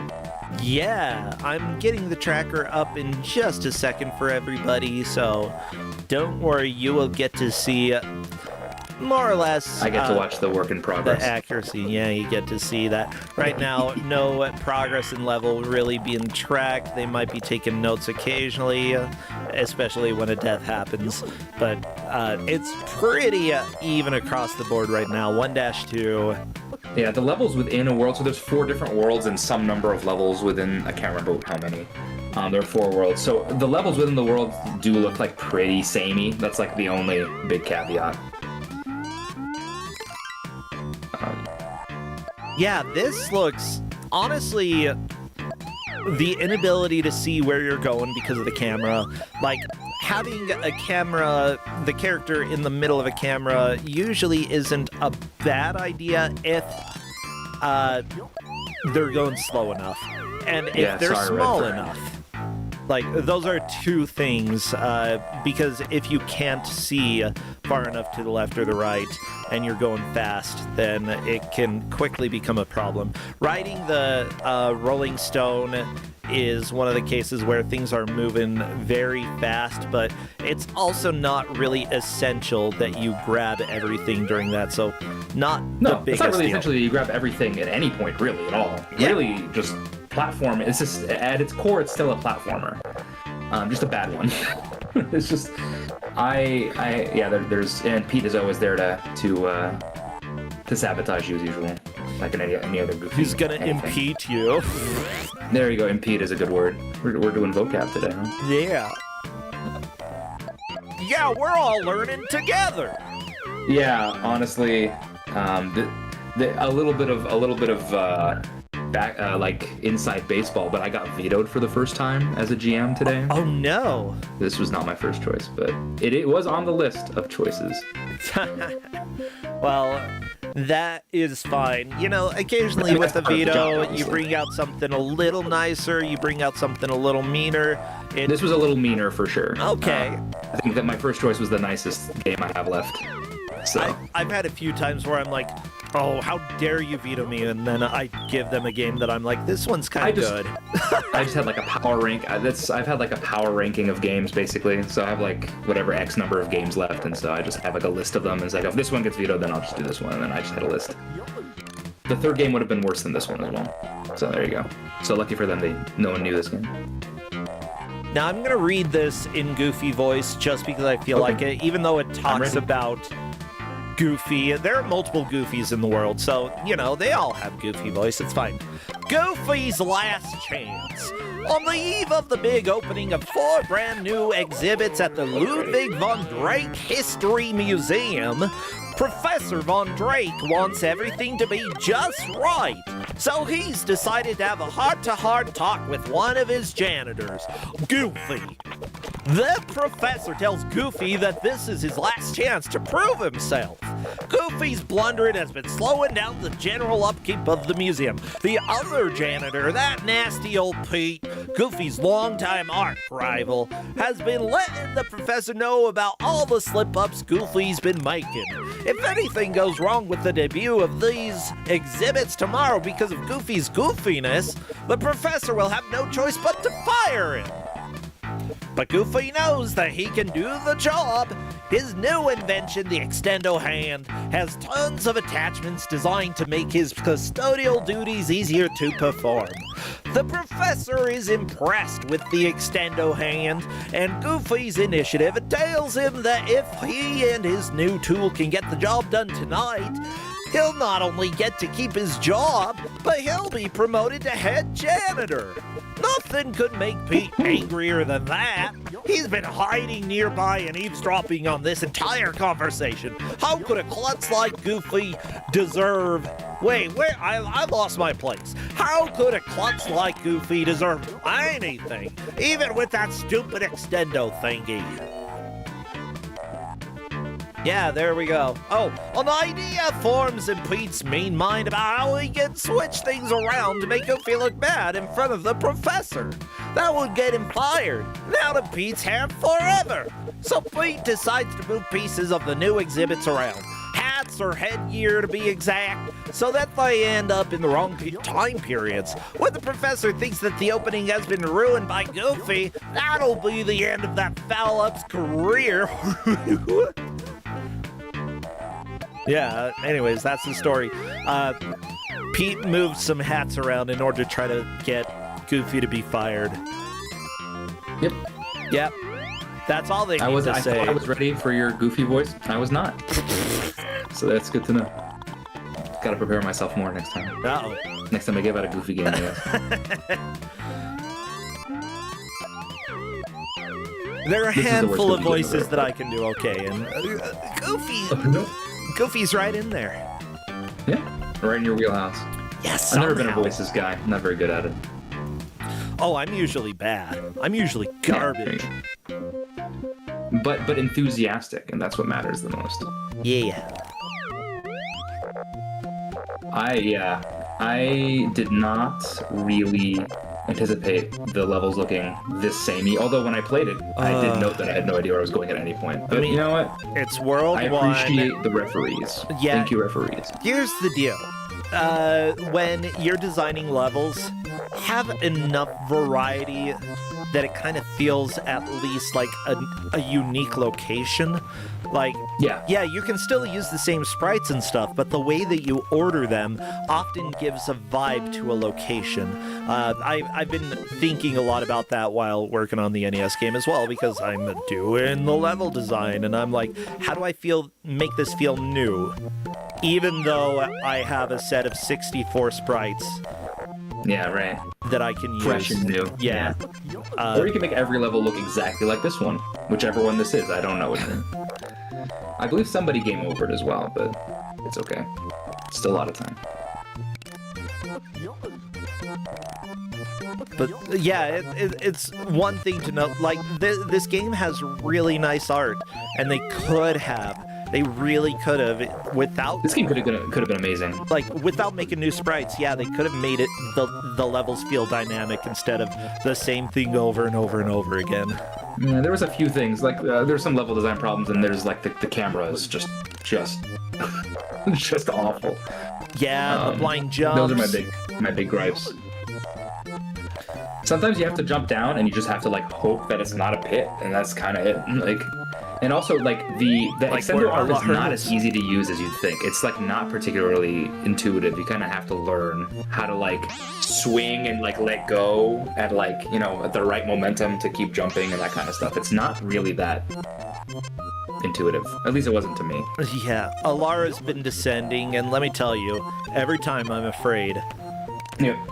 Yeah, the thing is, like, if you do make players go down, and you are evil enough to make it so that they're blind leaps of faith, at least make it so that the background is easily trackable, because, like, as you go higher in this level, you can see that the background actually does move up and down. Yes, so if you do know where in the level you are. That is true. Yeah, if you know that you're significantly above the kill plane, it allows you to have a little bit more confidence, but it's not super obvious with this background, you know?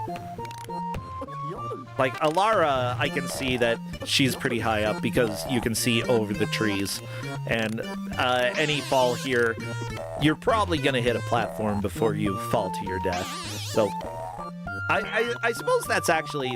No, it's got a reasonable visual indicator of how high you are. I still think that some of the jumps are evil and stupid, but, you know, at least we've got that indicator for where we are. Not sure why Mount Fuji is in the background, though. Where are we? I don't know. I have no idea. You don't have any idea? Let me see what the first level is, if it says so in the manual. It has, yeah. The names, yeah, it's all in the manual. Like, all of the worlds are in the manual. Goofy goofballs, I don't care about that. Goof traptions, whatever, shut up. Tell me where we are. Status bars, I don't care. This manual has so much information. Goof cubes, Goofy pals. Okay, so Goofy's Jurassic Lark. My god. Goofy's daydream through prehistory takes him on his history's first wheel ride across the backs of dinosaurs. He'll also have to wander through a nasty primeval forest that's alive with ugly little beasties. Caveman Pete's great-great-great-great-great-great-great-grandfather rules here and is even less friendly than the Pete Goofy works with. He'll use everything he can to foil Goofy's attempts to find the missing museum piece. Keep an eye out for him. He could pop up from behind bushes, dinosaurs, or just about anywhere. There are all sorts of creepy creatures before time bouncing around here like giant bees, dragonflies, and frogs. Some can make Goofy's first trip back in time pretty miserable, and some will help him along on his way. The trick is to figure out which ones are working with Pete. Okay. So we actually are... Oh, this is a daydream. This is a daydream? This is not real? Oh no. What the crap? Why? Just make this real. It's yeah, Disney. like just make it real. Why not? Yeah, like you can make it an actual museum exhibit. That's fine. Like, isn't Pete actually scheming against you, Goofy? I believe that's part of the story. Yes. Oh yeah, that goof thing I think is actually is like a health refill thing that we saw on Alara's screen. We hold these goofs to be self-evident. Okay, for the Colonial America exhibit, that's fun. Okay, the weasels are coming, the weasels are coming.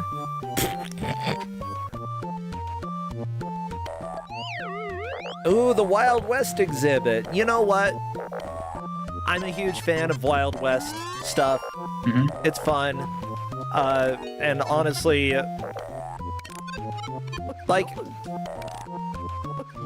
not too inaccurate. They probably have more duels to the death in movies than actually happen. It wasn't like an everyday thing that's like, oh, another duel. I wouldn't know. Nah. I'm guessing you know a little bit more about that than I do. But like, I'd say Red Dead is actually a really good representation. Red Dead 2 especially. Like, it's legit. They did their research. They did their research? Yeah.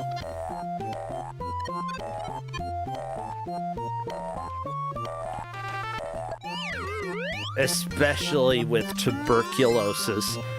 Okay, well, Brad is onto a place with flowers. Yeah, kill those bees. Okay, see, finally, we've got an area of the game that doesn't look the same. Guess what? Yeah, we got daisies, yeah. Could have done this earlier. We've had a long time looking at a boring forest. And I don't care about your freaking forest. Smokey Bear can suck it. We're trying to figure out when you continue whether you start on the same level or not. So wait, is the Wild West exhibit the last set of levels? It's in order in the manual, so whatever you read it ends last there, is- and then it doesn't Yeah. even say what the boss is. They're mounted weasels. Okay. I don't know if are there bosses? I don't even remember anymore. If Goofy can get past all this Pioneer peril and take care of that low-down dirty skunk of an hombre, Gunslinger Pete, he'll recapture the final missing exhibit hat and save the day and his job. Okay, so he's daydreaming, but he also is collecting the hats in the exhibits. Maybe this is like a weird dream life fusion that's going on, as far as I can tell. I don't mind that, like Twin Peaks, but goofy. Goofy Peaks. Hey, everybody, I peaked in the 90s. Fair enough. You didn't like the return? No, it's probably fine. Like, I've heard that the new Goofy cartoons have been pretty good. I just haven't actually seen any of them. Oh, okay. That's no, fair. Alara, don't die. There we go. Yeah, let the dragonfly take you to where you belong. On some more clouds. Yeah, uh-oh, we got something that said goof. Don't know what that does, but it's cool. Remember, a blue balloon is worth 5 yellow balloons. Just so y'all know. Good info. Yeah. If Goofy can pop 50 of the yellow balloons that he sees floating around in his dreams, he'll get an extra try. Wait, there we go. It says dream again. Okay, we've got daydreams. They don't say life, they say try for everything. Yeah. And apparently 50,000 points is an extra try as well. Yes, it is. That I did know. Each goofball saved in funnel, whatever that means, that's 1,000 points. Save your goofballs in a funnel. Yeah, there's a funnel at the end of every level to give you 1,000 points per orbs. Those like sparkly orbs or whatever. Goofballs. They're goofballs. Okay, so you can also kill enemies' Western gunslinging weasel, which you won't see until the very end of the game, 250 points. Boomerang mushroom, which you see plenty here, 100 points. Medieval shield throwing weasel, which we won't see for a while as well, 100 points. Colonial thundercloud. You fight a freaking cloud? Okay, 250 points. Pete's ancestors, anytime period, 1,000 points. There you go.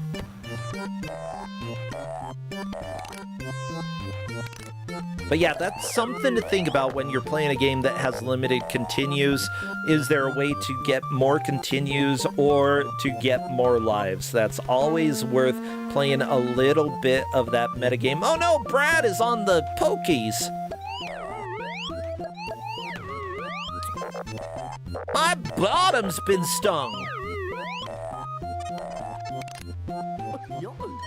There's also the birdhouse here. Shake Goofy's feathered friends out of their nest with a bop from the Extendo Hands white glove. You know, I remember the prehistoric birdhouses. Those were very important.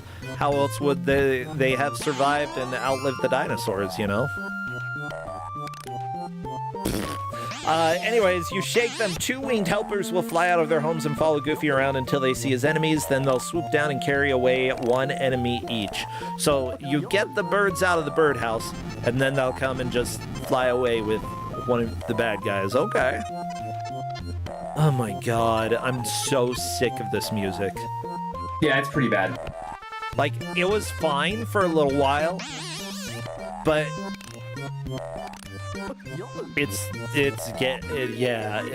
I can't.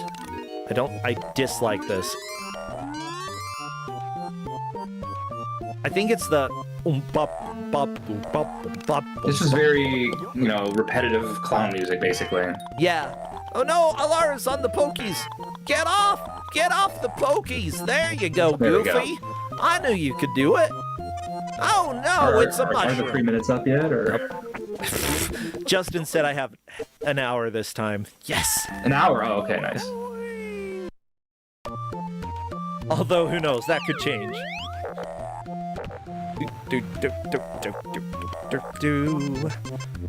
Okay. These are confirmed dreams. It says dreams so many times. I didn't see anything about a dream in the story. Maybe I did, and I just didn't notice. I didn't see anything dream related in the story either. Okay, 4 main exhibits. Goofy's cleaning routine takes him to each one of them, but those exhibits are just so darned interesting, he can't help but daydream about what life would have been like if he'd lived way back then. Poor Goofy's just being himself, but when he doesn't pay attention, things are bound to go wrong, and that's exactly what happened. Each of his daydreams leads to an accident that knocks Goofy silly and makes him imagine he's actually a part of the exhibit he's been cleaning. Okay. Then it's up to him to travel through that exhibit world, avoiding all sorts of trouble, including some of Pete's ill-tempered ancestors. It's only at the end of that exhibit world, when Goofy battles Pete's distant relative one last time, that Goofy can find the out-of-place hat Pete's hidden there. Can Goofy do it? Only you can help. So, yeah, there you go. You get bopped on the head, and each exhibit that you visit, you get a concussion, start having weird daydreams where you're like doing platforming and jumping on mushrooms. But that's all from the concussion, but you still are recovering a hat.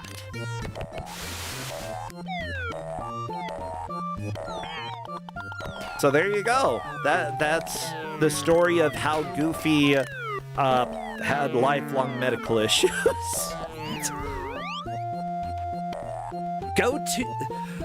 If you get a concussion, go see a doctor faster than I did. Otherwise, you'll always be a little goofy.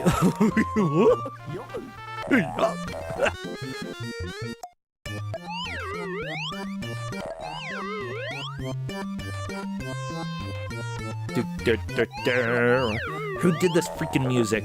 Who did this music? I cannot stand it. I'm so done with this.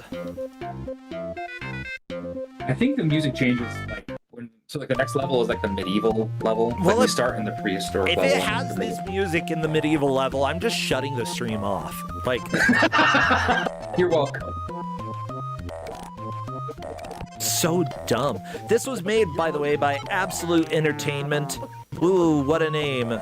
They made Casper for SNES. Oh, Ren and Stimpy shows, Buckaroos. Wait a second.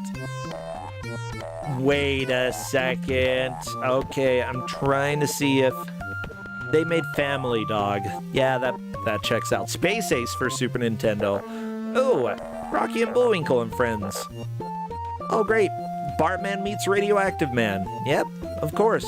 Toys for Super Nintendo. They made a lot of crap. Like, a lot of painful crap. This is not surprising. I mean, they did do David Crane's A Boy and His Blob, which, well, they published. I guess they didn't actually develop it. That game's cool. There you go. Yeah, Boy and His Blob is fun. I like that game. Yeah, like, I can forgive them a little bit, as well as forgiving them because they did do Home Improvement Power Tool Pursuit, and... yeah, there's actually, if you go to the end of the, manual, there's an ad for the unreleased Genesis version of the game. What? Oh my god, yeah, that's beautiful. You know what? That game... I feel like it's not a good game, but at the same time, it's got all of the vibes that make it, like, kind of fun. It's not good, but it's kind of fun. It's interesting. Yeah. I'm willing to concede that much. Yeah, basically, if somebody likes it... oh, wait. Nope, not quite.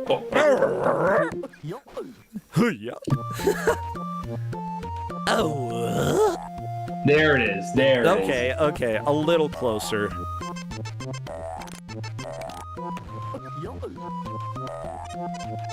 You just got to practice the Tim Allen voice, you know? Yeah. Do you? I mean, if you're trying to make that sound, yeah. Yes, yes, then you just have to We practice don't it. copy much other stuff that he does. Like Buzz Lightyear's fine. But, you know, at this point, I don't care what Tim Allen does. I just ignore him, and if he happens to be involved in, like, something that involves Buzz Lightyear, it's fine. I don't have to learn any more about Tim Allen. I don't need to read any articles. We'll leave it alone, you know? Tim Allen died in the year 2000, and nothing since has happened. I think that's perfectly reasonable. Mantra to live by. Yeah, he was reincarnated as Buzz Lightyear, actually. We have problems with Tim Allen? I don't know. I don't want to know. I don't want to know if we have any problems with him. We're just not gonna. Yeah, we're not gonna try. I feel like if he didn't die in the year 2000, he might be a problematic person, but I don't know. He became Buzz Lightyear, and Tim Allen is dead. He is Buzz Lightyear. Yep. All right, so Alara fully game overed. Oh, we have to hear more of the stupid music. Yeah, so the refs and I figured it out. So every 3 levels is basically a checkpoint within a world. So when you game over, you go back to like that checkpoint. So if you game over in like 1-3, you go back to 1-1. And if you game over in 1-5, you go back to 1-4. So, but a full game over means you're just back to 1-1. Tim Allen is not dead, we agree. But the concept of Tim Allen is dead. I disagree, actually. I think he's literally dead. His soul entered Buzz Lightyear, and that's all. If there is somebody acting like Tim Allen since then, you know, that's weird. Why would you act like Tim Allen? Yeah. So there you go. I didn't... okay. Kazuya, you're asking if I'm admitting that I killed Tim Allen this morning. First off, this morning? He died in the year 2000. So no, I admit nothing regarding this morning. Dum, dum, dum, dum, dum, dum. By the way, the music was done by Mark Van Heck. What a guy. Exactly. Also did music for Super Nintendo Family Feud. That, like, here's the deal. It's the Family Feud theme, but it's such a bop. It actually is. Swamp Thing, Bartman Meets Radioactive Man. Yeah, those suck. The music sucks as well. Home Alone 2, Lost in New York. I kind of dig that music, you know? That's a very nostalgic game for me, so I like it too. Yeah. That's a childhood game for me. Oh, no. Bart vs. the World. Yeah, I know. Did you do... Okay, he did the music for Adventures of Rocky and Bullwinkle and Friends for Game Boy, which probably... Not the NES one. Not the NES one. The Game Boy one. I don't think so. I don't see... Like, and Super Nintendo would also be a strike against him. Bart vs. the Space Mutants music. The music was fine. It was great. Heavy Shredding for NES music was fine. Not bad, yeah. Yeah. That's the nice one. Yeah.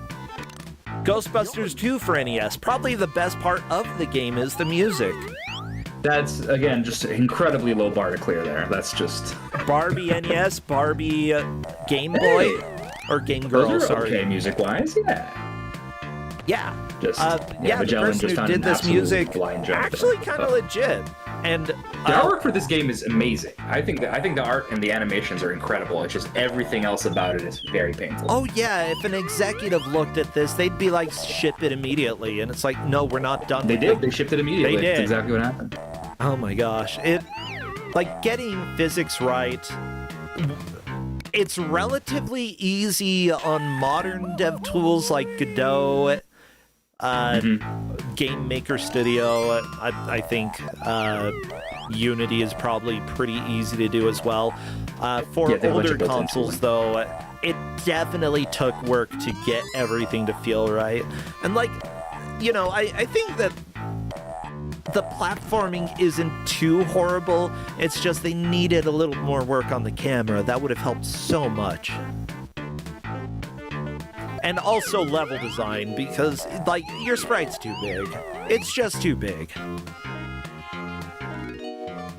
You know, maybe put a quarter of the visual area for Goofy, you know? Make him smaller, make everything else smaller. That way you can see a lot of the level. Yeah, you won't have as much crispy, executive-loving images here, but you know what? The executives are wrong. So often is that true. Yeah, and especially when consoles got, like, capable of having something that actually resembled the character instead of, you know, was like, if you use your imagination. Colored blocks. Yeah. Like, they wanted the detail in games, and that was, like, if you're focusing on something that's not the, like, gameplay and design of the game, then that can cause some problems, specific constraints, and, you know, you could technically make a game with a sprite this big work well, but, you know, your team isn't always prepared to do that, or, you know, they might not have enough time to do it. It's almost always management's fault, is what I'm trying to say. Blame the management. The devs did great. The devs, we love devs here. We love developers here. I'm not a game developer, but I am a software developer. You could make a game. I could make a game if I wanted to. I'm going to leave that to you, and I will only play it. Okay. I'll happily play the game. This is actually, we're going off the reservation here. It's a decision I made a long time ago because I actually have a degree in computer science, and I made a decision a long time ago that I'm like, I'm not going to be a game developer. I'm just going to have games be my hobby and just like segment that very cleanly. Which is like, that's a decision for me to make. What if you made a game as a hobby? Yeah, that would be okay. That would be okay. Oh, okay, so we should have a game jam. There you go. I mean, I've thought about joining game jams. Okay. Kuso Game Jam. We've been talking about this for years. We still haven't decided on one yet, but it may happen. I mean, yeah, I'm around, obviously, so. Yeah.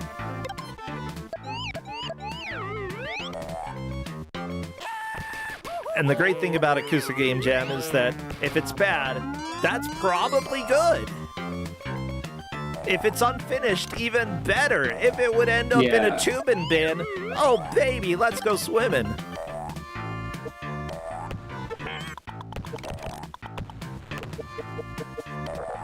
Yeah, let me look. There are quite a few people who worked on the graphics for this game, actually. Graphics and then cell animation as well. So, yeah, the lead graphics person, Glenn A. Schofield, worked on quite a few games, including, moved on to becoming the CEO over some games, like the Call of Duty franchise, Dead Space, Lord of the Rings, Return of the King for GameCube. I don't know if that's any good. Gex 3, he was the director for Gex 3, that's cool. Okay, yeah, worked on a lot of the Legacy of Kain stuff, Gex, Enter the Gecko. You designed Rocky and Bullwinkle for SNES and Genesis. Oh my god. And I'm so glad you moved on to other stuff. Like, you know, that's the time that, like, you give someone a promotion so that they no longer do that job. Yeah, just promote them out of incompetence and somewhere else. I mean, if he's good at management and being like, somebody else designed this, I'm just making sure things run on time, then yeah, that's great. Go ahead and do that. I mean, moving up to help with, like, some of the Legacy of Kain stuff, you know, some of the Gex games. Whether or not those are great is another question, but, like, probably a decent thing. And honestly, you know, you don't have to be a perfect developer as well. Everybody has their own strengths and weaknesses. You'll see certain studios doing much better with specific genres because they're a little more trained for that, and then if they get a surprise genre that they haven't done before, oh boy, it's kind of a hot mess. Or sometimes it's miraculously really, really good. And the miracles are rare. They are very rare.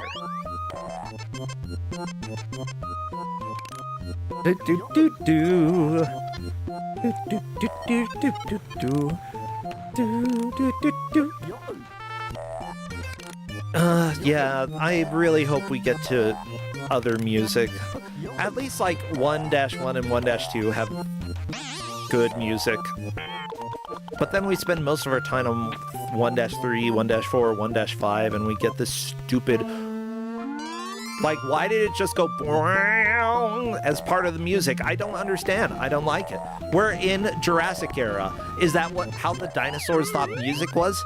No. Dinosaurs like jazz. Oh, watch out for the rockets, Brad. Or are those good? I can't tell. They're flying around you.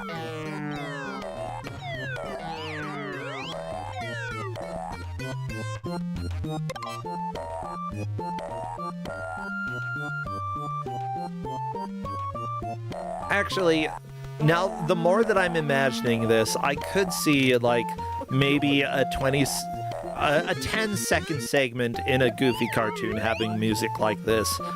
Yes, like a little bit, like a cutaway. Yeah. Like possibly like, what's this peanut? Then he picks it up, he's like, that's not a peanut, it's a rock. That's it. That's it. That's the segment. Not even a good segment. Meow.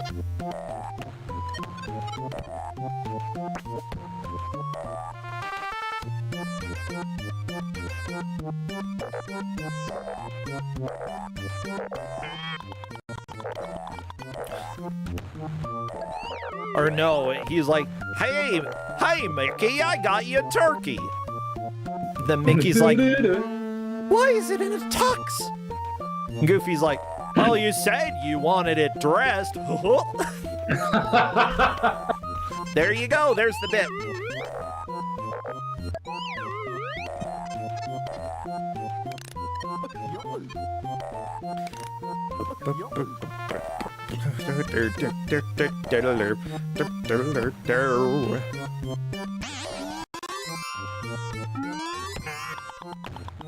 Mind you, I stole that joke from Amelia Bedelia, okay? And I love Amelia Bedelia. I'm sorry that I'm a humor plagiarist at this point. I wrote Amelia Bedelia as a kid. Yeah, she was great. She was always dressing turkeys. She was, you know, putting dust on shelves when told to dust. Dust the shelves. Yeah. Everybody was so angry. Why did they keep hiring her? Actually, that's a question for the ages. Like, were they that desperate for a maid that they would take somebody who could do nothing right? Or maybe Amelia Bedelia was just, like, so nice, despite doing everything wrong, that people are like, we don't have the heart to tell her. No, they had the heart. They yelled at her. I remember. But, you know, maybe it's like oh, you messed it up again. And she's like, I'm so sorry. And they're like, oh, don't do it again, Amelia Bedelia. Don't go effing everything up, please. And she's like, I'll do my best. And then suddenly she's out there, like, I'm trying to think.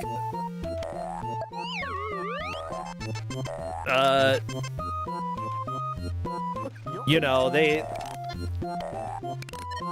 guy's out golfing and he asks for a driver, and then she drives up on the golf course and he's like, Amelia Bedelia, how dare you? She's like, oh, don't fire me. And he's like, oh, I won't, but oh, you keep messing up, Amelia. Ms. Bedelia. Ms. Bedelia? I don't think she was married. There was some weird sexual tension at times, I feel. I don't remember that, but I was also a kid, so I don't remember. Well, I was also a kid, but I saw it. You were more perceptive than I was as a child, clearly. Does Amelia Bedelia ever get married? Let's see. let me find out.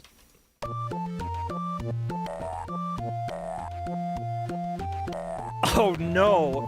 I typed in does Amelia Bedelia, and the first suggestion is does Amelia Bedelia have autism?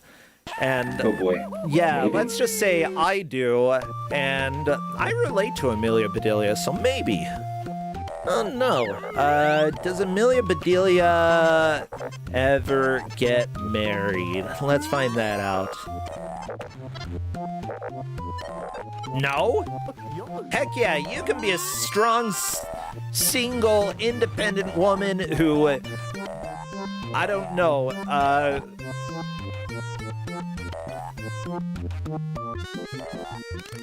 when they ask her to clean out the cash register, she just, brings some Windex and sprays it down. Yeah, and just cleans it out. Yeah, She just takes everything very literally. This was a bank robbery, Amelia. And she's like, I'm sorry. I know it was, but when you told me to clean it, this is how I did it.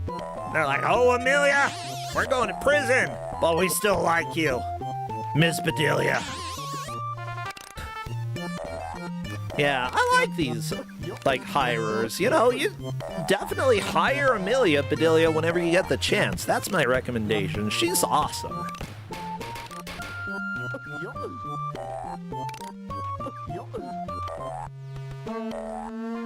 Boing, boing. Oh, or ADHD. She could have ADHD. Oh my gosh. Let me tell you, when people give me directions to a place, Sharif, it just doesn't work. I'll never be able to follow them. Someone once gave me directions to a Walmart, and I ended up in a forest. And I was forest? It was very much not Walmart. So do you not have a good sense of direction? I also do not have a very good sense of direction. I have a fantastic sense of direction, but I cannot follow directions.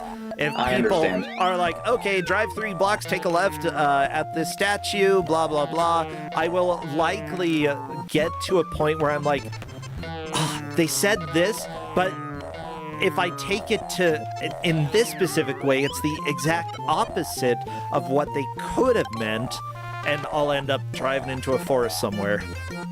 Because I just can't figure out, the individual interpretation of that direction. I'm just like, give me an address. I'll find it. But, if people don't know the address of freaking Walmart, if you have the address of Walmart in your mind, let me tell you, you go there too much. Some people shop at Walmart, weekly groceries or whatever. I've worked at Walmart, and I've never known the address. Yeah, I guess you don't know the address of, big... Yeah, it's true. It's it's at 1500 Main Street. It's nah, that's not anything. Yeah, you might know it if you, get stuff at the pharmacy there, but that's the only reason. Even then, I don't know the address of my pharmacy. Neither do I. It's on the corner of whatever and whatever. I see the address enough that I probably will know it someday. I know the street it's on. I don't know the number. 1 Walmart Drive, exactly. See, there you go. 1 Walmart Drive. Ugh. We had a crisis in the ref channel, but I think we figured it all out. We're good now. Oh, good. There are I will say there are a lot of levels per world on this difficulty, is what I will say. Wait, on easier difficulties there are fewer levels? That is my understanding. Okay, they're for people who want to enjoy the game, you get to play less of it. Yeah. Well, yeah, that's a pretty common thing, back in the old NES days, if you played on easy mode, it's a 7-level game. You play the first 4 levels, then they're try a harder difficulty with shades and finger guns. I know Double Dragon 2 did that, but it didn't skip some of the levels in the world. You still had it's a little different. It just stops the game. Yeah. Yeah, it just is a portion of the game, and then it's good job, you beat it. Play harder difficulty and play the later absolutely difficult levels that will wreck you. I'm trying to remember if it changes anything else before then, or if it's just more levels. I think you do take more damage. I think we lost a cropping here on the on-screen. Apparently the refs found 3 different login plays, and each one had a different number of levels in the world. In their defense, I found one of the long plays. Okay. Question. Yes. What difficulty are they playing here? This is just the default normal difficulty. It's the middle one. Oh, okay. So It's this called isn't not so simple. So this isn't the most number of levels, but it's not the least number of levels. Correct. The easy difficulty seems to have like 2 levels in level 1, though. Really? Yeah. Well, everybody. So it seems like I the think refs... we're gonna have to, especially no one's getting out of World 1, and well, maybe it's unlikely that anyone's getting out of World 1. And every level looks the same, and we can't. We found a long play that looks like this, so we'll figure out where everyone progressed and get an answer. Yeah, don't worry, everybody. Welcome to Kusogrande. Every once in a while, games are kind of stupid, and it's hard to know exactly how far players have made it because everything looks the same, and it's a nightmare. But that's why we have refs. That's why we don't, immediately make a call. And even if I do say, hey, congrats, you're the winner, to somebody, turns out I might be wrong, and we will correct it in post so that the actual score sheet is correct. Yeah, we take that part seriously because we want to make sure that the people who win are actually the winners. And yeah, if anybody ever needs to contest and ask for a review of a match, they are always welcome to do that. I've had that happen a couple times. And that's fine. Yeah. We are human, and to err is human. See, if you told that to Amelia Bedelia, she'd be like, wow, air is people. Air is people. Air is nitrogen mostly, and I guess we're mostly water. There's water in the air. There's small traces of metal. That's fair enough. Yeah, there's nitrogen in our lungs. Certainly in other parts of our body. In lots of other parts of our body, yes.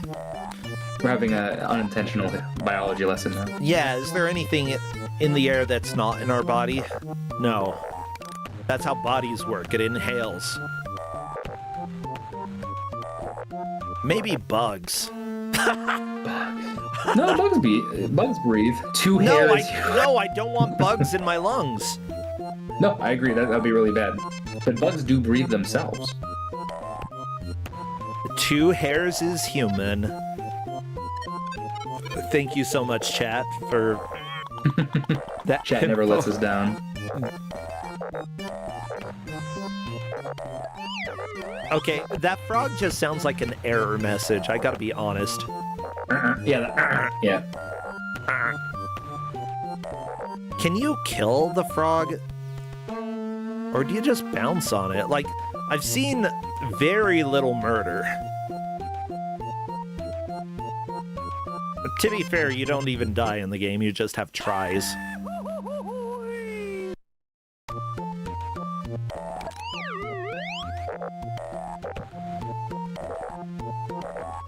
Ooh, as chat says, by weight, there are like 1 million pounds of bugs for every pound of human, so some of them are probably inside us.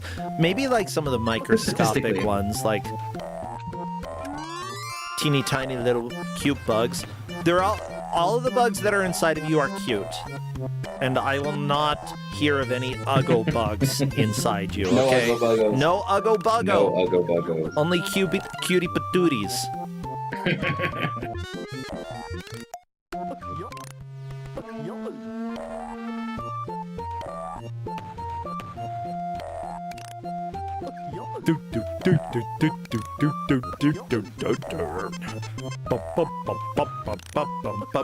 I don't even care. You know, for a Disney game, there's very little Disney in this. There is Goofy, and that's it. so and the far. classic Disney giant mushrooms. There's Pluto. Pluto's a little helper guy. I do know that weasels show up, and like there are some weasels in Disney. I hope they're like the Disney weasels, like in DuckTales, you know.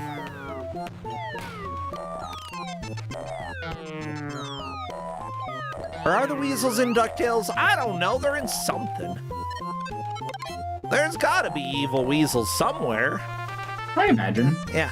Oh, there was a recent Tom Scott video where he went and saw a whole bunch of weasels, and he was so cute. Because he was like, he kept saying hi to the weasels, like that's very just cute. over and over again, and like he was like giddy the entire time he was around weasels. And I was like, I don't know if I would be giddy around weasels, but I'd sure find them cute. But he definitely seemed like a little child who was like, can I touch the weasels? Well, Alara beat the previous level, moving on to the flowers. Oh, these giant daisies here. Just trying to get pollinated, like all of us. What have daisies ever done to you? I can't do. I don't have a Goofy. I don't have a Goofy in my bag. Yeah, they tell Amelia Bedelia, you know, when you're standing to do something, you gotta plant your feet. So she goes and digs a hole in the ground and puts her feet in them. Don't know why I thought of that, but it's just Amelia Bedelia / Goofy. You know, both of them are kind of goofy. Someone here is trying to not get pollinated. Are you? Oh, you're not trying to get pollinated. Are you actively trying to avoid pollination, or is it just like you're not putting effort into it? It's like, if I get pollinated, I get pollinated. That's a good way to live life, you know? It is what it is. Just be like, you know, if I don't get pollinated today, there's always tomorrow. I'm not pursuing it. It's fine. Well, just, you know, maybe I'll never pollinate, and that's fine.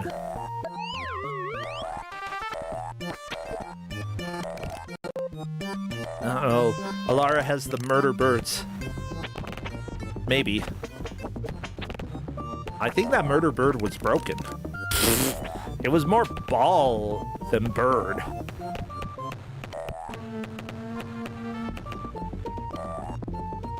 They tell Amelia Bedelia to bear the load, and she just pulls a bear out of a cage.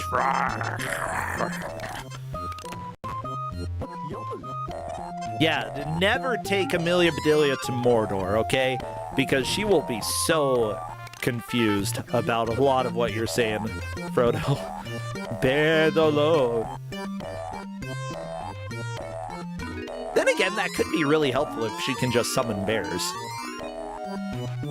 I mean, that's a double-edged sword. Are the bears friendly to the summoner? Then yes, I agree. I think it depends on how close you are to the bears.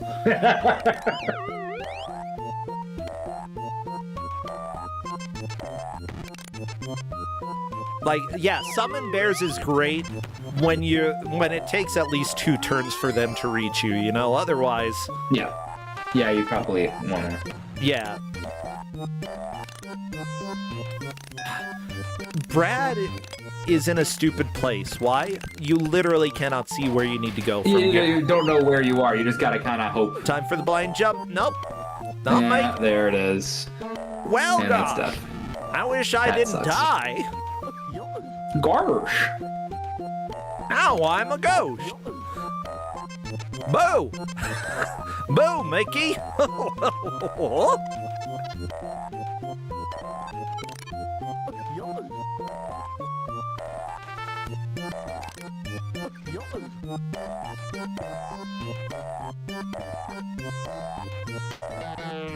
Meow. Meow. Yeah, that's the bee noise. You know, these the bee enemies are very annoying. Yeah. Also, every enemy is very annoying. So yeah, this part of the level, you go all the way to the right, and then you need to go up, and then to the left, and then up some more, and then you can come back right, and then that's the end of the level. That's the end of 1-5. Okay. Like, if it were a little more obvious, I might tolerate it. It's not obvious at all, but 2 people have figured it out, and I think Alara's on her way to figuring it out. Alara is figuring it out, but the bees are on her butt. But we have less than a minute left. Yeah, we're gonna have to be like totally sure about the order here, but I think we have an order. Good. Alara finishing the level. Yeah. So oh my gosh. 3 people are on 1-6 now. It's not likely, but if Alara rushes. Yeah, Alara and Murray can both rush and try to catch up to Brad, who's been ahead for the last 40 minutes. 10 seconds left. As the audio fades, that is game over for Brad. And there we go. 1 minute. Alara made it to the Dragonfly right after the flowers, which I know was one of the rankings before, but I think that changed. Every single ref is typing at the same time in ref chat, so let's figure this out. I'm not surprised. That is time. What an amazing push by everybody. That was fun. Yeah, we got two level clears right at the end of the game of the match, so that's cool. Yeah. Well, I have no idea who's in the lead. Let's just talk to everybody. Wait, you believe who? We believe Brad won, but we can talk to everyone. If not, everyone got to like the same level, so it's up to you. Yeah, let me go ahead. Especially when we don't know for sure who is in the lead. Let's just bring people in. Let's talk. It's fun.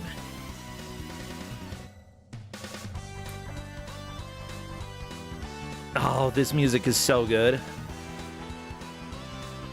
Yeah. Hello, friends. Welcome on in. Brad, Alara. Hello. I'm not sure why we were asked to jump on voice. Because we're not completely sure who won.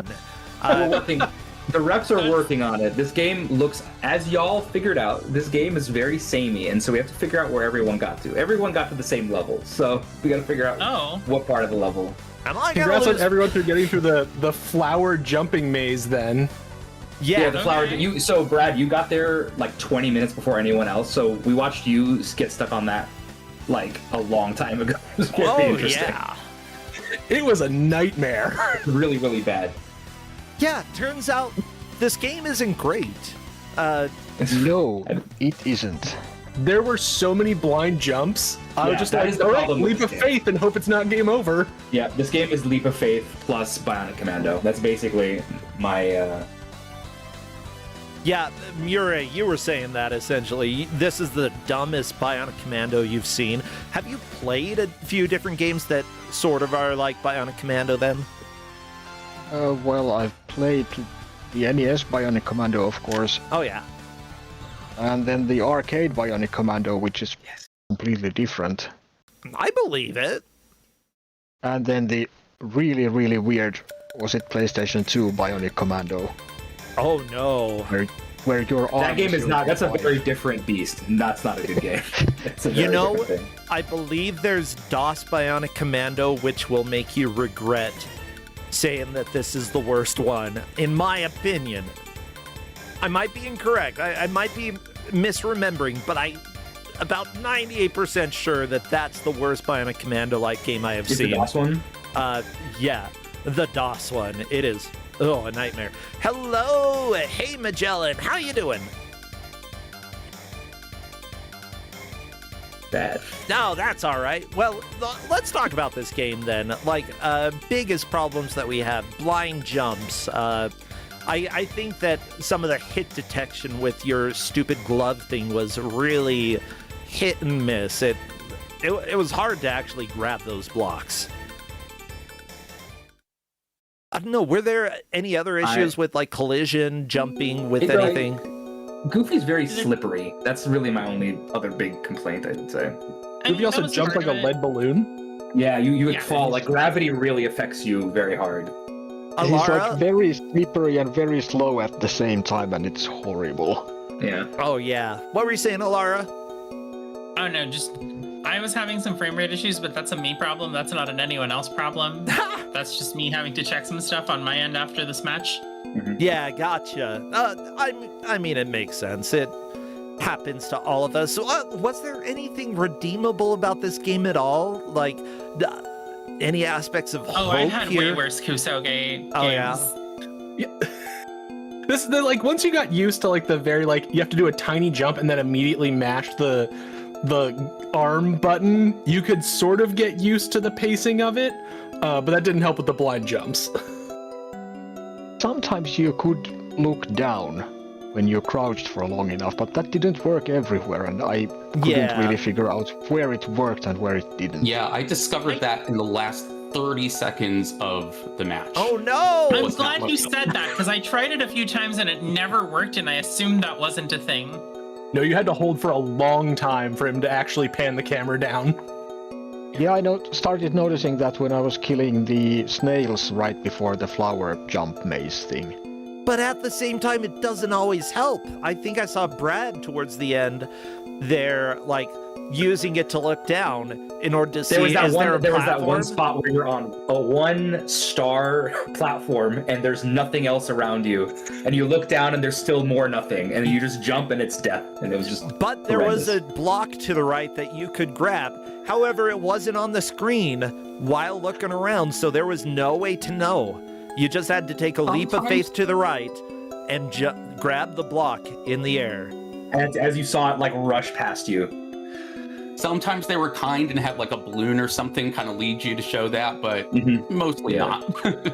Okay, the refs are possibly not confused anymore. We'll find out in just a second what they have I would to like say. to formally apologize to both the contestants and the referees.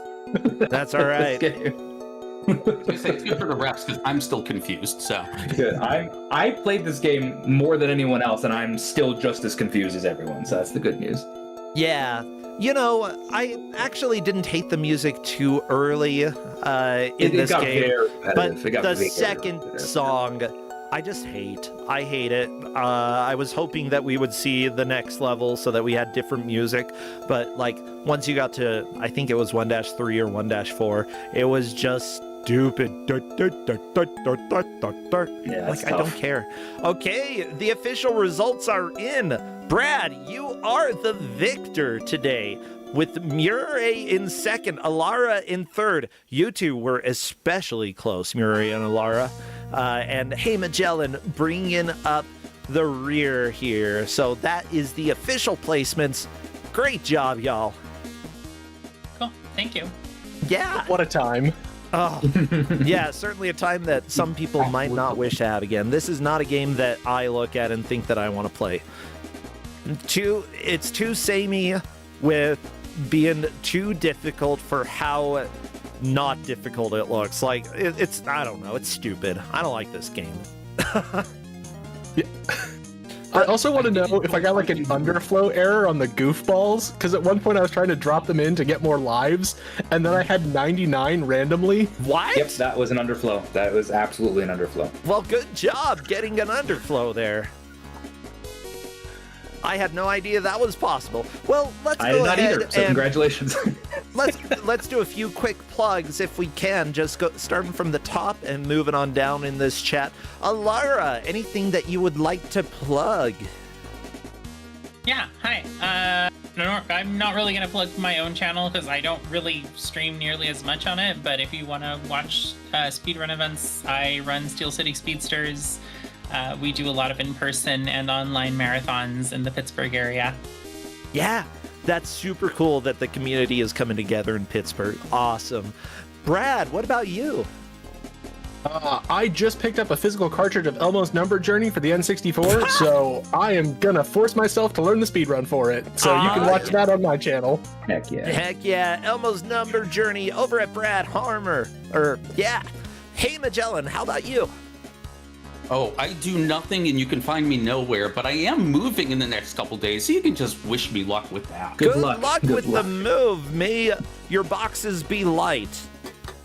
Thank you. Murray, how about you? Yeah, I don't stream and I'm not anywhere, but go and watch Author Blues. Oh, we love Author Blues I can here. agree with that. Yeah, I can agree with that. I will echo that. Go and watch Author Blues. Finally, Sharif, what would you like to plug? I am running Mary Shelley's Frankenstein at SGDQ in a little over a week. Yeah. So yeah, donate to that. Yeah, everybody, a lot of people in the Kusogrande community will be playing there, so give them your support if you are able. I'm really happy that Grey Googlich has taken over Kuso Live as well and is making sure that is happening. Yeah, good. And I know Alara sometimes helps out, but you are in Pittsburgh, and so probably not going to be there. But I appreciate the help that you've given before. I'll be there on the couch for Power Shovel. Oh, I love Power Shovel. I love Power Shovel. What a good game. It's fantastic. Well, everybody, that is the end for today. We've got 4 more matches coming tomorrow. Along with that, I do have the demo of the NES game that I'm making out for subscribers over on the Discord or for people on Patreon. It's okay. I will be making improvements. I'll be making improvements. Hopefully within the next, 4 or 5 days, I'll hopefully have a little more polished demo out. But yeah, it's been a lot of fun to make. I know that some people have had fun with the chaos, and I'm just happy for it.